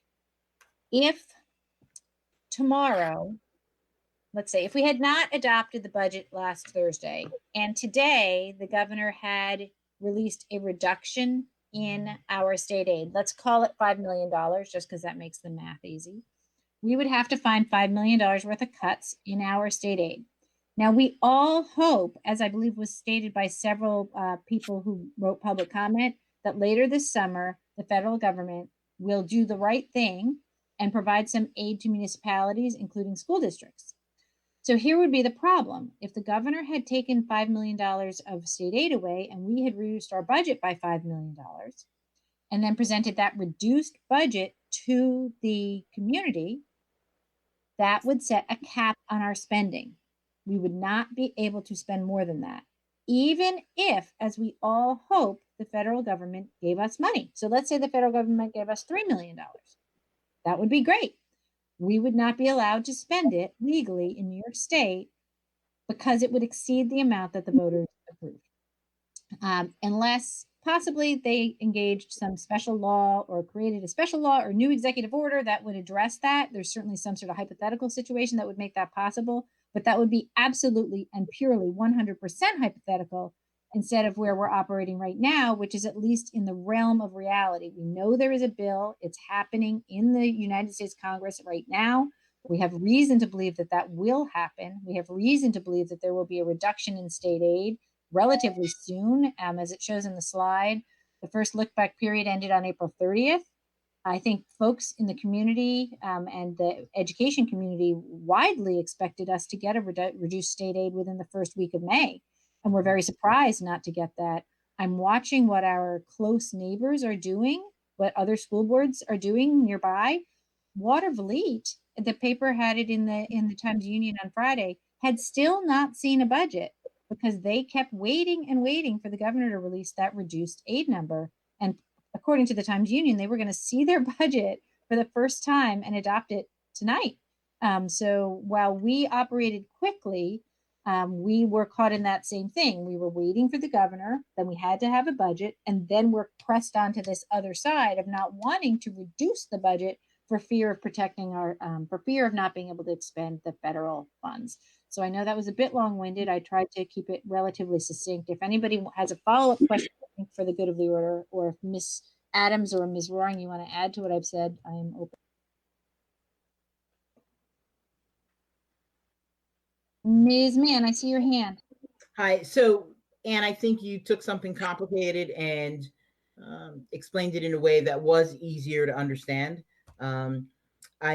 I also, we keep referring to the slides, and just, you know, like, so we'll say it on the record, we're referring to the budget presentation slides that were shown at our April 14th meeting. So that's for the public, so they can kind of go back and check those out. May 14th. May 14th. Right. We left the month, but May 14th. It's a little bit late. I'm sorry about that. May 14th meeting. did you have anything else you wanted to add, or you just wanted to make that clarifying comment? I wanted to make that clarifying comment, and I believe I'm going to have other things to say, but not right now. Okay, Mr. Elmanyawi, you were unmuted briefly there. Do you have something? Yeah.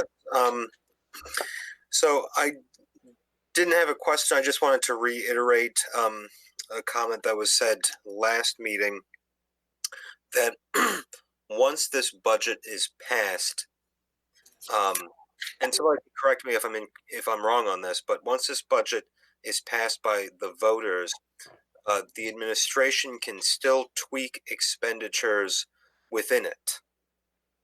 Correct? That is correct.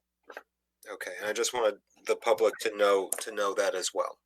I think that's a really good point, and I'm glad you asked that question. And I do encourage people who want to have a really detailed conversation about that to listen to the board meeting from last time, because I think we spent about 6 or 7 minutes or 8 minutes asking very specific questions about that. And Ms. Roaring made it very, very clear that within that $261 million cap, that there's a lot of flexibility. And one thing actually that ties into that, I noticed tonight in some of the comments that there was a lot of questions about school by school and whether we would be distributing our resources equitably.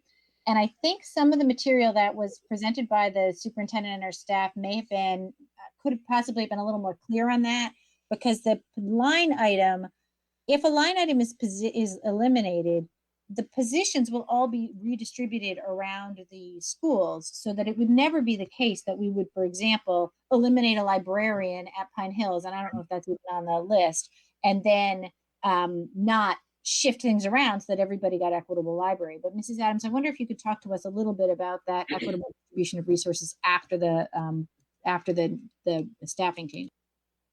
So, and I will ask that Ms. McKenna and Dr. Cecily Wilson-Turner could add to and further extend that conversation as needed. But yes, once those decisions are made, and let's say that a position may not exist in one location, we're still going to look at how are we delivering those services. And so it may mean that while that position may not exist in that way, we may have to share positions, we may have to do some creative scheduling. And those things are the things that we have to work on as we move forward. I don't know if Dr. Wilson-Turner or if Ms. McKenna have anything to add.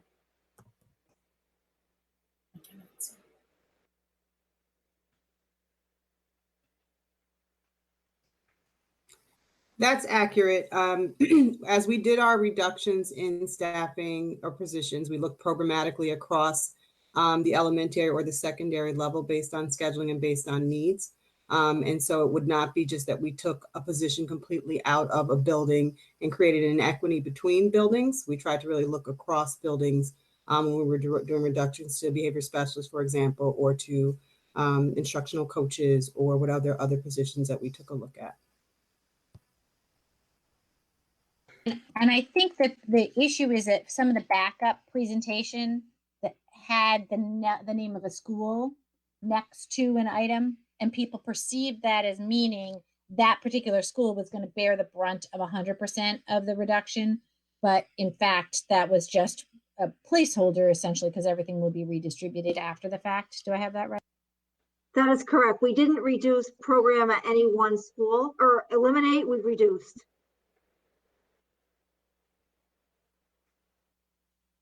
I'm muted. That's very helpful. Thank you. Ms. Mann, I noticed you were not muted. Did you have another question? I'm not. No, I'm sorry. That's I'm sorry. I'm reviewing some information for my next question, but let me myself. Thank you. Sridhar, did you have a question that you wanted to ask? I'm going to unmute myself. You're good. We can hear you. Know, there's a lag in the mute unmute. What was my question? Oh, yeah. The raise the age, has that led to an issue where we need more people writing reports, namely administrators? And a question that I had, which was tied to that, was as we saw in public comment, a lot of people feel there's too many administrators at the high school.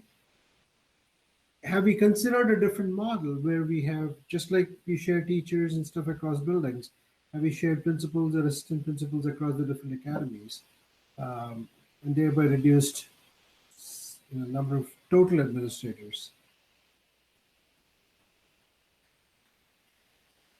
Ms. McKenna, did you want to speak to the high school? Absolutely. So, you raise an interesting concept, but Albany High School, which is our flagship comprehensive high school, has nearly 2,400 students and 400 staff. And so I just want to remind everyone that this is the equivalent of 5 elementary schools or 4 middle schools in one location. The high school leaders provide support, supervision, and leadership for Brooklyn, the main campus, and the newly opened building, which doubled the square footage of the main campus. And we will also be opening up the second new building on the main campus in late fall of 2020, which will add additional physical space needing supervision. So I think we need to be mindful of that. And under the current model, which we began implementing in the 2016-2017 school year, where we began adding an academy principal and assistant academy principal to each one of the academies, we have moved our flagship school from a receivership high school to a school in good standing at the conclusion of the 2018-19 school year. Now, I don't want anyone to think for a minute that it was a result of just our leaders. Our graduation rate and our Regents exam results continue to move in the right direction, and it was certainly a collaboration between the leaders, the teachers, and support staff to make all of these positive results a reality. The work that the high school leadership does every day to support students and staff and providing leadership direction and guidance during common planning time, the instructional leadership through classroom walkthroughs and feedback to improve teaching and learning, ensuring a safe learning environment, and ensuring that students are socially, emotionally supported to be successful in college and career ready by the time they leave Albany High School, would be extremely challenging to accomplish with a reduction in leadership at Albany High School. So I would have to, really, work with Superintendent Adams and the leadership to look at what that model may look like, but it would be extremely challenging to do that. When you think about, my first couple of comments, 2,400 students, 400 staff, which is very similar to 5 elementary schools and 4 middle schools. So we can certainly look at that, and I would make a recommendation to the superintendent after doing so. Dr. Chatur, the other thing that we also would want to make sure that we're considering is just as with our teachers and support staff, looking at those roles and responsibilities, because going into a situation where we're not sure exactly what that is going to look like, and we are in the process of planning that to see what is needed. And if adjustments needed to be made, then we would have to make those adjustments. Thank you. Ms. Wilson, did you have something? Yes, thank you. So again, thank you all for allowing us the time to ask these questions. And I just wanted to be able to, because I know that many of those questions and comments were Tuesday, and we have since made major revisions to that first initial draft, including that, again, reiterating that there was a looming fiscal crisis, and that's why we made the decision we made. Additionally, we have reduced the number of people that we were going to. Well, for one, it was never any special education teacher assistants that were going to be terminated or reduction in force. It was always general education, and we have since done half of those numbers, and similarly with full-time employees and things of that nature. So just so people know, that's represented on the slide, I believe, on the slide 12. But another, go for it. I was going to say, and just to add to that, the fact that we were able to define our summer school and look at where that funding would come from and use our title funds, which then freed up some additional dollars to restore some of our positions, along with some of our community schools funding that we were able to look at. And so, as always, we are still looking very carefully at what are some of those other things that we can do that don't impact the classroom directly, so that we can still deliver those services to our students and the programs to our students. Exactly, it's fluid right now. The one question I had though was, I heard at several points, people suggesting that our class size will increase, and also, I guess by virtue of that, if there's less TAs, does that increase the burden for teachers? And so my question is, will class size increase? Because from what I can tell on the ratio slide, which I'm trying to get to, I think it's after this, yes, 14, it appears that, as we're reducing, I guess there was 2018 was the highest enrollment year, and then we see that sort of trending downward. Would it not be flat, or if not trending downward for class size? Or, and I know that's COVID aside also, because there's going to be. Tabitha, if you don't mind, I'm just going to tag on to there, because that was a question I wanted to follow up on as well. Because not only are the APSTA ratios pretty much almost identical to the way they were the academic year prior to this one, as you've mentioned, but I know that the cuts that were identified were predominantly not in classroom teachers, except for the ones that were distinctly tied to enrollment, right? So the ones that were more that were not tied to enrollment were these critical people. And this has been so hard for me as I've been writing emails in response to many of the public commenters. Every job is important. Every single job is important. That's why we have these people right now. That's why we're paying them right now. We need every single position. So if I make a comment about, why did we cut this and not that, it doesn't mean any indication that I think one is not needed, because they are all needed. But that said, the APSTA ratio includes a bunch of people who are not classroom teachers, right? They're behavior specialists, they're speech teachers, they're coaches, they're all kinds of things, but they're not full-time instructional in a classroom all the time.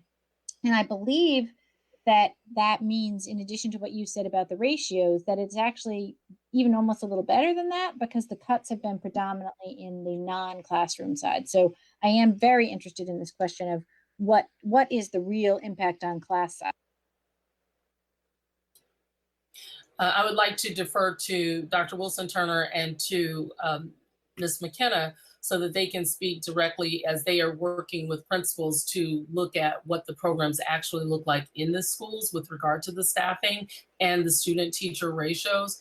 However, anytime that you reduce staff, it will have an impact on how many children are served at any level.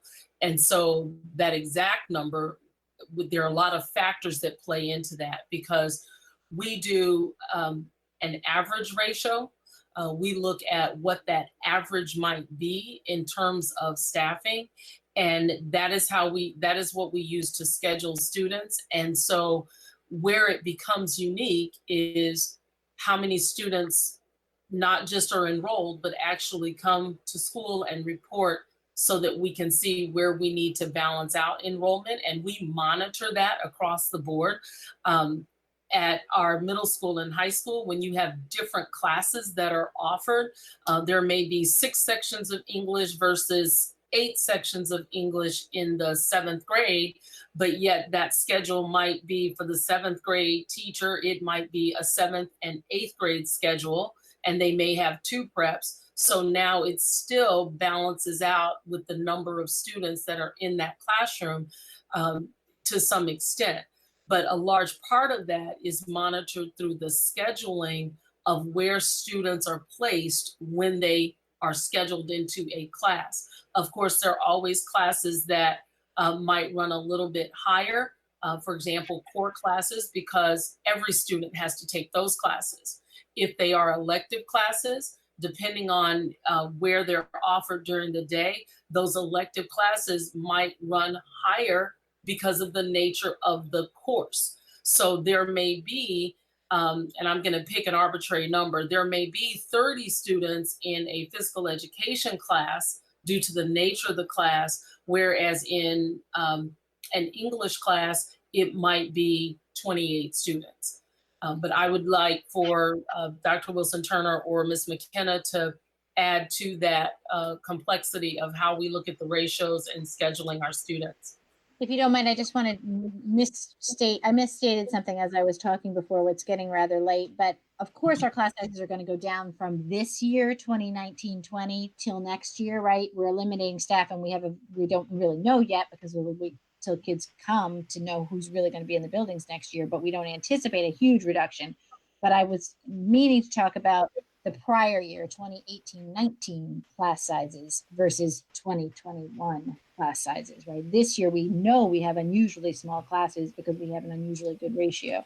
So sorry if I didn't say that clearly before. Turner? So I just want to clarify that I'm answering the question. Are you asking if class sizes will be increasing due to the elementary reductions that we will be doing for the 2021 school year? We're asking how class sizes for next year are going to compare to class sizes from the 2018-19 school year.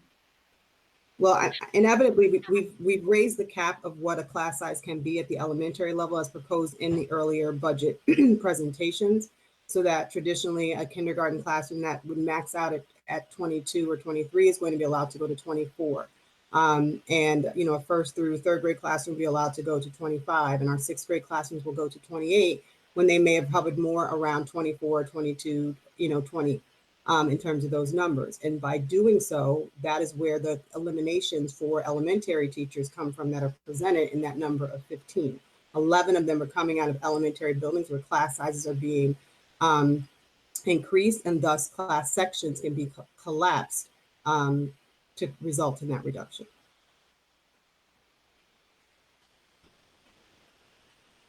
And the majority of the reductions at the secondary level are not necessarily having an impact on core class size. At the middle level, for example, we have to have 2 teams of 7th grade and 2 teams of 8th grade, and we need an ELA, math, science, and social studies teacher on each one of those teams.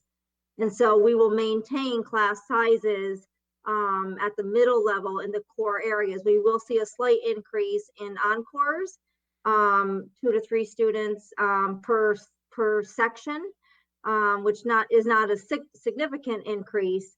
And then at the high school level, we did increase class sizes to 20, but I can say that not every class is at, class size to 30, and not every class is at a class size of 30, a cap of 30.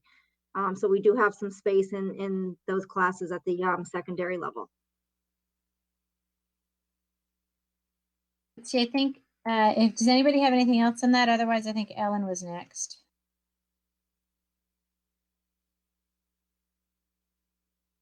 I had just had a question, and it was just about how have the increased, or I should say, the changing requirements for teacher evaluation. I know a few years ago, the state APPR switched from relying more on test scores to relying on adding an additional evaluation for teachers. How has that affected our need for administrators? Has most of our need for additional administration come from that APPR change requiring the additional teacher evaluation? Dr. Wilson Turner?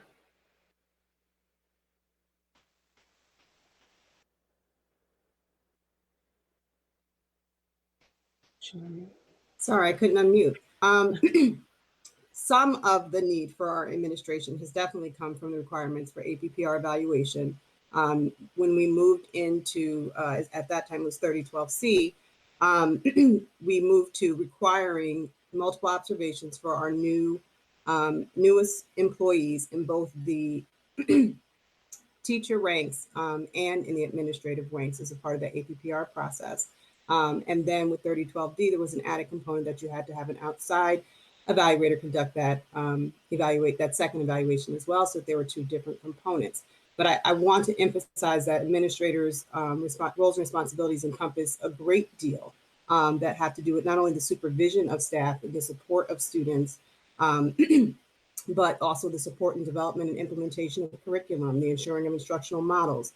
As Ms. McKenna and I presented a few weeks ago, the work that we do with our principals around ensuring that schools continue to improve is directly tied to that as well. So APPR did make up that, I think, initial increase that was identified over the course of the years as the reason why we needed additional principals and assistant principals in our model.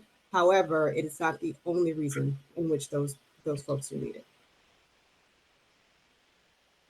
Does anybody else have anything on the administrator question of, do we have too many administrators? Ought we to have cut administrators more? Because this is a recurring question. I think, you know, if people have concerns, I want them to raise them and not raise them, not feel that they didn't have the opportunity to raise them.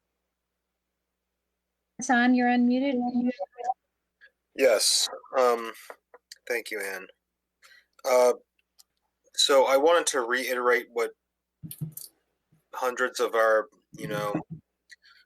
of the commenters did, and just get another kind of succinct answer from the administration. So first question is not on this page. So I saw a repetitiveness about this question is, are we administratively top heavy at the moment? And are we, and it's a hard question, but are we sacrificing the quality of our, the education for our students by having this supposed top-heavy administration? Okay, I will begin, and then if, again, Ms. McKenna and if Dr. Wilson Turner would like to add to it, they're more than welcome to chime in. When we originally started this process, we had approximately 8 staffing administrative positions that would be impacted through this process. One of the things that I do understand is when you're talking about a RIF, we're looking at the position, and then there are people associated with that position where they would be moved from a position into another position where possible.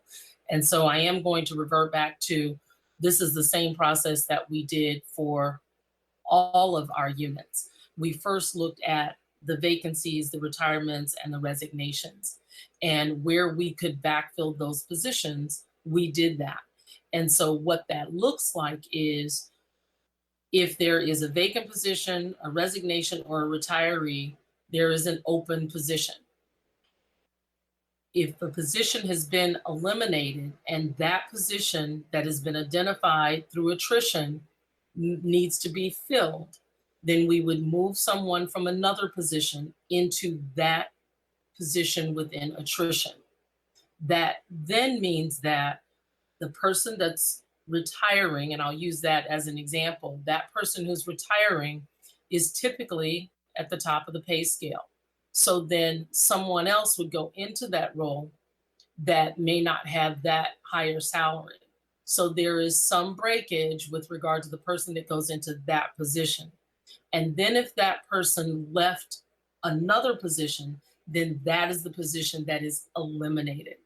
And so we did those steps with each of our bargaining units first, which is where we were able to come to the attrition number that you see for each of our bargaining units. And I know it is a small number, but Cabinet and Management Confidential did take salary freeze. Those things have to be discussed with the various units. And so they either decide that that is beneficial or not, and then they move forward with those decisions. We've also looked at the percentage of administrators that we have. And so in looking at that on an average, and I know the conversation centers around the high school, but when you look at the overlay of not just student supervision, not just engaging with the activities that students need to do, there's also the supervision of adults, both faculty and staff. So at our high school, we're looking at roughly one administrator for every 250 students. Each administrator roughly supervises on an average of 18 to 20 faculty and roughly 18 to 20 support staff. And so you're looking at our administrators virtually a 1 with everyone in the building. It's 1 to approximately 285. And so when you look at those types of numbers and you see the work that is done with regard to, and I'm going to speak at a broader sense of more than just that supervision piece, because it's building the relationships with families. It's understanding what are those wraparound services that need to happen. How is all of that administered and coordinated at, the administrative level so that our students are getting their services that they need? Those are the kinds of things that stand out, because it becomes that comprehensive view of not only the students, but the faculty and staff in combination with the roles and the responsibilities of our administrators. And so I'll take a pause and I'll see if Dr. Wilson-Turner or Ms. McKenna would like to add to that. No, I have nothing else to add. You summed it up nicely.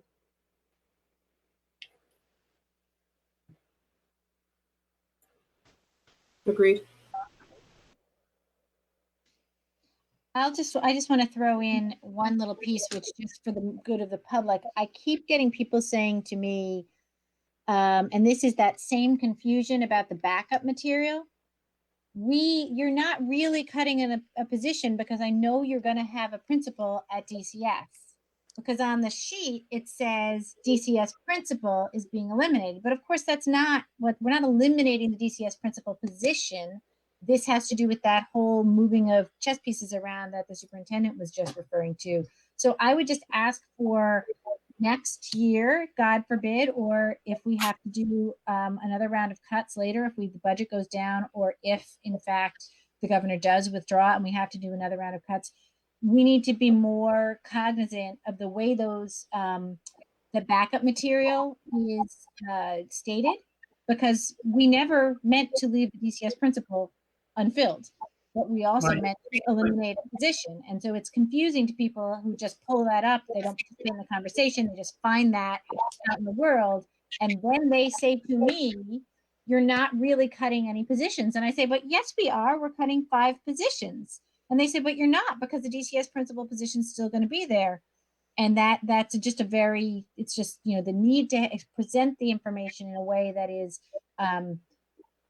consistent across. I mean, I know that you had that intent all along. It's just the way the backup material is written. And it's that same with the school by schools, right? We never intended to eliminate a librarian from one school.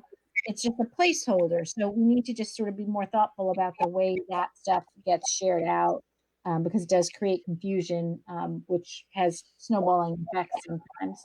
Let's see. I feel like somebody said they raised their hand. They had an ad on Tabitha and then Vicky. How about that? Thank you.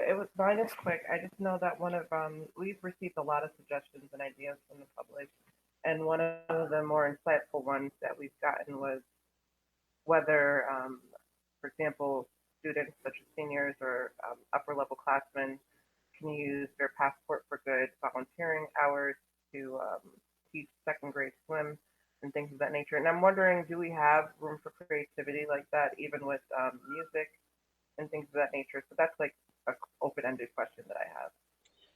We could get back with you with regard to that, and I'll explain what some of the complications may be and what we would have to look at in listening to that comment and that feedback. We have to make sure that we are not supplanting anything if we are using other funds for that. We have to also make sure that the structure of it is in alignment with fulfilling that staffing position, because that is a position that the city also pays for that lifeguard. And so there are some little nuances that we have to work out, but we can absolutely look into that. Okay, great. Thank you. And then we can provide that response back to the board, either SBU or at the next meeting on Thursday. We could do it either way. Ms. Smith? Yes, it's just two thoughts. And I think while not necessarily referenced in the public comment, I've heard it from people who've called, and that was a question of whether or not we would be open to community volunteers who have some expertise in music or with lifeguarding or with teaching swimming, and again, I said, well, we can certainly raise that in, provide the superintendent with that information. I'm sure you've already gotten some of these suggestions, but all of those things have to be figured out. And again, right now it's not affecting the dollar amount. There's lots of room to maybe consider these things and community resources, et cetera. So I wanted to make that point. The other thing is I wanted to be, just have you reiterate again, from some of the comments, it still appears that there are individuals who think we're absolutely getting rid of all music, we're absolutely getting rid of all sports and athletics, or we're getting rid of it at a certain school, and if you would just reiterate again what this budget currently calls for, that would be helpful, I think, for the public. So I'm going to ask Ms. Bechtel to address the piece about music, and then I'll ask Ms. McKenna to join in with regard to athletics. Could I also propose that Mr. Baker pull up the Tuesday slide with lots of words on it that walks people through the budget? If we're really going to do this, let's make sure we don't miss anything. Mr. Baker, if you need a hint on where to find that, let me know. Bam! Look at him. Thank you, Mr. Baker. So the budget cuts for music, much of that was around efficiencies in staffing as we were looking at the secondary level. And then when Dr. Wilson Turner collapsed some sections at the elementary level, the need for your general music class, your library class, those things were eliminated because we weren't running those classrooms anymore alongside that. So those were the result of efficiencies in the scheduling. And then the instructional folks were a way also to try to, I don't know, trying to think how to put it, but, impact the budget, but also maintain our 5th through 12th and possibly our 4th through 12th instructional music program. And we are looking very closely at the schedule at this time to see what we could manage with that 4th grade. So that was one of the tasks that the superintendent set between last week and this. So that is the status of the music cuts. I'd also like to add that we still have general music, we still have recorder. Those things are still in place for our students. So we just want to make sure that it is understood that it is not all music that has been eliminated from our curriculum. Yeah, I've had to say on multiple comments that we have general music for every single elementary school child in this entire district, and general music at the middle school level, and a complete program at Albany High up to and including AP Music Theory and the 3 vocal ensembles and the wind ensemble and the band and the advanced orchestra and the orchestra. All of that is staying as it always has been. There's been no change. It is one minor change, and trust me, I understand it doesn't feel minor if you're a second grader like Nicholas who wrote to us, right? That does not feel minor whatsoever.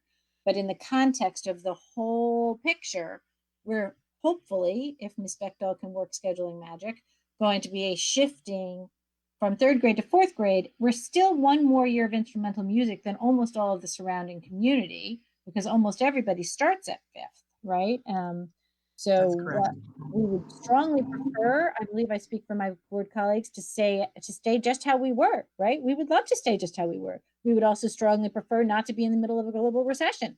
But, you know, we are all dealing with the reality that we're dealing with. I'm sorry, Ms. Bechtel, you were unmuted. Did you have something to say? I've been talking over you perhaps. No, I just wanted to reiterate what you and the superintendent said. Our general music program remains the same, K through 12. And people should, I hope people that are aware of that. And at this time, if Ms. McKenna could provide some information about athletics, please. Sure.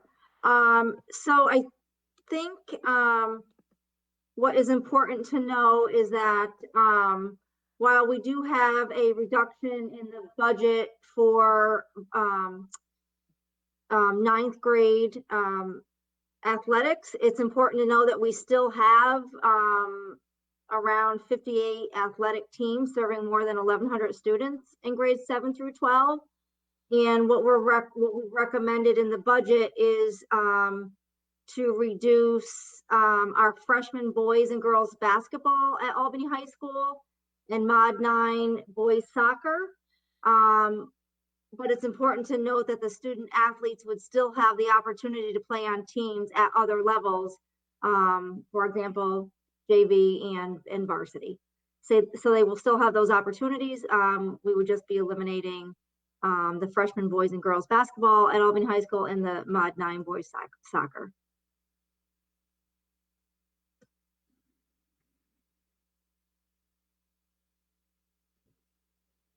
Board colleagues, anyone else have one that they feel that I mean, we're pretty much rehashing the conversation we had Thursday, and I certainly don't mind doing that if you have any questions or any concerns that you may have missed something, or if you feel that it's absolutely essential that it be discussed again tonight because you think it's that important, that we can certainly discuss things more than once. But I do note the hour. Who's got a question that they want to ask? Mr. El-Miawi? And I just wanted to reiterate to the public that the last meeting we were discussing the possibility of reincorporating 4th grade music. And I just wanted to get kind of an idea if, and I know it's just been a few days, but if anyone from administration knows if there's been any progress moving towards that. Did she just say that? That was what Is that what That's what I was referring to. Yes. Yeah. Thank you very much. Yeah. Yep. So I believe the position is still the strong intention of the district to find a way to do that, but it hasn't quite been worked out yet, if I understand. Yes, thank you. Were you trying to go next, or were you unmuted?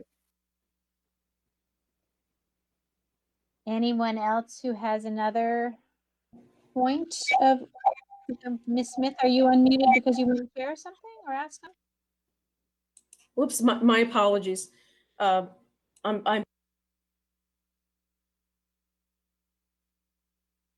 So I'm just going to summarize again that what we have adopted at this point is a top level budget number, right?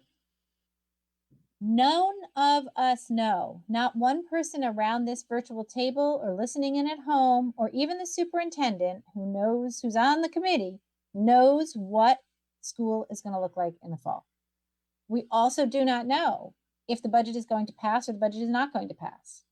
We also do not know if we are going to have a reduction in state aid that could be considerable. The number that has been tossed around as a possibility is 20% of state aid.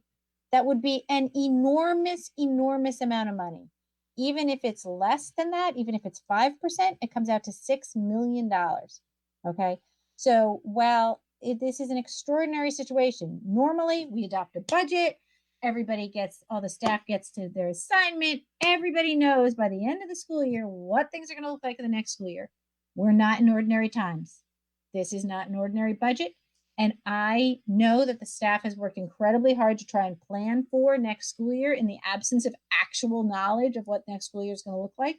But I would say it's more likely than not that things are going to change and change in fairly radical ways over the next couple of weeks, which actually we should probably revisit our summer board meeting schedule, because I seriously doubt we're going to have only one board meeting in July as we usually do. So I just want to bring that all together for people, because the most important thing we had to do was establish the number to present to the voters. We know that this is the most experienced and professional cabinet and superintendent that this district has had in a long time. We know how thoughtful you are about the decisions that you have been forced to make. And we know that you didn't do this willy-nilly, right? There's a lot of deep thought went into this. And we know you're going to have to think hard again when those changes get made. So I know that that's sort of a big picture thing, but I think it's important for us to not lose track of how this fits in and how different it is than a normal year, which is really hard on the staff, right? Everybody wants to know what their job is going to be. And I wish that we had more certainty than we actually do. Does anybody have anything else that they want to add for the good of the order? Ms. Wilson? I just want to say thank you to my colleagues and superintendent and staff for humoring my motion. I just felt like it was more important to segue into, even though we've discussed this ad nauseum on Thursday, to segue into basically sort of closing the loop on many of the things we read during public comment. So thank you for humoring me. It was a great idea, and I'm glad we did it. But that only bad part about it is I don't get to say it's time to adjourn, because instead we get to move on to the brief update on the COVID closure, which I think is mostly reiterating things that we already have learned from some mechanism, either through the SBU or through whatever. So hopefully this won't take us too long. Go ahead, Mrs. Adams. So I'm going to move forward and start on the slide that deals with the grading update. And I will ask that Ms. Bechtel go ahead and just kind of quickly take us back through that, because I think that's something that deserves to be reiterated, because I think our students and our families need to understand what's happening with the grading during this COVID-19 closure. So Mrs. Bechtel. Yes, thank you. I actually wrote some notes as it was getting later, because I don't want to forget anything. And as it's such a late hour, I'm very happy to give this update for grading on Q4 and the calculation for final grades for the secondary level. The third quarter continues to accept incompletes and missing Q3 assignments through May 29th. And for the high school, the ability to make up work is extended to Q2. Fourth quarter grading, I wanted everyone to know how we will report on the work that has been done in the online environment this quarter. Students will receive a designation of not yet learned or evidence of learning for Q4. This is language that was developed in the BOCES, which of course, as you know, has 24 regional districts in it, and really was a collaborative process. Teachers will evaluate the not yet learned and evidence of learning designation based on assignments that were completed in the Google Classroom. Teachers continue to provide meaningful feedback and afford students multiple opportunities to resubmit those assignments. So then that brings us to how will we calculate the final grade for the year. And the district will average quarters 1 through 3 to determine a numeric grade for a course. And then the teachers will evaluate the evidence of learning against a rubric for students to earn. They may earn up to 3 points based on the rubric. The points will be added to the average that was developed, the numeric average of quarters 1 through 3 for a final grade. So in other words, the average of quarters 1 through 3 will be the baseline grade. And then the work that has been done through quarter 4 can add up to 3 points to the student's grade. And finally, at elementary, while we have not yet finalized what we will do there, we are looking to provide families with a holistic narrative on their students' achievement for the year in each of the content areas. There will be more to come on that because we have not gone through that whole process, but the secondary level is set. Our next slide looks at the end of the year calendar and important dates to remember. May 22nd, I talked about that in my superintendent's report, that it is a review and catch-up day. May 25th is Memorial Day. We also have all of our missing work. Students need to be aware that all missing work is due on the 29th of May. Sorry, I was trying to make sure. Timeline and schedules, collection of belongings. We've had a lot of questions about what are we doing in terms of administrators coming back and faculty and staff coming back to get their belongings, as well as students getting their belongings.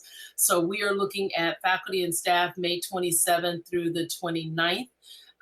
There may be some additional days just based on how much teachers may have that they need to pack up, etc. But we're going to start with those first 3 days and open that window up then.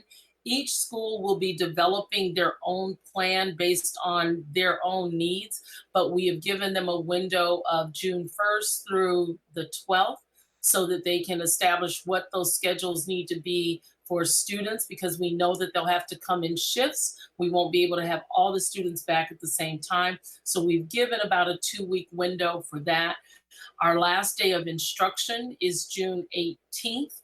And then the Friday, the 19th, and then the following week would be that Good Friday and spring break timeframe. We also have the end of the year virtual events. I know that a lot of people are asking about what's happening with graduation, what's happening with moving up ceremonies, and will we have an awards program? And yes, we will. How that looks, we do have our administrators and teachers working together with our students to see what these programs look like. And so we should have something pretty much finalized by next week so that we can make sure that parents are aware of what's happening. But as soon as those programs are developed and we make sure that we work out all the details, we will start pushing that information out, and schools will also make sure that they're notifying their communities. And then the reopening district-wide committee, we had our first meeting on May 5th. We are in the process of establishing subcommittees so that we can break down this vast task of reopening. And so we have subcommittees that have been established. The week of the 26th through the 29th, we're looking at subcommittee work and status reports. And then June 1st through the 5th, status reports and planning updates, because then we'll come together as a whole group again, just to see where we are and where we need to fill in the gaps. Our goal is by the end of June that we at least have a roadmap of what we're looking at with regard to opening. We know that there are other entities, for example, the Advisory Council from the governor. We have the New York State Education Department, that they will have guidelines that come out. The CDC will have guidelines. Our Department of Health will have guidelines with regard to mandates that we have to follow with regard to reopening, sanitization of our buildings. What does PPE look like? So all of those things, we'll be able to overlay that with regard to the things that we have put together for our district. So with that, that is the COVID-19 district update. Ms. Wilson?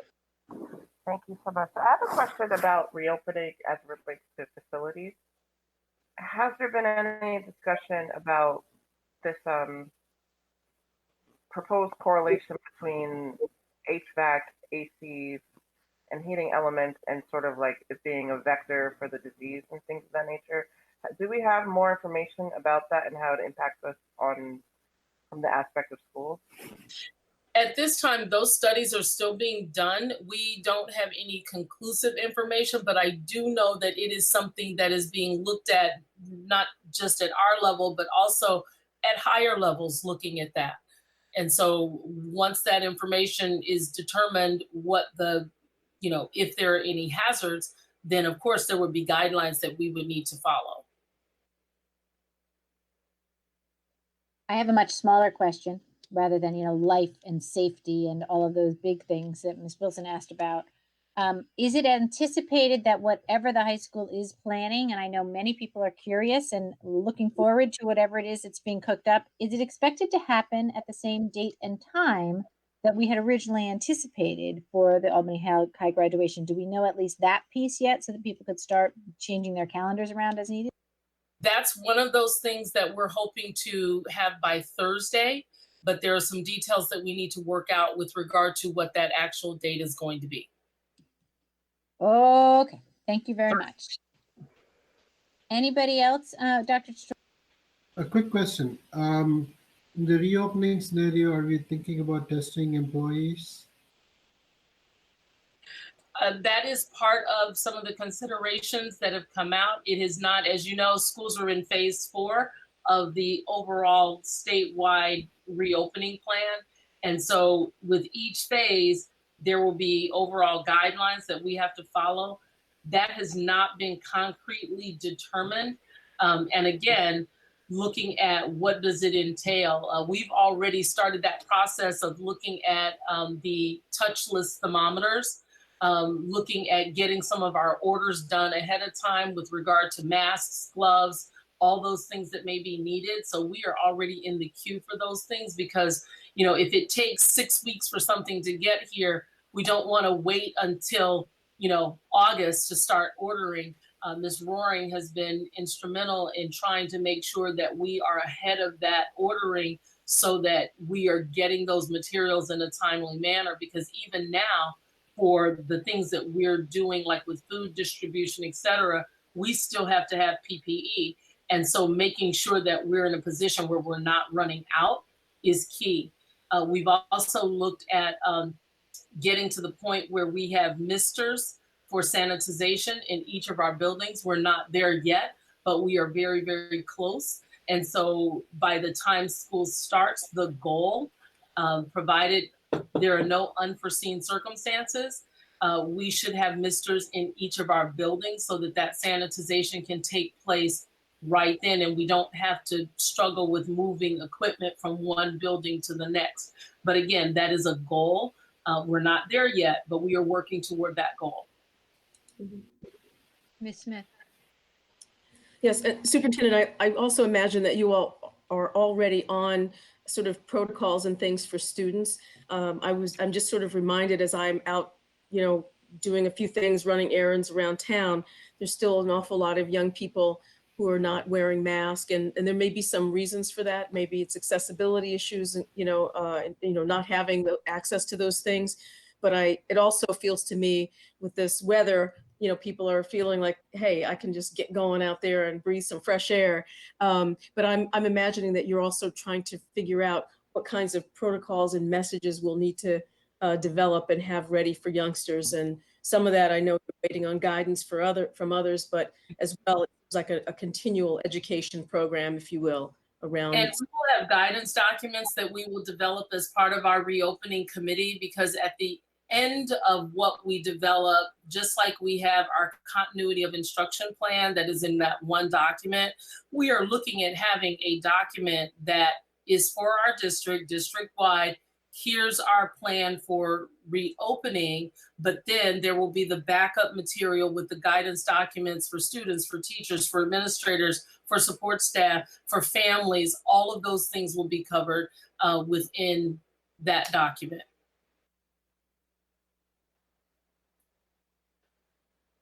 Anyone else with a question? Or Ms. Adams? Mr. Almiawi, do you have your microphone off? Do you have something? Just a passing thought that I know Governor Cuomo has touted a lot about New York State producing hand sanitizer and things like that. And I don't know if our district is eligible to get things like that. So we may be able to save some expenses in buying things like that. So if we can look into that, that would be great. Thank you so much. Can I respond to that? Yes. So we actually have been able to take advantage of that. We have received a number of, it comes in gallon jugs, so it's a little bit different for us to try and utilize, but we have found ways to utilize other equipment we have to dispense it.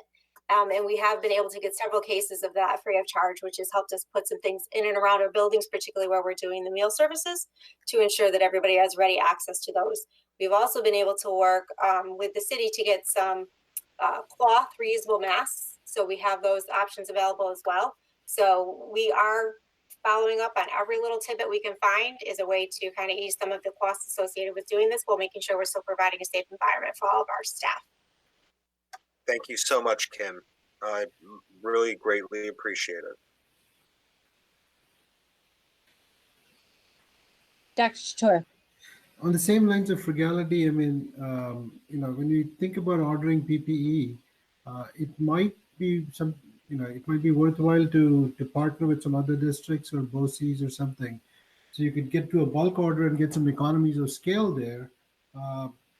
And also avoid, and I think in some places, I think you could probably go with a bigger organization and get some FEMA funding, access to FEMA funding, because otherwise there's price gouging going out there, even though it's not supposed to happen.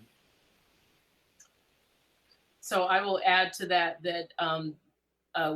just as Ms. Bechtel reported that with the academic component, we have been partnering with BOCES, the Capital Region BOCES under the leadership of Anita Murphy. And those are the things that we are doing with BOCES. We are partnering with them so that we can get better prices and things like that where it's applicable. We are a non-component district, but there are some shared services that we participate in.